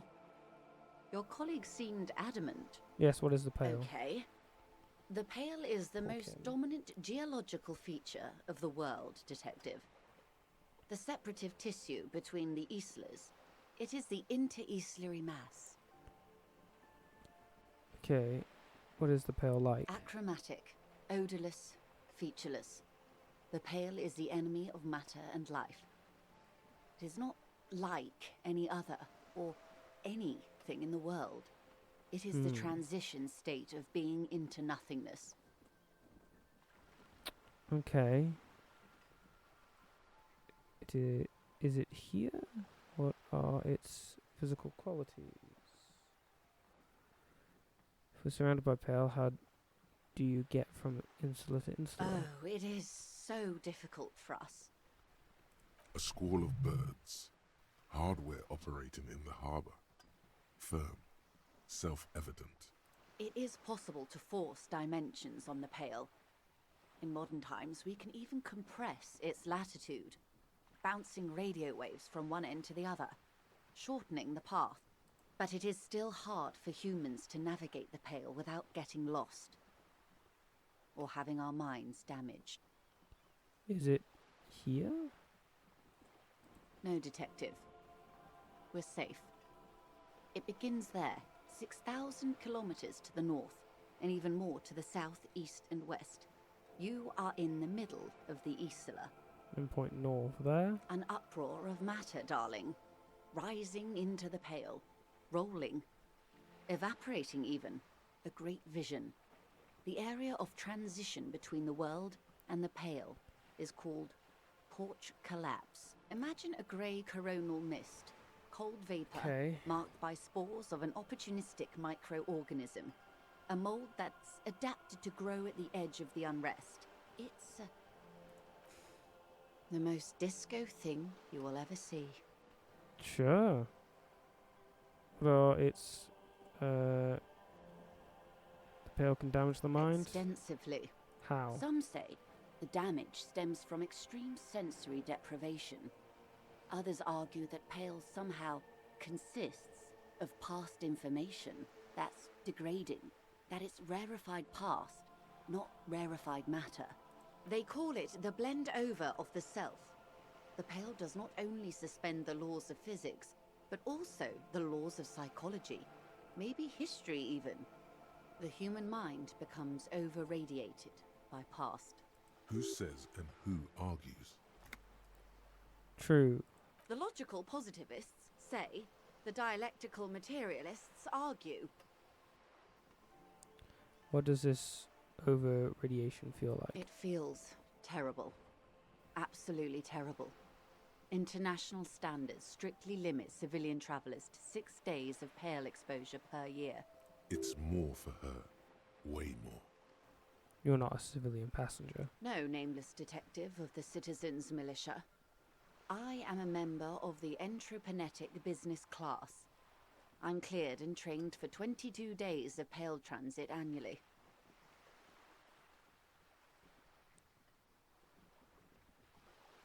Are you over-radiated? Up to my gills, officer. What is... How much Pale is there compared to the world? The Pale outweighs reality 2 to 1. There is more Pale than there is matter, and the ratio is slipping. Slipping how? To our detriment, or...? What do you think, Detective? It's shrinking. There's more and more of the world. It's growing. There's more and more of the Pale. Precisely. One of the few measurable effects of the Pale is that it is expanding at an unknown rate. Great. An intuitive conclusion of that development is that one day the Pale will cover everything. But this sort of talk is mostly left to extremists. It's not extreme at all. It's going to happen. Cover everything. Most people and indeed most private and government sector organizations, entire civilizations and religions even, find handy ways to ignore or downplay that knowledge. I suggest you do the same. It doesn't look like you're doing the same. The suggestion was meant in earnest, Detective. Live life. Okay, that's fair. What are its physical qualities? It's difficult to describe, or even measure. Something whose fundamental property is the suspension of properties. Physical, epistemological, linguistic. The further into Pale you travel, the steeper the degree of suspension. Right down to the mathematical. Numbers stop working. No one has yet passed the number barrier. It may be impossible. What is Entreprenetics is the scientific study of the Pale, or a recent iteration of it by way of Grad. The study of the Pale reaches back 6,000 years. The Pericarnassians called it the Western Plain. Oh. They had not traveled the entire circumference of the Pericarnassian Super E-Solar. It was not merely in the west, it was everywhere, even then, surrounding them. Did they cross it, the Western Plain? There are signs of pre-modern crossings. Successful navigation of the Pale relies not just on technical know-how, but intensive psychological preparation. Some of these tactics have been known for thousands of years. What has Entreprenetics changed then? Nothing. We remain powerless before the Pale. The only real advance in Pale transit is the speed with which an aerostatic craft can pierce it. Less exposure leads to less effects later. Hybrid airships, Detective. Sure. Conventional rotors or jet engines no longer add velocity after the point of reference for motion is suspended, once you've crossed from near Pale to far Pale. In essence, we throw them in and they come out the other end. If we throw them precisely. If we do not, then they don't. Gone, like a skipping stone beneath the surface. Let's return to reality, please. Yes, sweet reality. But before we do, tell me, Detective, is this the first time you're hearing this? Do you really not remember anything? I sometimes sense vague shadows of past, and it's not good. Then tell me, what do you think of the Pale? That we continue to persist at all is a testament to our faith in one another. Its advancement can only be stopped with immediate, total, ruthless communism. A powerful anti-communist force. It's too powerful, but still, they have it coming. I'm worried, I have to say. It doesn't sound very liberal to me. I don't know how you've all survived with it. It's a huge accomplishment. Who am I to think anything of it? I'm thinking 8.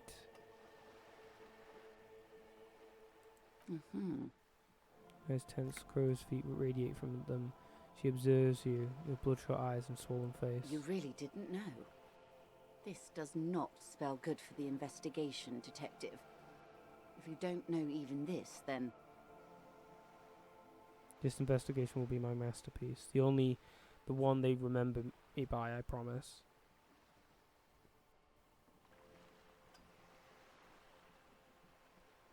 I hope so. I truly do. If I may suggest, hold on to your colleague, Kitsuragi. I ran a check on him and he is very competent. In the meanwhile, you have me. I will assist you in any way I can, even if we have to do it one basic term at a time.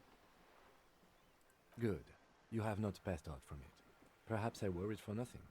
Are we still on the reality lowdown, or should we do actual police work now?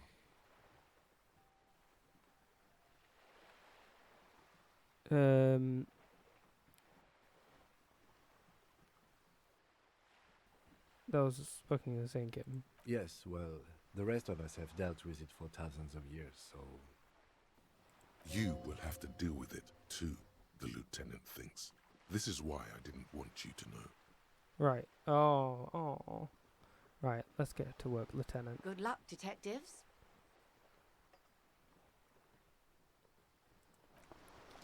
That's actually quaint of you, Kim, to be like, you know what, I want someone in the world not to be bothered by this just massive pile of dread. I mean, ultimately, the Pale, or nuclear bombs, or what have you, the threat of doom and the ending of humanity is always... XP, the smoker up there could be a witness, talk to him.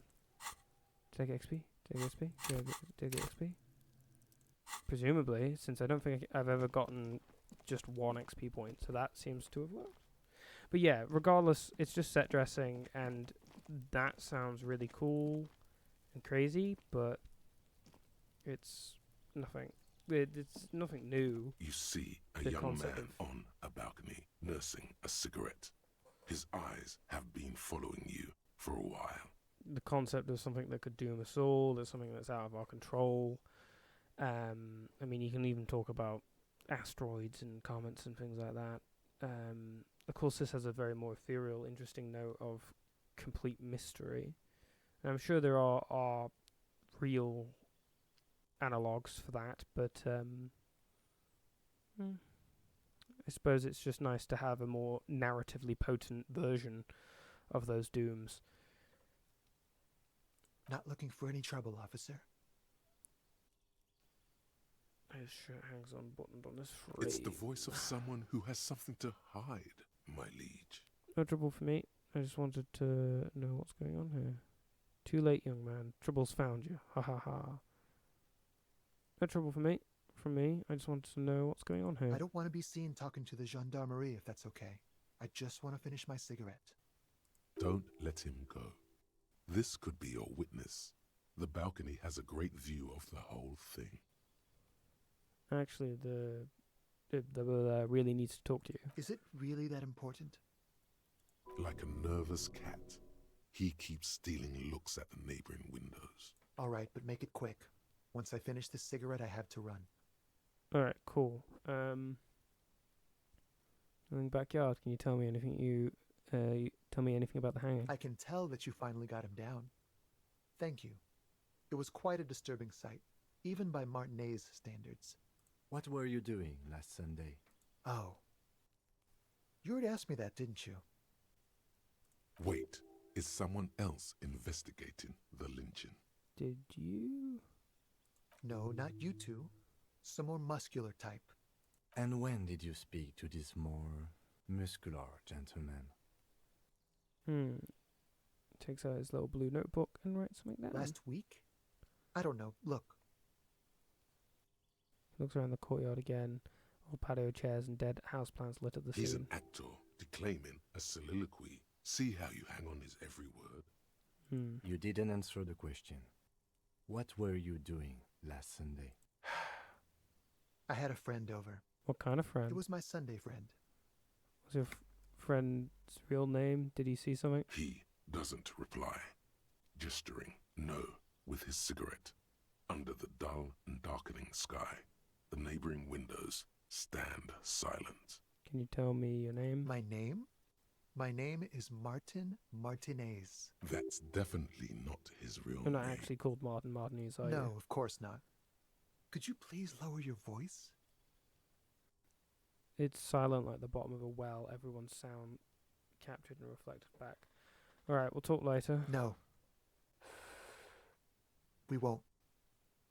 He takes one last drag of a cigarette before stubbing it out on the balcony. Now, if you'll excuse me, I really need to get going. I have literally no suggestion. Good luck with the investigation. Yep, cool. Bye-bye. More dots. XP. XP. He's gone. We shouldn't run after him. We should run after him, see where he went. No point in running. Tenements like these often have multiple exits. If he doesn't want to talk to us, then he'll know how to hide himself. You're right, he probably didn't have anything So we just give up? He could be a witness. Him or his Sunday friend. Either way, we need to look into that muscular type who's asking about our case. There has to be a way of getting inside the building. Let's go check out the door near the pier again.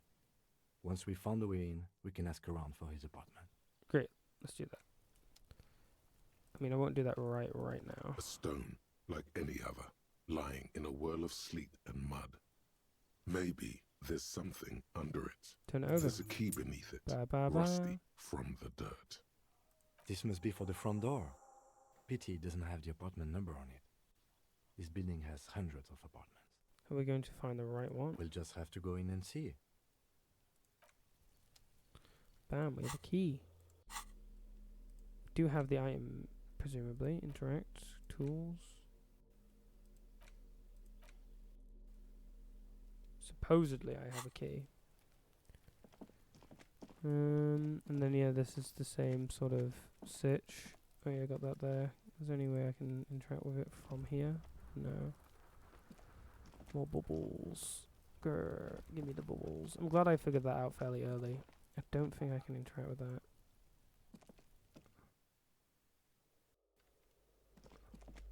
Bubble. Eviction notices and missing pets are plastered on top of each other. +1 logic, -1 authority. Absolutely. I'm already like completely buggering my authority, so it doesn't matter. But flip up glasses, the auditor. This box is filled with cleaning chemicals, smells of laundry detergent. The old shoe rack, boots, sneakers, and old slippers. These shoes come in 3 different sizes. Apartment 12, a loud rumbling snore comes from within.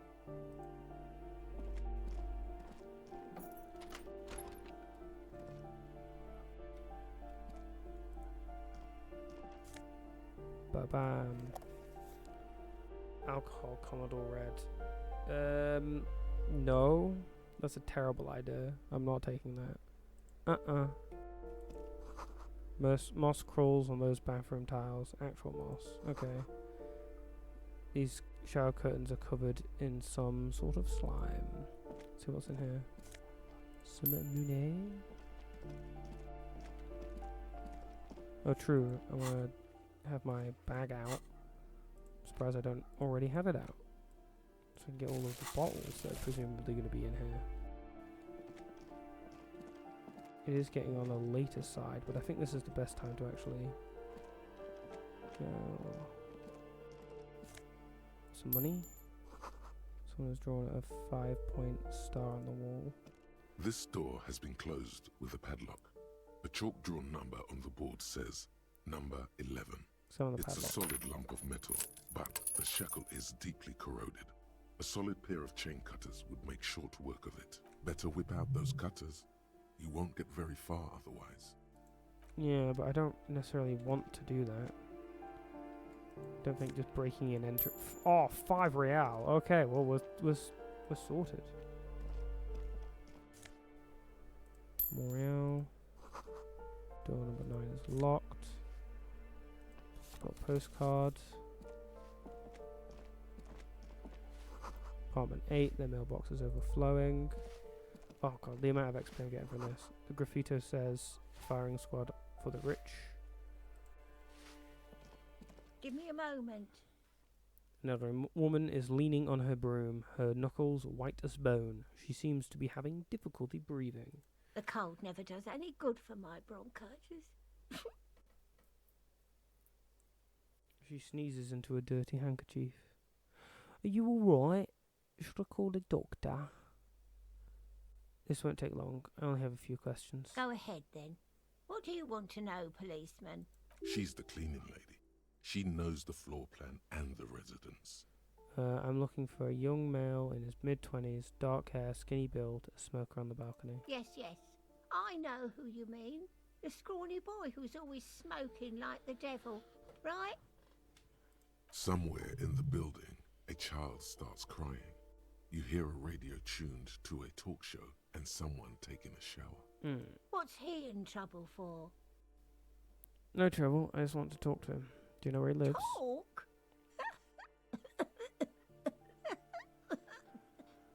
Oh, but it turns into a violent coughing spasm. She squeezes her broom, trying to catch her breath. What was so funny about that? He lives upstairs in room 28.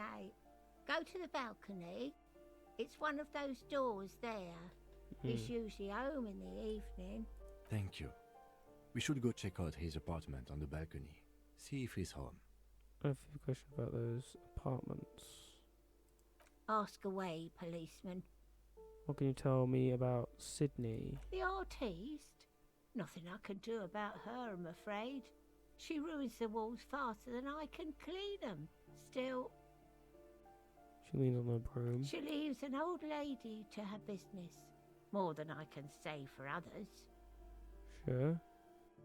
Who lives behind the padlock door? Oh, that one is a scientist, a future scholar. Suddenly the old lady's face is I beaming. think he studies astrology at the community Oh, college. there we go. Education's good. I always tell them to study. Astrology? Something to do with all those stars around his door. He asked me to leave his drawings up on the wall. Are you sure you don't mean astronomy? Astronomy? That's what I said. Astrology. The lieutenant shakes his head, as though to say, let it go. Is one of the residents on vacation? Their mailbox is overflowing. People come and go. I don't keep an eye on everyone. They probably just moved, or died, hopefully somewhere else. That's right. She thanks. mumbles some kind of a response, then hacks something into her handkerchief. Thanks, I'm off. So we got astrology lead. I don't know if that's reflected in here. No. Okay, cool.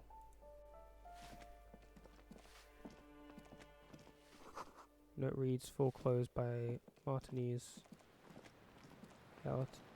Realty Associates. Waves crashing in the dark. And can we actually access this? Someone has torn down the wall.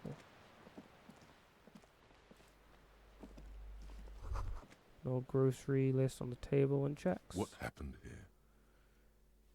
Can't foreclose on an apartment with a hole in the wall. It will still be accessible through the apartment next to it. That one didn't have a door. Sadly, nothing of great value remains here. Except the stuff in the fridge. Indeed. Ba-bam. Boom. Easy wins. Okay. It's probably a bit late to try and talk to astrology person. Just knock on their door, I say.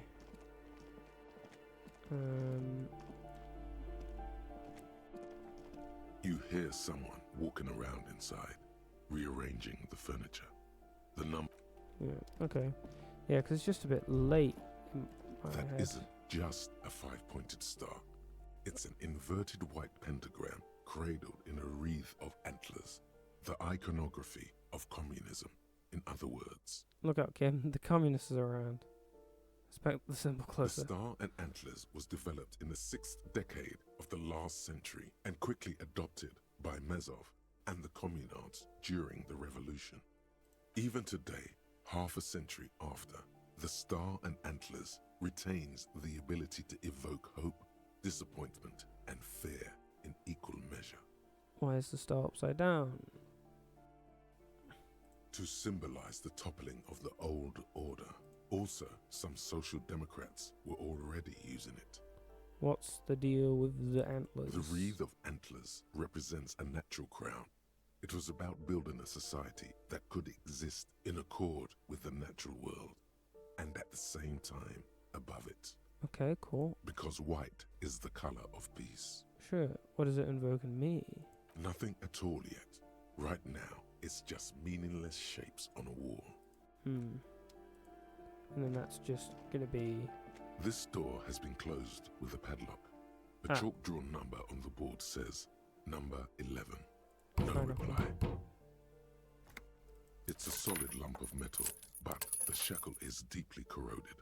A solid pair of chain cutters would make sure. Better whip out those cutters. You won't get very far otherwise. Yeah, but I don't want to just cut them. immediately. I want to actually find them while they're in. I mean, ultimately, I wouldn't be surprised if... No. I wouldn't be surprised if the person who has astrology tattoos all over them is also the person who lived here. This door has been closed. No reply, no reply, no reply, no reply. No reply, no reply, no reply. No reply, no reply, no reply. No reply, no reply, no reply, no reply, no reply, no reply. Okay, cool. You know what? Wait, what time is it? It'll be fine. Let's go clunk that on. We're doing it. This door has been closed with a padlock. A chalk-drawn number. The shackle snaps like a twig, and the lock falls to the floor with a little thud. It should be possible to enter now. After you, detective. And back to back.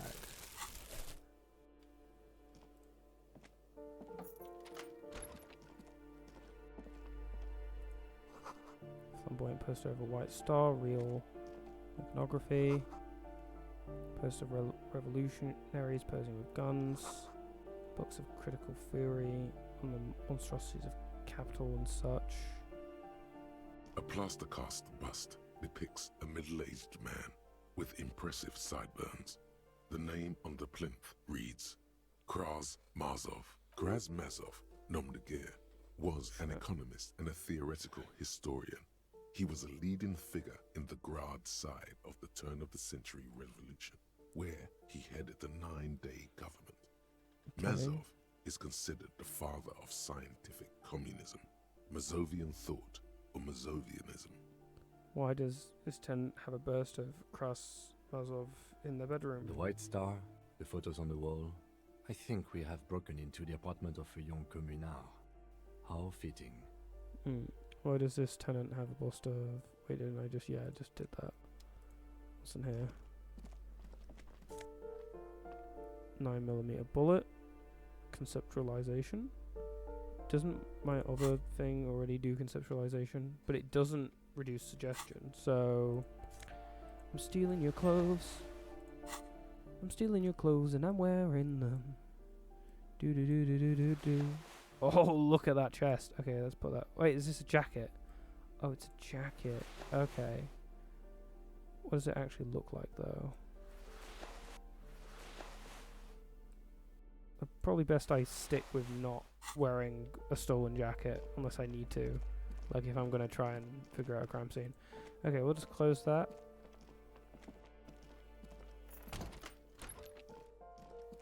But they were into astrology, which makes me think that... Oh, look. You hear distant traffic. You hear distant traffic. Night is falling on the city. Maroon glow of light pollution rises from the east. The breaker box is full of cigarette butts and electrical wires. The curtains shift just a little. Someone is watching from within. Might as well just investigate this one. Just a door, nothing for you right now.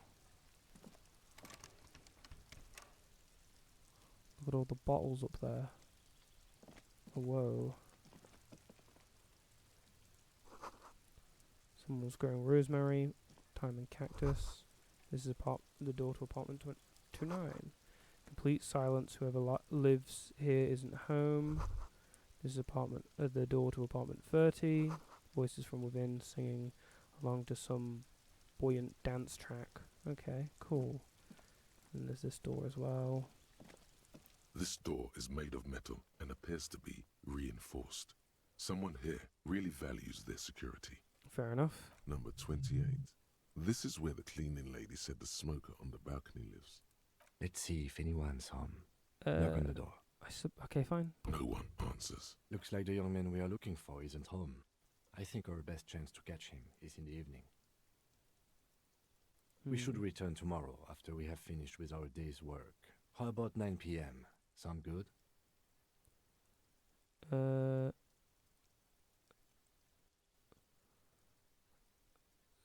What do you mean? The smoker on the balcony. This is why we're here, right? He might know something about the murder. So tomorrow 9 p.m.? Don't worry. It's mostly all still here. You can remember things. You got this. Sure, sounds good. Tomorrow 9. Tomorrow, 9 p.m., right here. Apartment number 28. Good, let's go. Damn. Turns out it's quite tricky finding someone in a big apartment building. Don't worry. You'll get him. Remember. Sure. Tomorrow. He's probably gone for today. Sure. Alright. Oh, Kimmy, you okay? Good. Cool. Sure. Let's get down from here. Oh, wait, there's a bucket. Yeah. We're nearly racked up to 20. 20 real is a fair price to pay for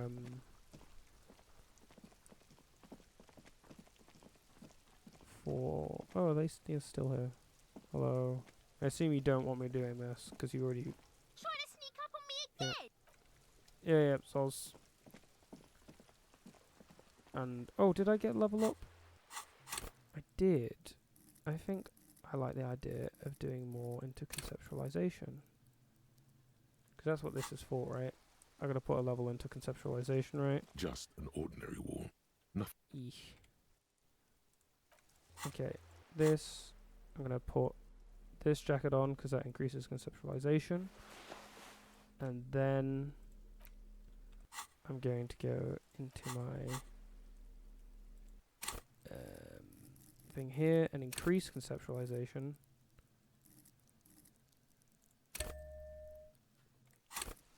So I can then try Just this an again. ordinary wall. Nothing to see here. Okay.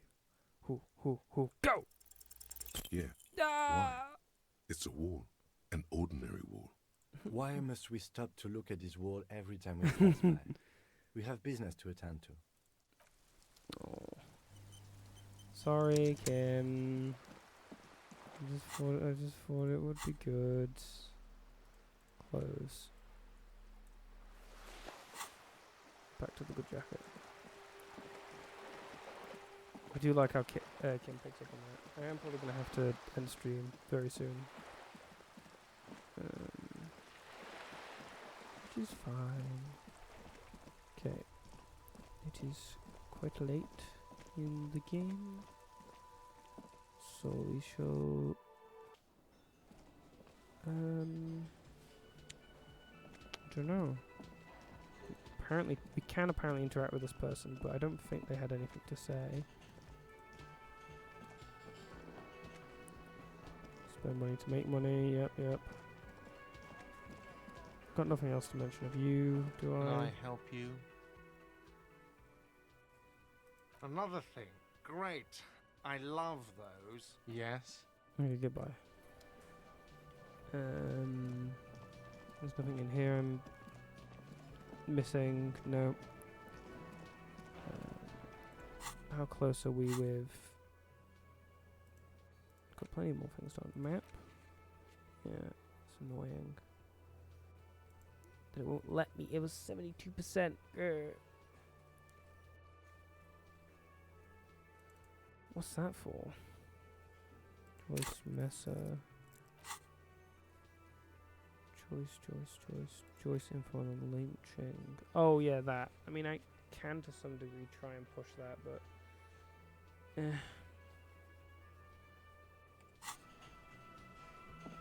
Alright, I think I'm gonna call it here, and we'll have the evening time with. Oh, it's so disco-y here. It's so disco in here. Oh my god. Definitely need to get on that stand at some point. But yeah, I'll save the game here and leave y'all to it. Save. Alright, so